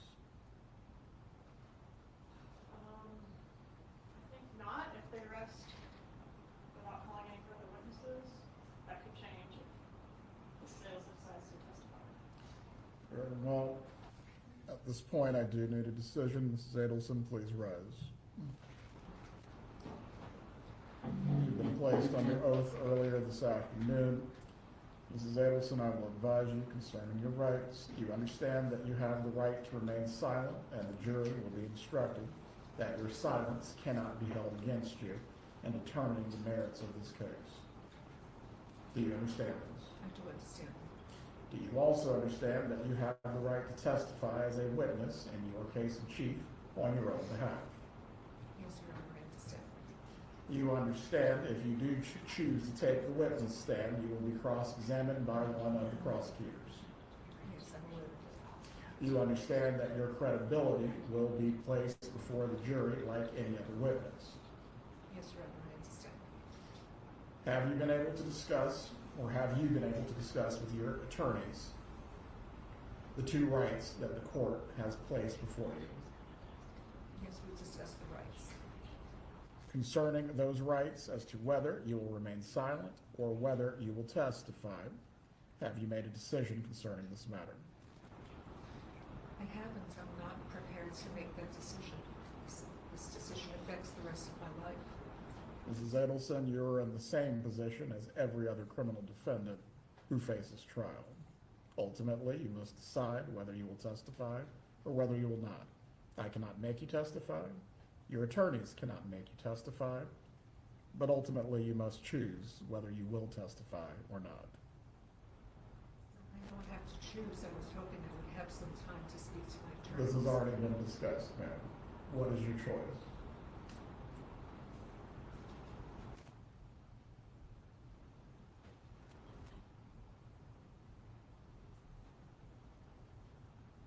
Judge, since I was handling prior witnesses while Ms. Fulford was speaking with Ms. Adelson, can I have a few minutes, please?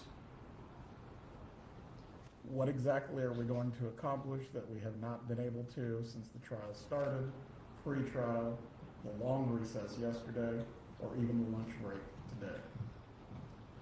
That's what I'm trying to determine, Your Honor. I will give you exactly 5 additional minutes. From there, Mrs. Adelson has to make a decision whether she will testify or whether she will not. Thank you, Your Honor. If anyone in the gallery needs to use the restroom or stretch your legs, this is your opportunity at this point.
One can be seated.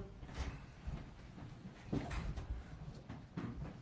Zelman, Ms. Fulford, Mrs. Adelson, the extra time that you have been provided, that has come to a conclusion.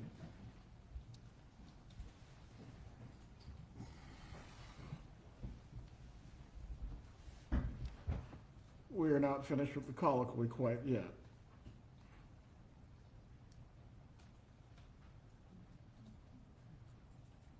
I am not talking for the sake of talking. Before we have to move into any contempt, we do need to move on.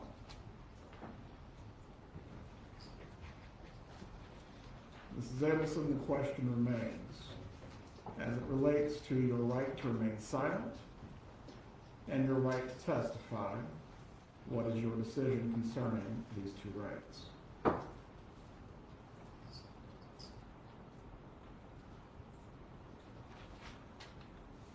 This time I don't want to testify. Very well. As I've previously stated, the jurors will be instructed that your silence cannot be held against you in any way. We will bring the jurors back out. The defense will rest its case on the record. Ms. Kappelman, you indicated the state will not have rebuttal. Did say that, Judge. May I have a moment to confer with the counsel? Go ahead.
There is one matter, Judge, that I thought we might be able to reach an agreement on, and we have. I will need to prepare a written stipulation for Your Honor to read to the jurors.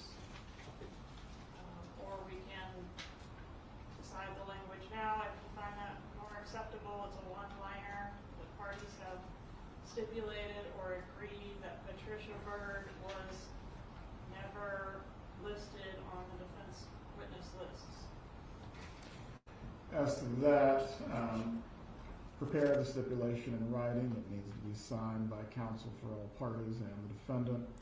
From there, the stipulation will be read prior to the court going into further instructions. The preliminary copy of the jury instructions was sent to everyone this afternoon. Did everyone receive it? We received it, Your Honor. We have not yet had a chance to look through it. All right. We'll bring the jurors back into the room. The defense will rest. We will send them home for the evening.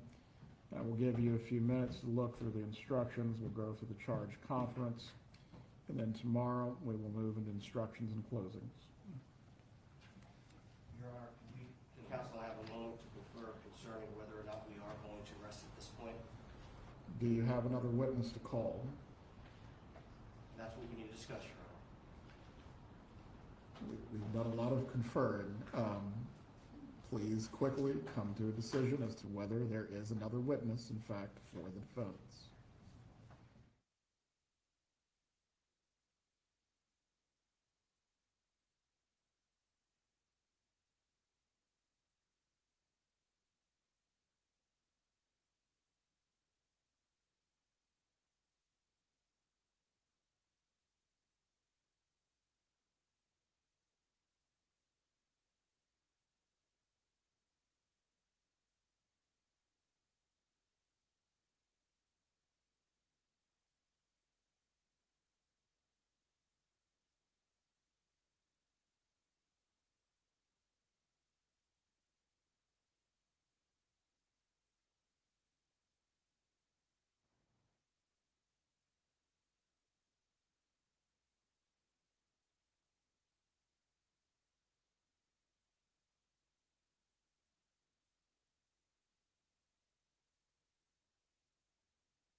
there another witness to be called? Your Honor, we are going to be tendering 2 exhibits to the court to introduce. I believe that both qualified or hearsay exceptions. The state's indicated that they're objecting. If I could just have a moment.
Mr. Zellman, concerning the items, we do need to move on so a ruling can be made.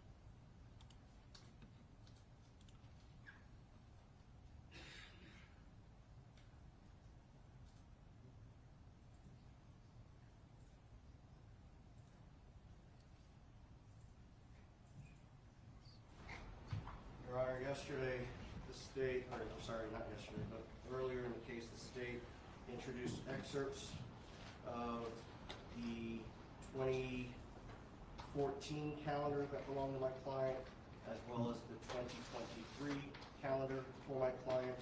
Under the rule of completeness, we are asking that the court admit the complete 2014 calendar, as well as the 2023 calendar that is, I believe it's states 51. No.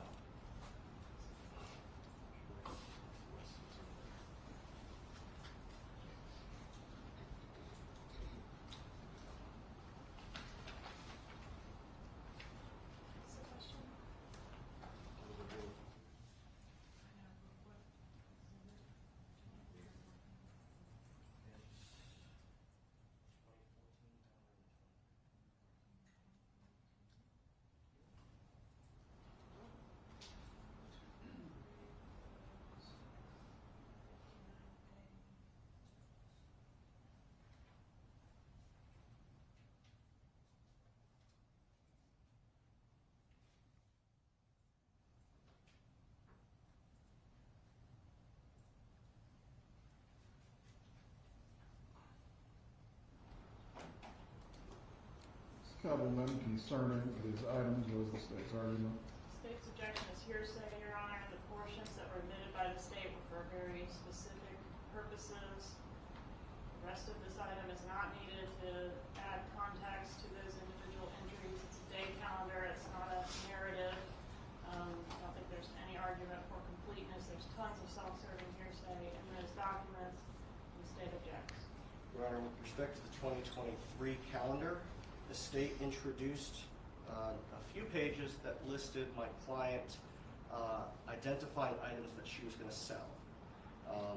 Based on the questions that were asked, the implication from that is that my client was selling these in anticipation of fleeing the country.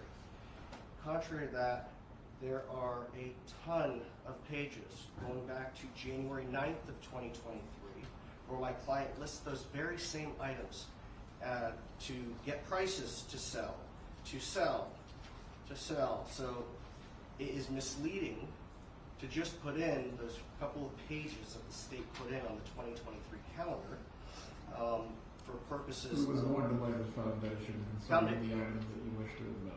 Foundation's already been laid by the state, Your Honor. It was seized I by... believe as the inculpatory matters, yes. As to whether or not she was planning to sell something in January of 2023, what witness testified concerning that? Judge, the implication from the state's admitting those pages is that my client was selling these in anticipation of fleeing. Under the rule of completeness, we should be entitled to introduce the additional entries from the calendar showing that it didn't just start around the time that she decided to travel to Vietnam, but it happened previously. Not for the truth of the matter asserted. Not that she was... Hold on. These are not recordings. A book with several entries is somewhat different from a recording. As it relates to recordings, the rule of completeness, I believe, serves a different purpose in the manner that you're describing. As to each page of this planner, all of the information is not inculpatory. So to that end, what witness has laid a foundation for the pages that you seek to admit that are separate from the inculpatory information?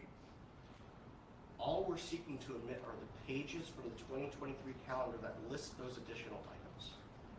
List the items that the state has already put into evidence as my client intending to sell them prior to leaving the country.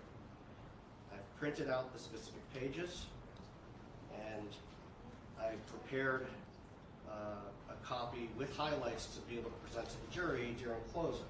But it's not the entire, we don't have the entire 2023 calendar. It's been marked for identification and it's in the clerk's possession. So these are just the pages with those entries. As to that, I will reserve whether the rule of completeness will drag across the pages that you're seeking to admit. I'll do some additional research. But again, every item that appears in the calendars does not have a relevant or probative hook to this matter. If there is not a witness that will testify or lay a foundation concerning this, I will reserve for now. Depending on the court's ruling, you may argue it in closing. It's the same argument as the 2014 calendar. Just a moment.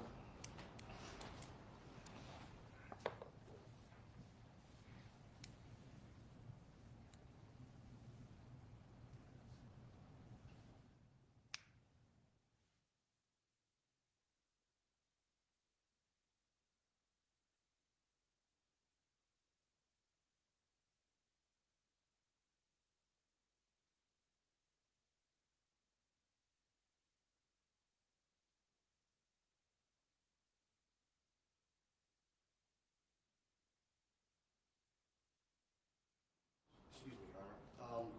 The argument for the 2014 calendar would be the same under the rule of completeness.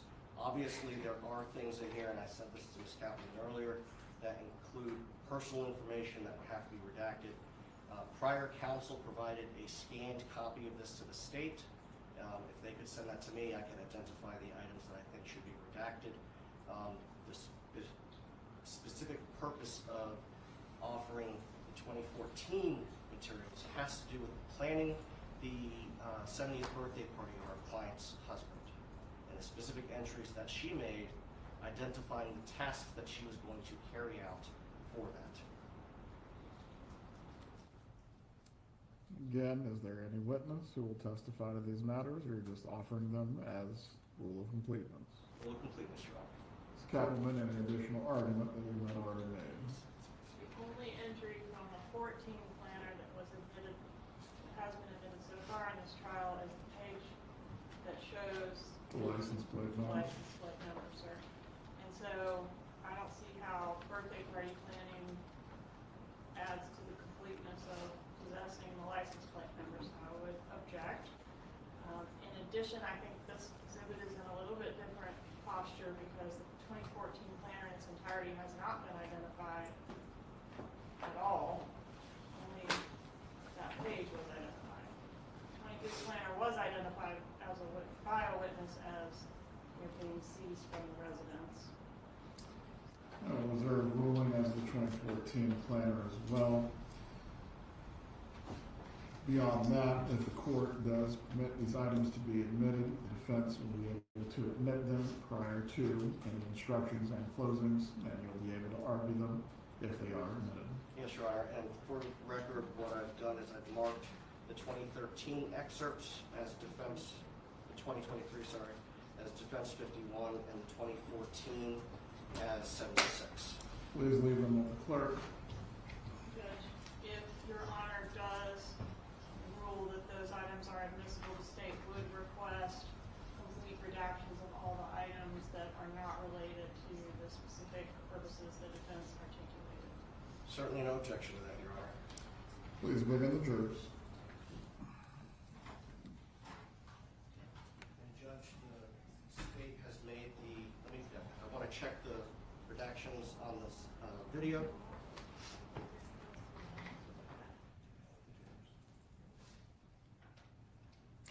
I believe this is just being admitted without being published, correct? That's correct. Yeah. Thank you. Jurors are fine to come in.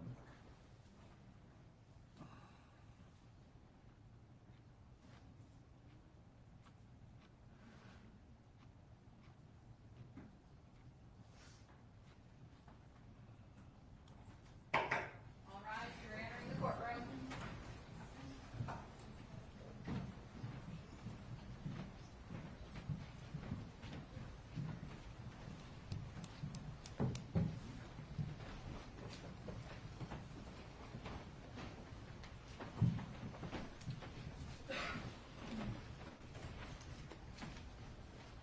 Everyone can be seated. Defense may call its next witness. Your Honor, at this point in time, the defense rests. Members of the jury, with the defense having rested, is the state planning to recall or call any rebuttal witnesses? No, Your Honor. With both the state and defense having rested their cases at this time, we are going to go into recess for the evening. I have some matters that I need to discuss with the parties, and from there tomorrow, you will receive your instruction on the law, and the closing arguments will take place. Once again, do not discuss this case with each other or any other person. Do not seek out any additional or outside information from what has been presented to you in this courtroom. Please report tomorrow at 8:45, and we will get started at 9 o'clock, or at least attempt to. Have a good evening.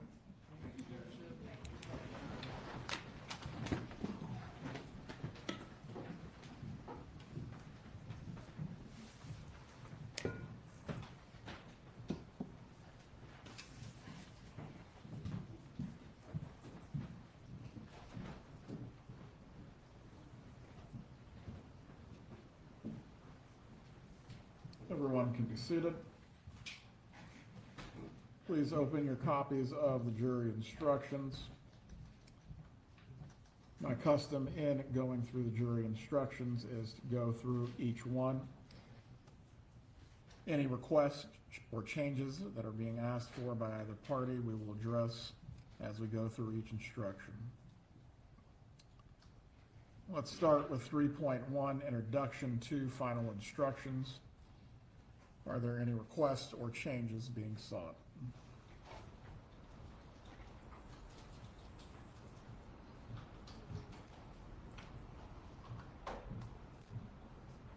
No, Your Honor. No, sir. 3.2, Statement of the Charge. Any requests or changes?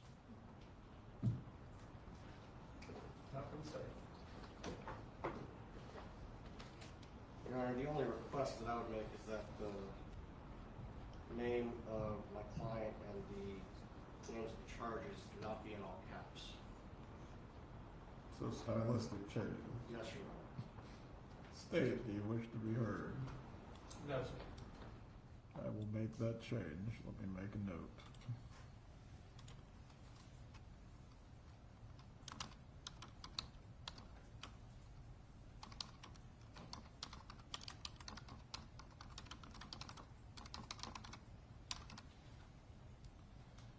Moving on to 7.1, Introduction to Homicide. This is a mandatory instruction in all murder cases. As to the first paragraph,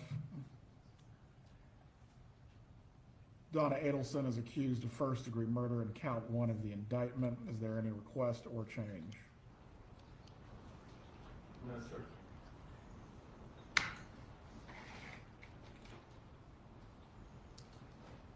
As to the next paragraph concerning lesser includeds, is the defense asking for all Category 1 lesser includeds?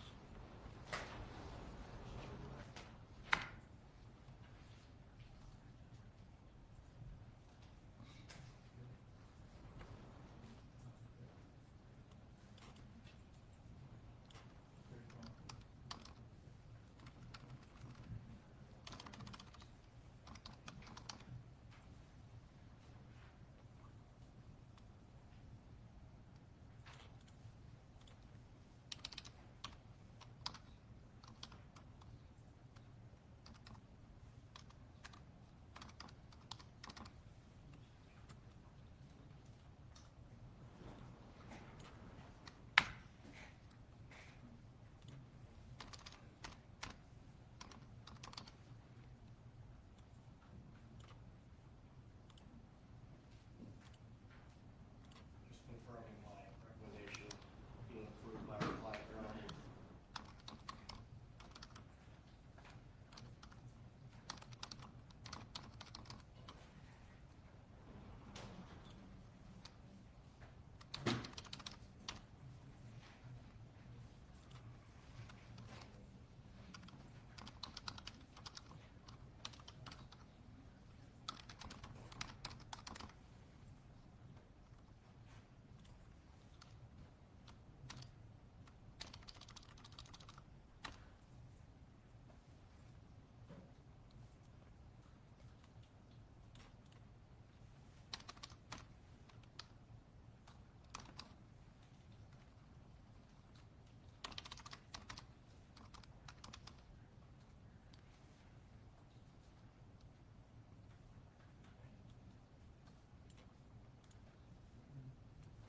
Your Honor, the defense would request the manslaughter lesser. As to the second degree lesser, are you requesting that as well? It's Category 1. With the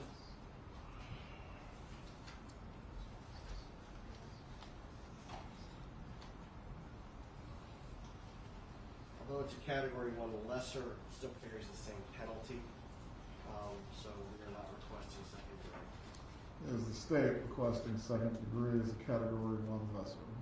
Yes, sir, yes, sir, we'd be requesting all that, sir. Well, all Category 1 lessers will be given. Second paragraph will read in the introduction, first-degree murder includes the lesser crimes of second-degree murder and manslaughter, all of which are unlawful. However, a killing that was excusable or that was committed by the justifiable use of deadly force is lawful.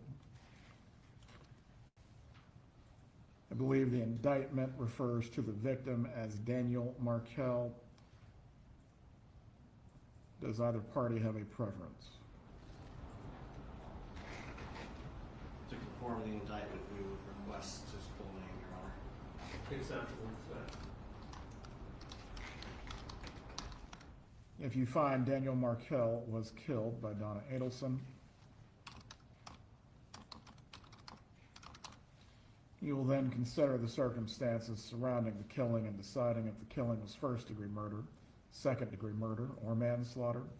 or whether the killing was excusable or resulted from the justifiable use of deadly force. The definition of justifiable homicide and excusable homicide is either party seeking these.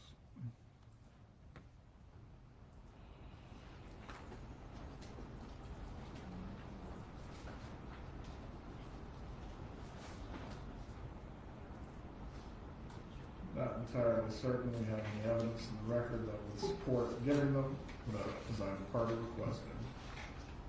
Just a moment, Your Honor.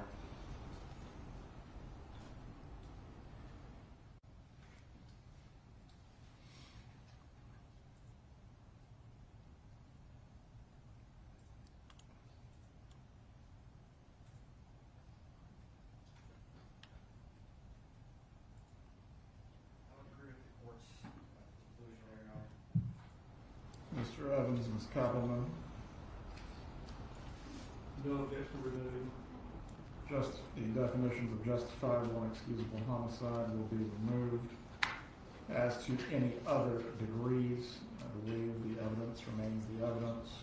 I do not find where there is a basis to give either set of instructions as to the lessers. Final paragraph of the introduction will read, I now instruct you on the circumstances that must be proved before Donna Adelson may be found guilty of first-degree murder or any lesser included crime.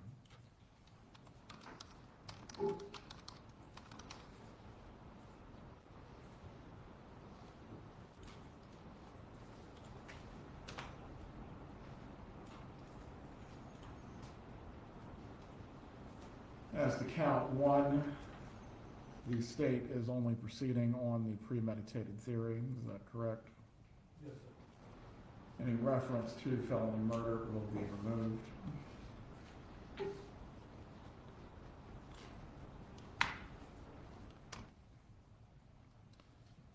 The elements of first-degree premeditated murder.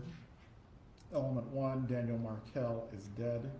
Element 2, the death was caused by the criminal act of Donna Adelson. Element 3, there was a premeditated killing of Daniel Markell.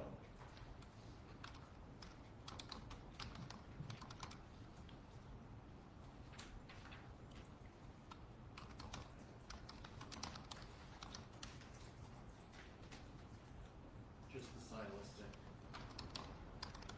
issues that we raised previously. Very well. Instead of caps, they will be in upper lowercase. Moving on to the definitions. The definition of an act will be given. Killing with premeditation, that will be given.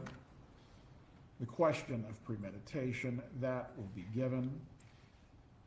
The portion that will be omitted, give only if there's evidence the defendant acted in the heat of passion on legally adequate provocation, that will be removed.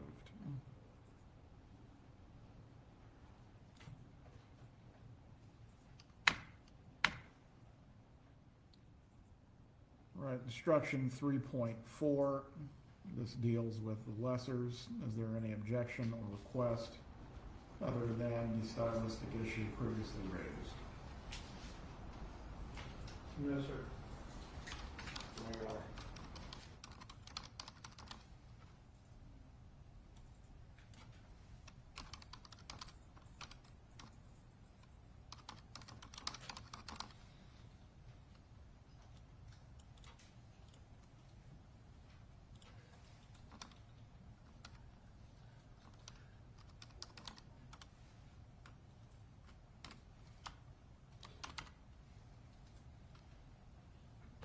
Right, 7.4, second-degree murder. Introduction to homicide will be given. This portion of the instruction will be removed. To prove the crime of second-degree murder, the state must prove the following three elements beyond a reasonable doubt. Element 1, Daniel Markell is dead.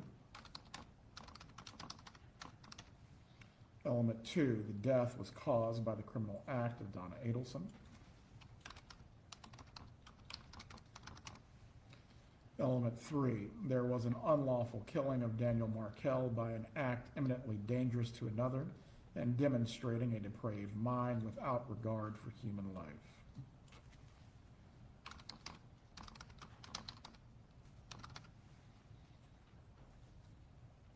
As to the definitions, I believe act is repeated. Is there any objection to this stating an act has been previously defined above?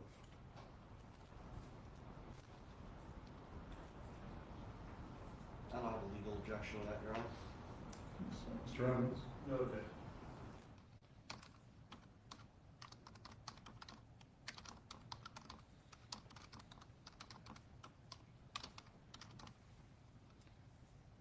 The second definition, an act is imminently dangerous to another and demonstrating a depraved mind. That must be given. In order to convict of second-degree murder, it's not necessary for the state to prove the defendant had an intent to cause death. That will be given. Give only if there's evidence the defendant acted in heat of passion on legally adequate provocation. That will be removed.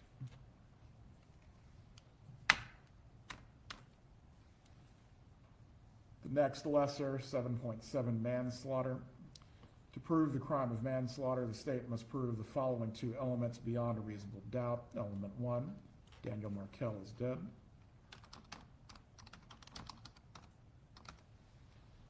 As to element 2, which theory is the state proceeding on?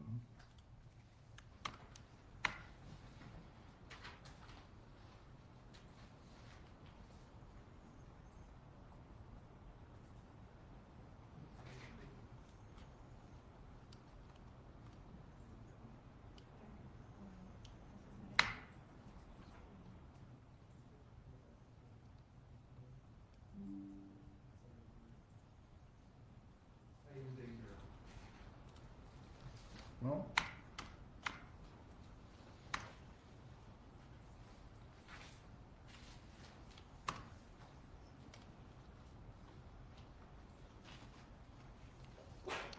A and B will be split by an or.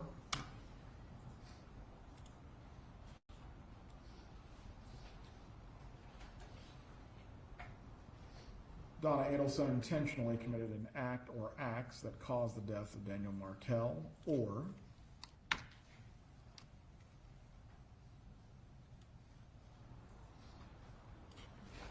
Donna Adelson intentionally procured an act that caused the death of Daniel Markell.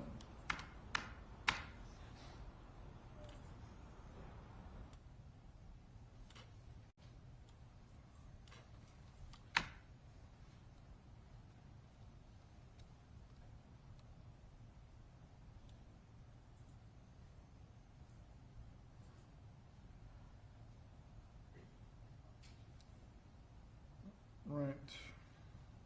Concerning the State versus Spencer italic, that will be removed. And my understanding, Your Honor, is given the fact that the defense has not requested that instruction, has agreed there's no legal basis to give the instruction, there is a concession that the homicide of Daniel Markell was not excusable or justified.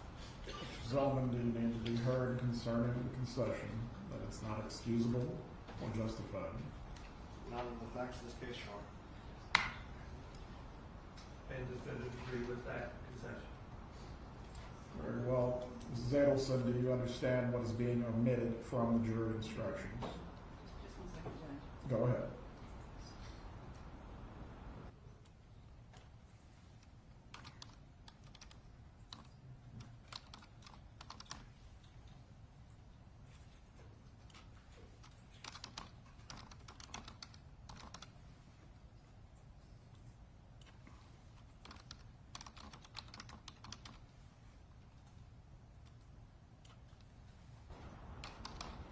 Okay, Judge. Mrs. Adelson, do you understand what is being omitted concerning whether this homicide was justifiable or excusable? I do. As to that concession, do you need anything else that you need to discuss with your attorneys? Yes. She said yes. Please discuss it with them now. Thank you.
Ms. Adelson, you understand the concession that is being made as to justifiable and excusable homicide.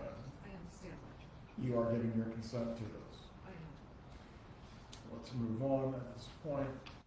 The paragraph that states every person has a duty to act reasonably toward others if there is a violation of that duty without any conscious intention to harm, that violation is negligence. The defendant cannot be guilty of manslaughter by committing a merely negligent act. I believe the period needs to go there because there will not be any discussion of justifiable or excusable homicide. Does either party wish to be heard? We concur, Your Honor. In order to convict of manslaughter by act, that paragraph will be given. The last portion. In order to convict of manslaughter by act, it is not necessary for the state to prove that the defendant had an intent to cause death, only an intent to commit an act that was not merely negligent, and which caused death. The justifiable and excusable portion of the sentence would be removed. Does either party wish to be heard? No. No, Your Honor. The definition of procure will be given, and all other references to culpable negligence will be removed. Moving on to 3.5 sub A, principles. The two elements are static. As to the portion below that is italicized, or any of the italicized portions being requested.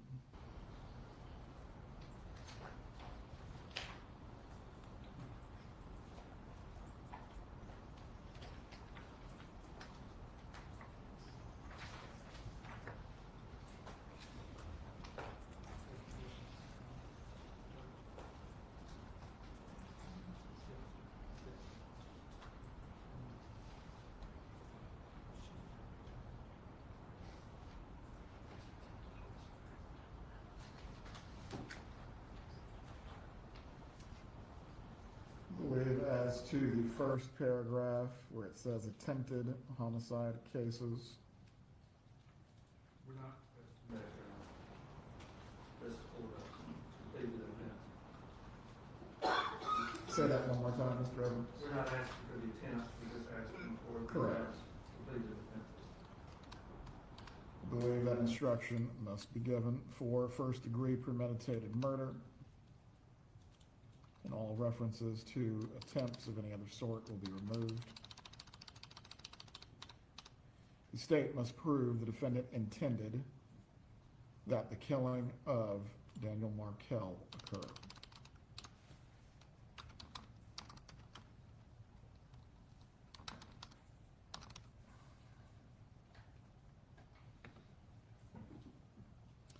As to the paragraph that concerns second-degree murder, felony murder, or other attempts, I believe this paragraph needs to be given as it relates to the lesser as well. For second-degree murder,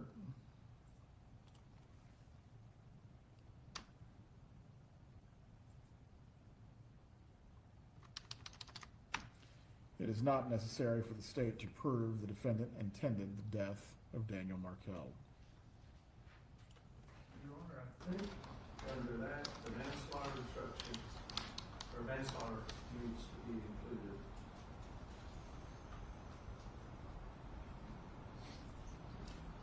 Concerning whether an intent was necessary for manslaughter as well, Mr. Evans. You have to intend the act, but you don't have to intend to kill. As to that inclusion within the principal instruction, does the defense wish to be heard? Just a moment, Your Honor.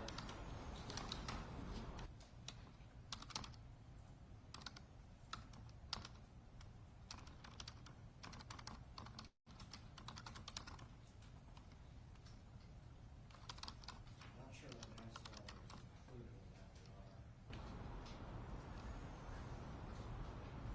It's not included in the standard instruction, no. Can I have some time to research that to make sure that I'm not inviting error. That's fine.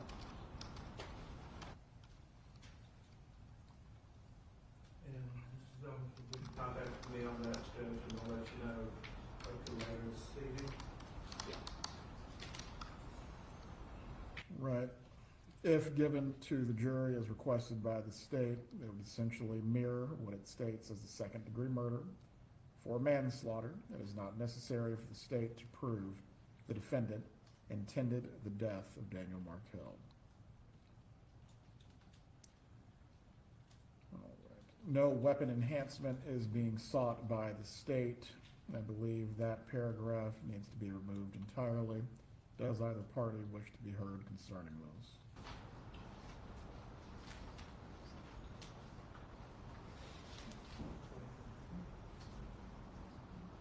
Are you asked? For cases where the criminal statute includes a higher degree because of a firearm. Yes, sir. I skewed down to the principles already connected to that. So I asked yes or no. There's no evidence that the defendant in this case actually possessed a firearm, so no, we're not requesting. That will be removed.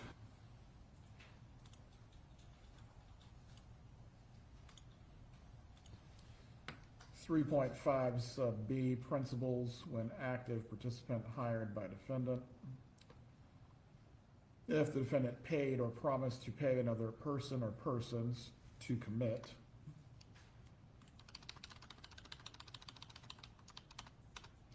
a crime, the defendant is a principal and must be treated as if she had done all things the person who was promised or received the money did if the state proved beyond a reasonable doubt. Then elements 1, 2, and 3 are to be given. As to the bracketed portion of element 3,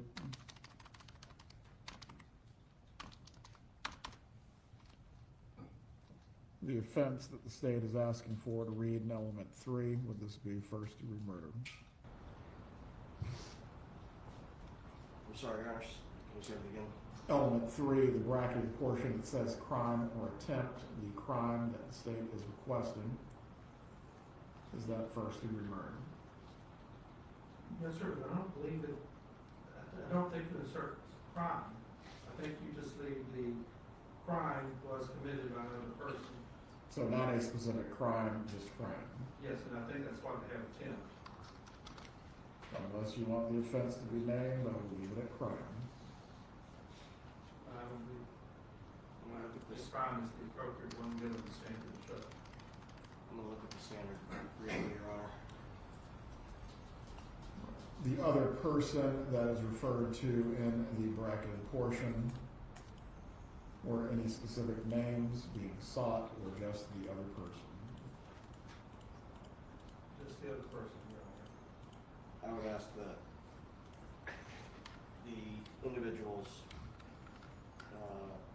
Sequoia Garcia and Luis Rivera be named. Believe within the indictment, the named co-conspirators are Charles Adelson, Catherine McManawa, and or other persons.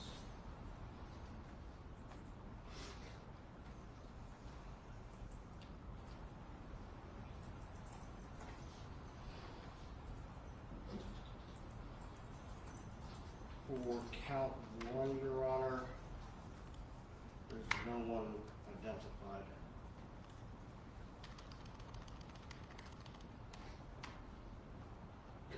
Mr. Evans. You, for principal instruction, 3.5 sub B, element 3. yes, sir, but I'm saying for principal instructions, you do not have to allege it in the indictment in order to be entitled to principal instruction. Well, read the crime was committed by the other person.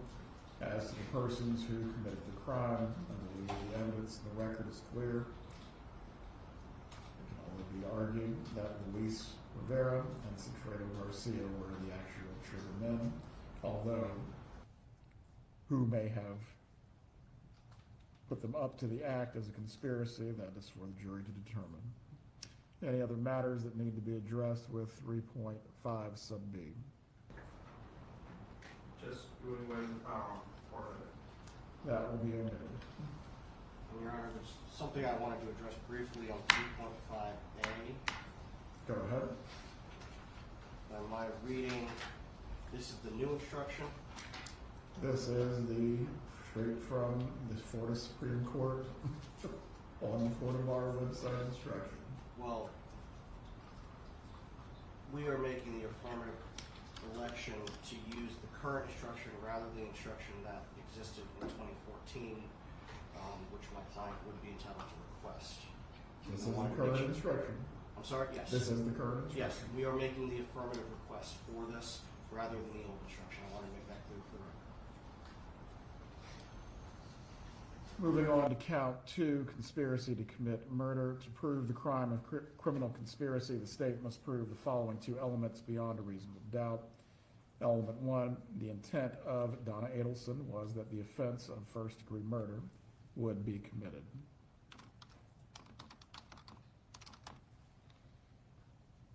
Element 2, as to agreed, conspired, combined, or confederated, which are being requested by the state.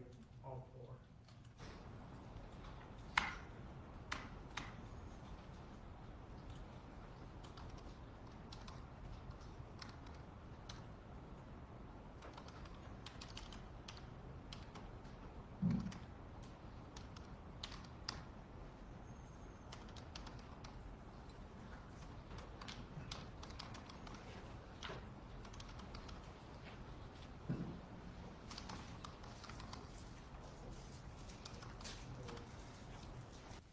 In order to carry out the intent, Donna Adelson agreed, conspired, combined, or confederated with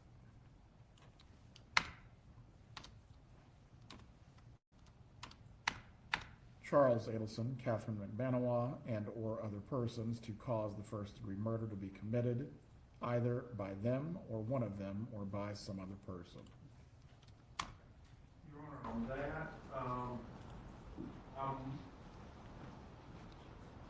I know, I think I understand the way it is written, but in order to avoid confusion, because the and or would apply between the Charles Adelson and or Catherine McBanawa and or other persons. So I think it could be. You're just requesting an and or between the names. Yes. Defense wish to be heard. Your Honor, I always have a heartburn when I see and or in a jury instruction. Going back to the indictment, these are the individuals that are within the charging document. I understand that it's in the indictment. I think it leads to potential confusion with the jury. We would ask that and or not be included. And if that's the case, then you could put simply or. So and or, my understanding of and or are, it can include, basically, if you put something or, I mean, this one, or this one, or this one, or this one. And so in this case, if it's Charles Adelson or Catherine McBanawa or other persons, that would be acceptable to the state. I don't have a legal objection. Conjunction? Yes. What's your function? Yeah. Very well, Charles Adelson or Catherine McBanawa or other persons.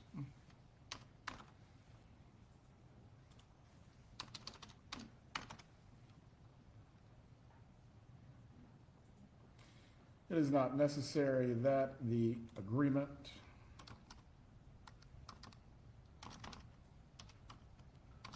conspiracy, combination, or confederation to commit first-degree murder be expressed in any particular words or that words pass between the conspirators.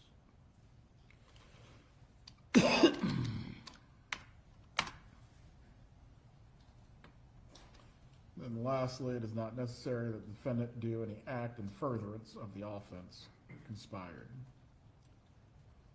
As to the affirmative defense, I'm not aware of any evidence in the record that would require this to be given. Does the defense have any argument?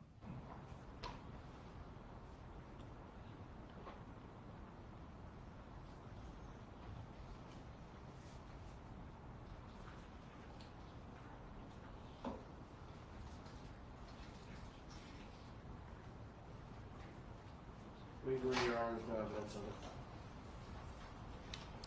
It will be omitted. Count 3, solicitation to commit murder. To prove the crime of criminal solicitation, the state must prove the following 2 elements beyond a reasonable doubt. Element 1, Donna Adelson solicited Charles Adelson, Catherine McBanois, and or other persons to commit first-degree murder. As to this, are the parties asking this to read with the same or that it does for conspiracy to commit? Yes, sir. Yes, Your Honor.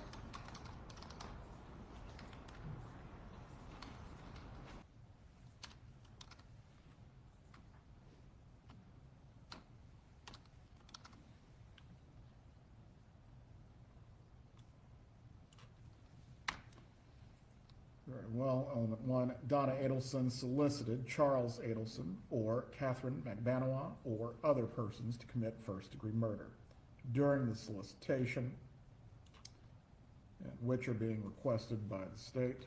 All 4.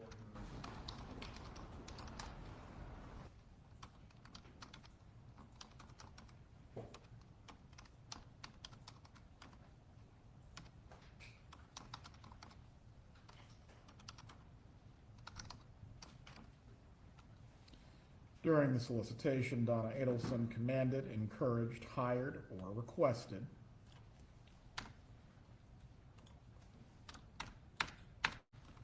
Charles Adelson or Catherine McBanois or other persons to engage in specific conduct which would constitute the commission of first-degree murder.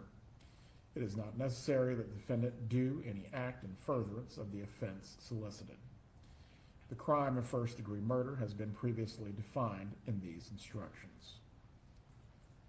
The definition of solicit must be given as well.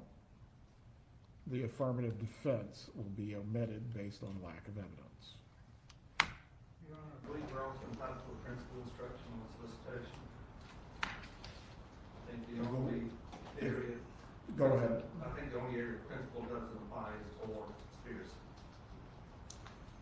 Do you wish for me to move then the 2 principal instructions to the very end, and then they can be argued as to counts 1 and 3 is necessary? You could put it there, or you could simply state the principal instruction applies to solicitation with murder as they have previously been defined. Or do we need to? Defense? We would object, Your Honor. How can one be a principal to solicitation? I'm not sure that that's correct. And as with the previous issue, I want an opportunity to look at that. That's not been requested in previous co-defendants trials, or at least it hasn't been given. I think the easiest way to settle this would be to move the 2 instructions to the end of the counts, and then that way they can be argued as necessary for which counts they apply to. The concern that the defense has, Your Honor, is whether or not it's legally appropriate. That's what I'd like the opportunity to address. As far as that, you can research the matter, whether it can be argued that someone is a principal and solicited. Thank you. For now, I will just move the 2 instructions to the end of the counts.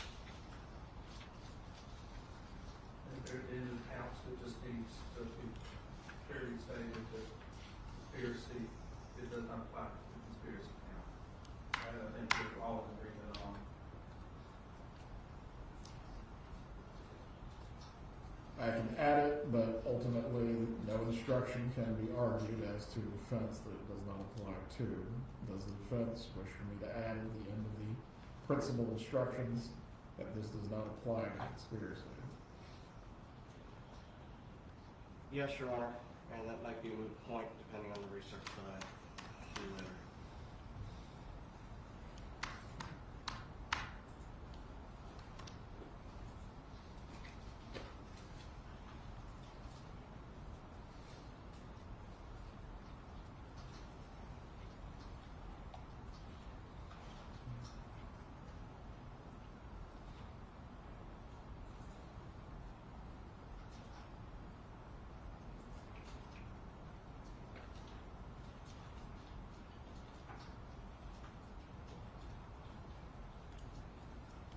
Now we'll just add at the bottom the principal theory.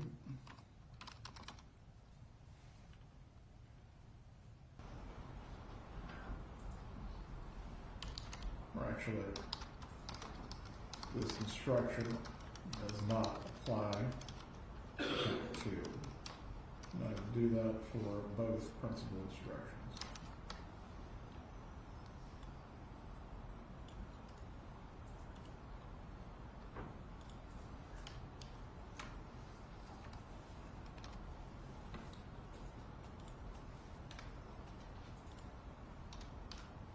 Moving on to intent as a standalone instruction.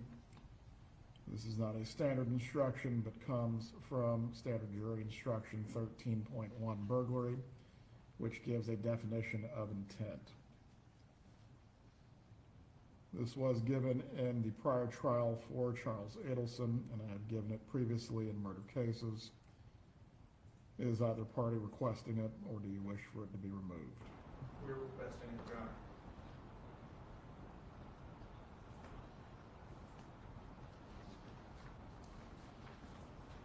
The intent instruction then will remain. We would object, Your Honor. What is the basis? Basis is it's not a standard instruction. 100% speaks to the facts and evidence in this case as to how the jury must determine whether your client had intent. Over objection, it will be given. 3.7, plea of not guilty, reasonable doubt, and burden of proof. All standard language from the current instruction. Does either party wish to be heard? No, sir. No, Your Honor. 3.9, weighing the evidence. The opening paragraph will be given. As to the witness testimony, 1 through 5 will be given. As to the give as applicables, which are being requested.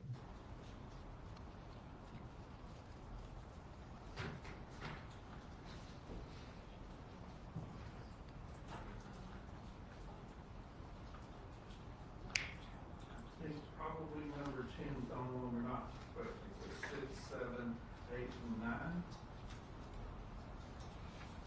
Does the defense have any argument for the giving of number 10?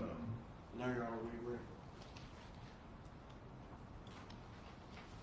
Number 6, has the witness been offered or received any money, preferential treatment, or other benefit in order to get the witness to testify? Number 7, had any pressure or threat been used against the witness that affected the truth of the witness's testimony? Number 8, did the witness at some other time give a statement that is inconsistent with the testimony he or she gave in court? Number 9, has the witness been convicted of a felony?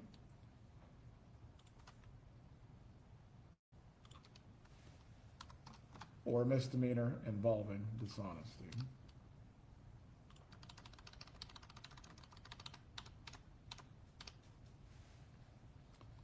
Whether the state has met its burden of proof, that will remain. To the next set of give as applicables, law enforcement witness, is this requested? Yes, Your Honor. No objection. The fact that a witness is employed in law enforcement does not mean that his or her testimony deserves more or less consideration. Expert witnesses. Experts are like other witnesses with one exception. The law permits an expert witness to give his or her opinion.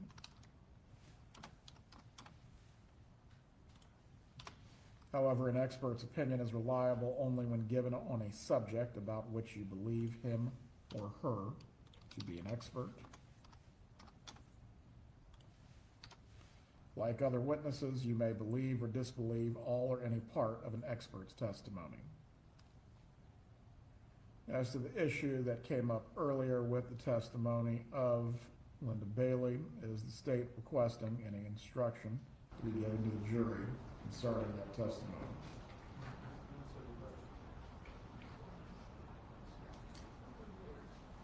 Yes, Your Honor. What is the requested instruction? Have it typed out for you, would you like to? Yes. Copy to the defense. Sorry about the typo in the title. And the certificate of service.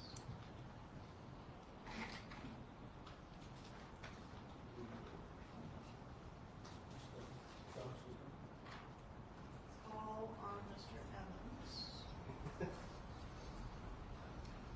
Right, as to the requested instruction, was the witness present in the courtroom during the testimony of another witness or other witnesses? Did the witness violate the court's order not to be present in the courtroom during the testimony of another witness or witnesses? What is the defense's position? Just a moment.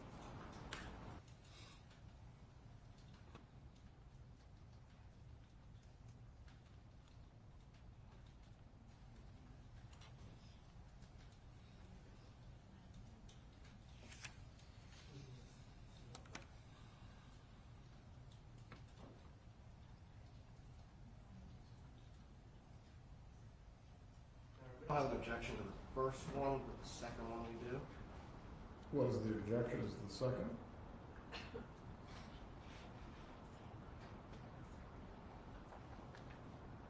Your Honor, it's based, the witness's presence in the courtroom is based on our apparent misunderstanding of the discussion that we had at sidebar last week. As a result, we think that the first one is an accurate statement of the law, but under the facts, the second one would be inappropriate. Kappelman, what is your argument for the giving of the second?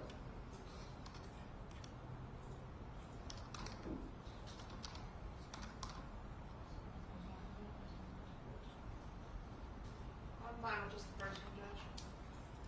Well, after the expert witness instruction, the next instruction will be, was the witness present in the courtroom during the testimony of another witness or witnesses?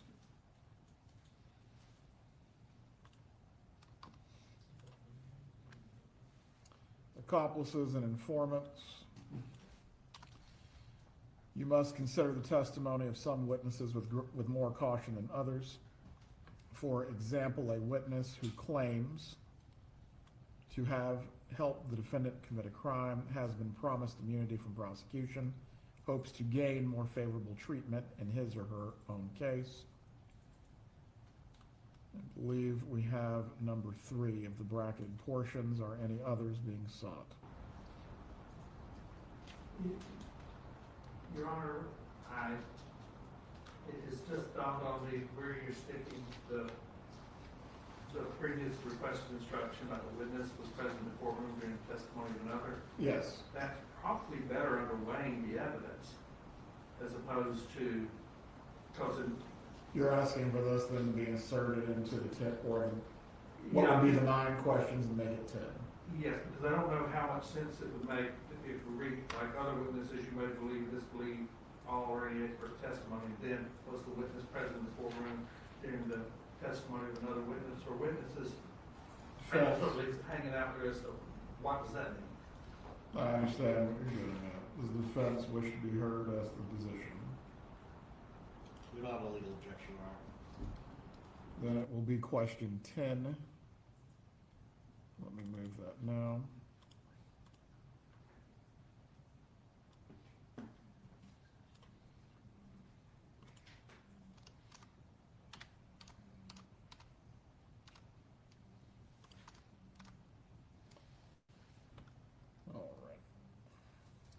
Going back to accomplices and informants, for example, a witness who hopes to gain more favorable treatment in his or his or her own case.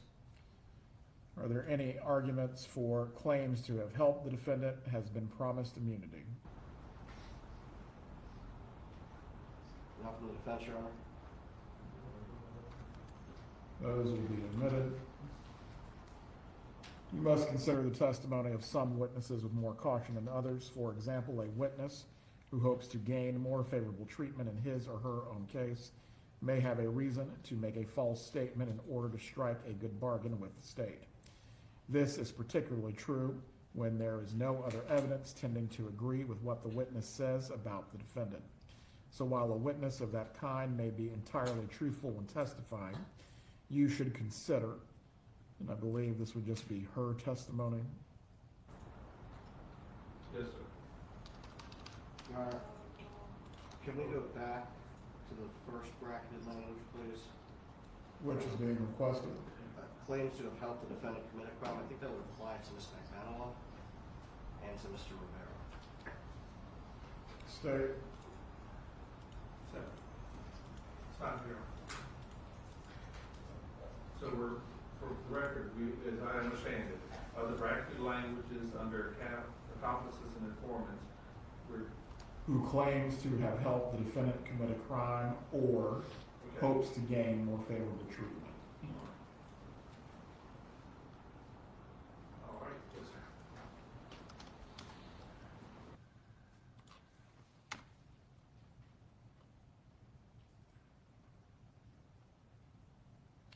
So while a witness of that kind may be entirely truthful when testifying, you should consider her testimony with more caution than the testimony of other witnesses. However, if the testimony of such a witness convinces you beyond a reasonable doubt of the defendant's guilt, or the other evidence in the case does so, then you should find the defendant guilty. There have been no children witnesses. The defendant has not testified. Witness talk to lawyer. Is either party requesting this? Yes, Your Honor. That is be given. And be given all cases, you may rely upon your own conclusion about the credibility of any witness that will be given. Defendant not testifying, this will be given in full. And we'll just change the pronouns to all feminine. The Constitution requires the state to prove its accusations against the defendant. It is not necessary for the defendant to disprove anything, nor is the defendant required to prove her innocence. It is up to the state to prove the defendant's guilt by evidence. The defendant exercised a fundamental right by choosing not to be a witness in this case. You must not view this as an admission of guilt or be influenced in any way by her decision. No juror should ever be concerned that the defendant did or did not take the witness stand to give testimony in the case. As to defendant's statements, I do not believe there was ever a statement given by the defendant to law enforcement. This specifically goes to whether the statement was freely and voluntarily made.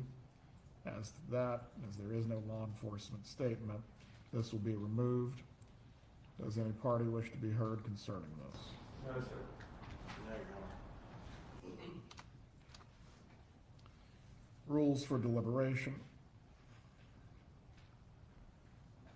Standard instruction, this will be given. Does either party wish to be heard? No, sir. No, Your Honor. Cautionary instruction, does either party wish to be heard? No, sir.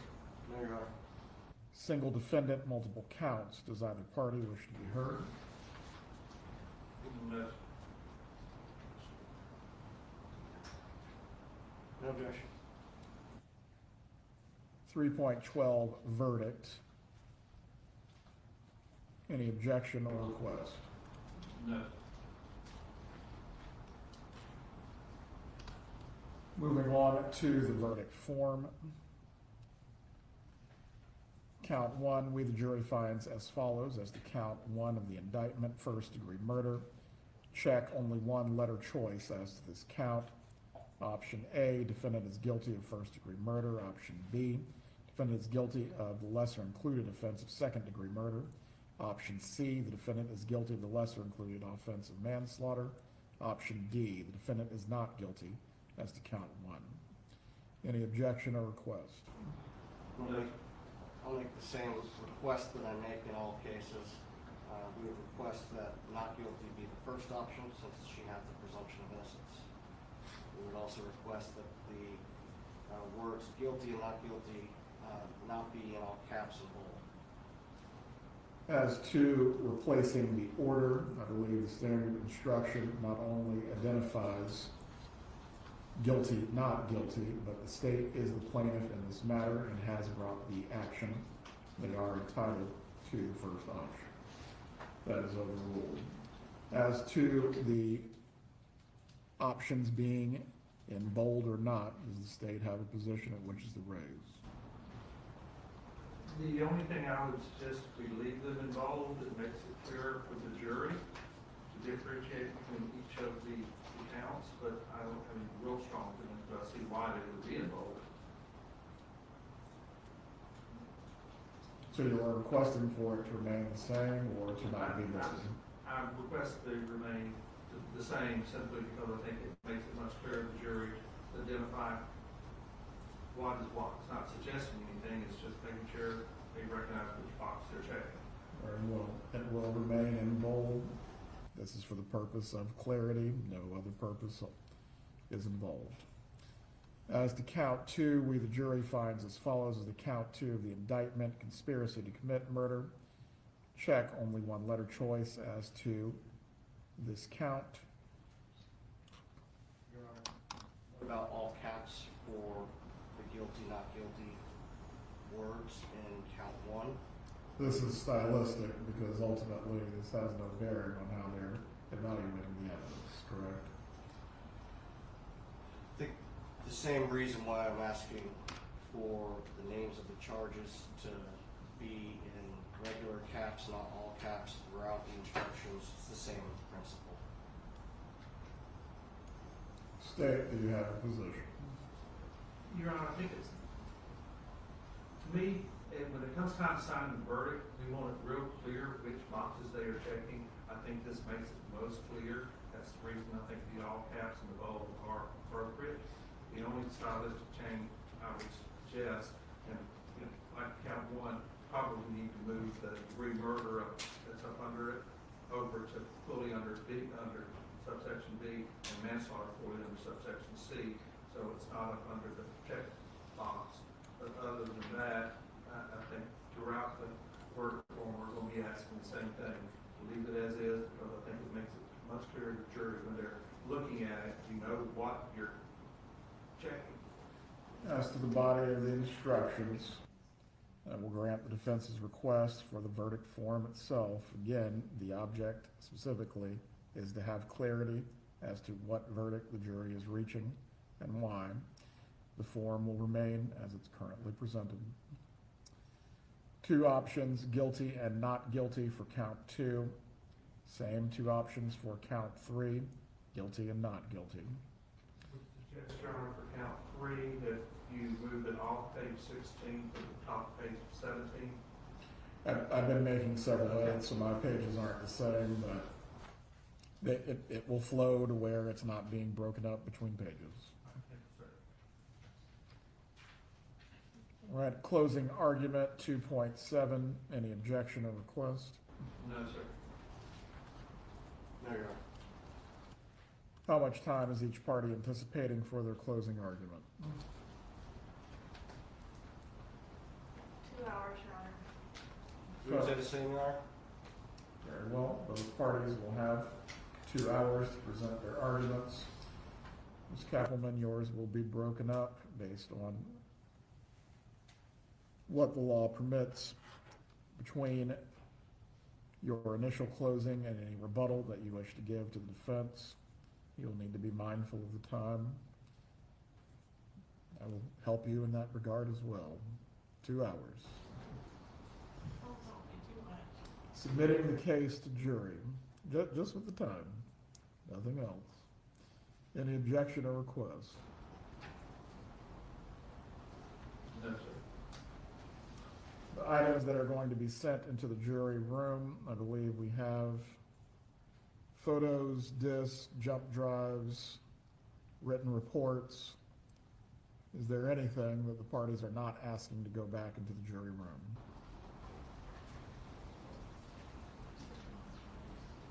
Just the demonstratives, Judge, on the exhibits. A demonstrative is not admitted, so yes, I would agree. It is not go back into the jury room.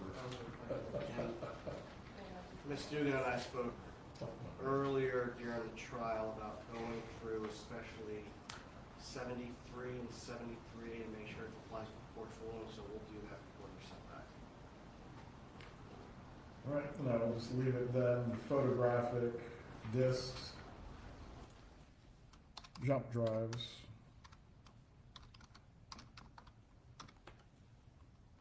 reports,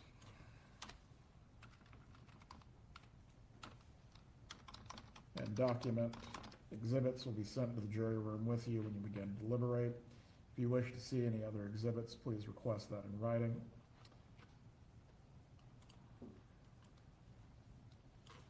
And the final instruction, when we reach the end of the case, instruction upon discharge of the jury.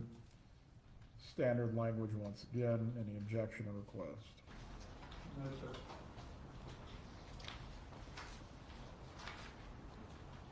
No, Your Honor. Believe the remaining edits that I need to make within the body of the instructions concern the capitalization and the names. Believe the state has requested within 3.5A for manslaughter. It is not necessary for the state to prove the defendant intended the death of Daniel Markell. Believe the defense is reserving any objection as to that instruction. That will remain for now. Also added to both principles, this instruction does not apply to count 2. The defense was asking for time to review that as well. Or was it specifically asked to count 3? It's specific, principle applies to count 1. There's not disputing that in any way, shape, or form. I wanted the opportunity to look at it as to count 3. As to the language, this instruction does not apply to count 2 appearing in both principal instructions. Does the defense wish to be heard? No, Your Honor. All right, once I've made my edits, I will send through my assistant an updated copy of the instructions. I will also rule on the items that were submitted by the defense prior to the end of its case. And then from there, we will roll into the instructions and the closings tomorrow morning. Please report by 8:30. We will await the jurors. Any issues that can be resolved concerning the exhibits, certainly confer and advise tomorrow. We're in recess.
All right, folks. That's it. I missed the judge quoting Schoolhouse Rock. Oh no. I'll have to rewind that if I missed it. Anyway, they'll be back in the morning. She looks defeated, don't she? Not Donna, but the female attorney.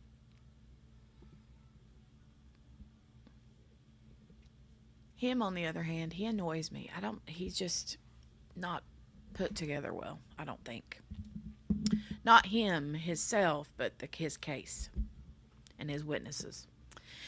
Anyway, I'm going to go ahead and get out of here because kiddo has dinner in front of her because she wants to go to sleep. So, fed her early. She's tired. And her plate is in there unattended, and I'm sure Poppy may be enjoying part of it. So, hold on. Poppy! Oh, sorry. Wrong one. Sorry. I meant to holler at Poppy with the mic off, and I turned the camera off instead.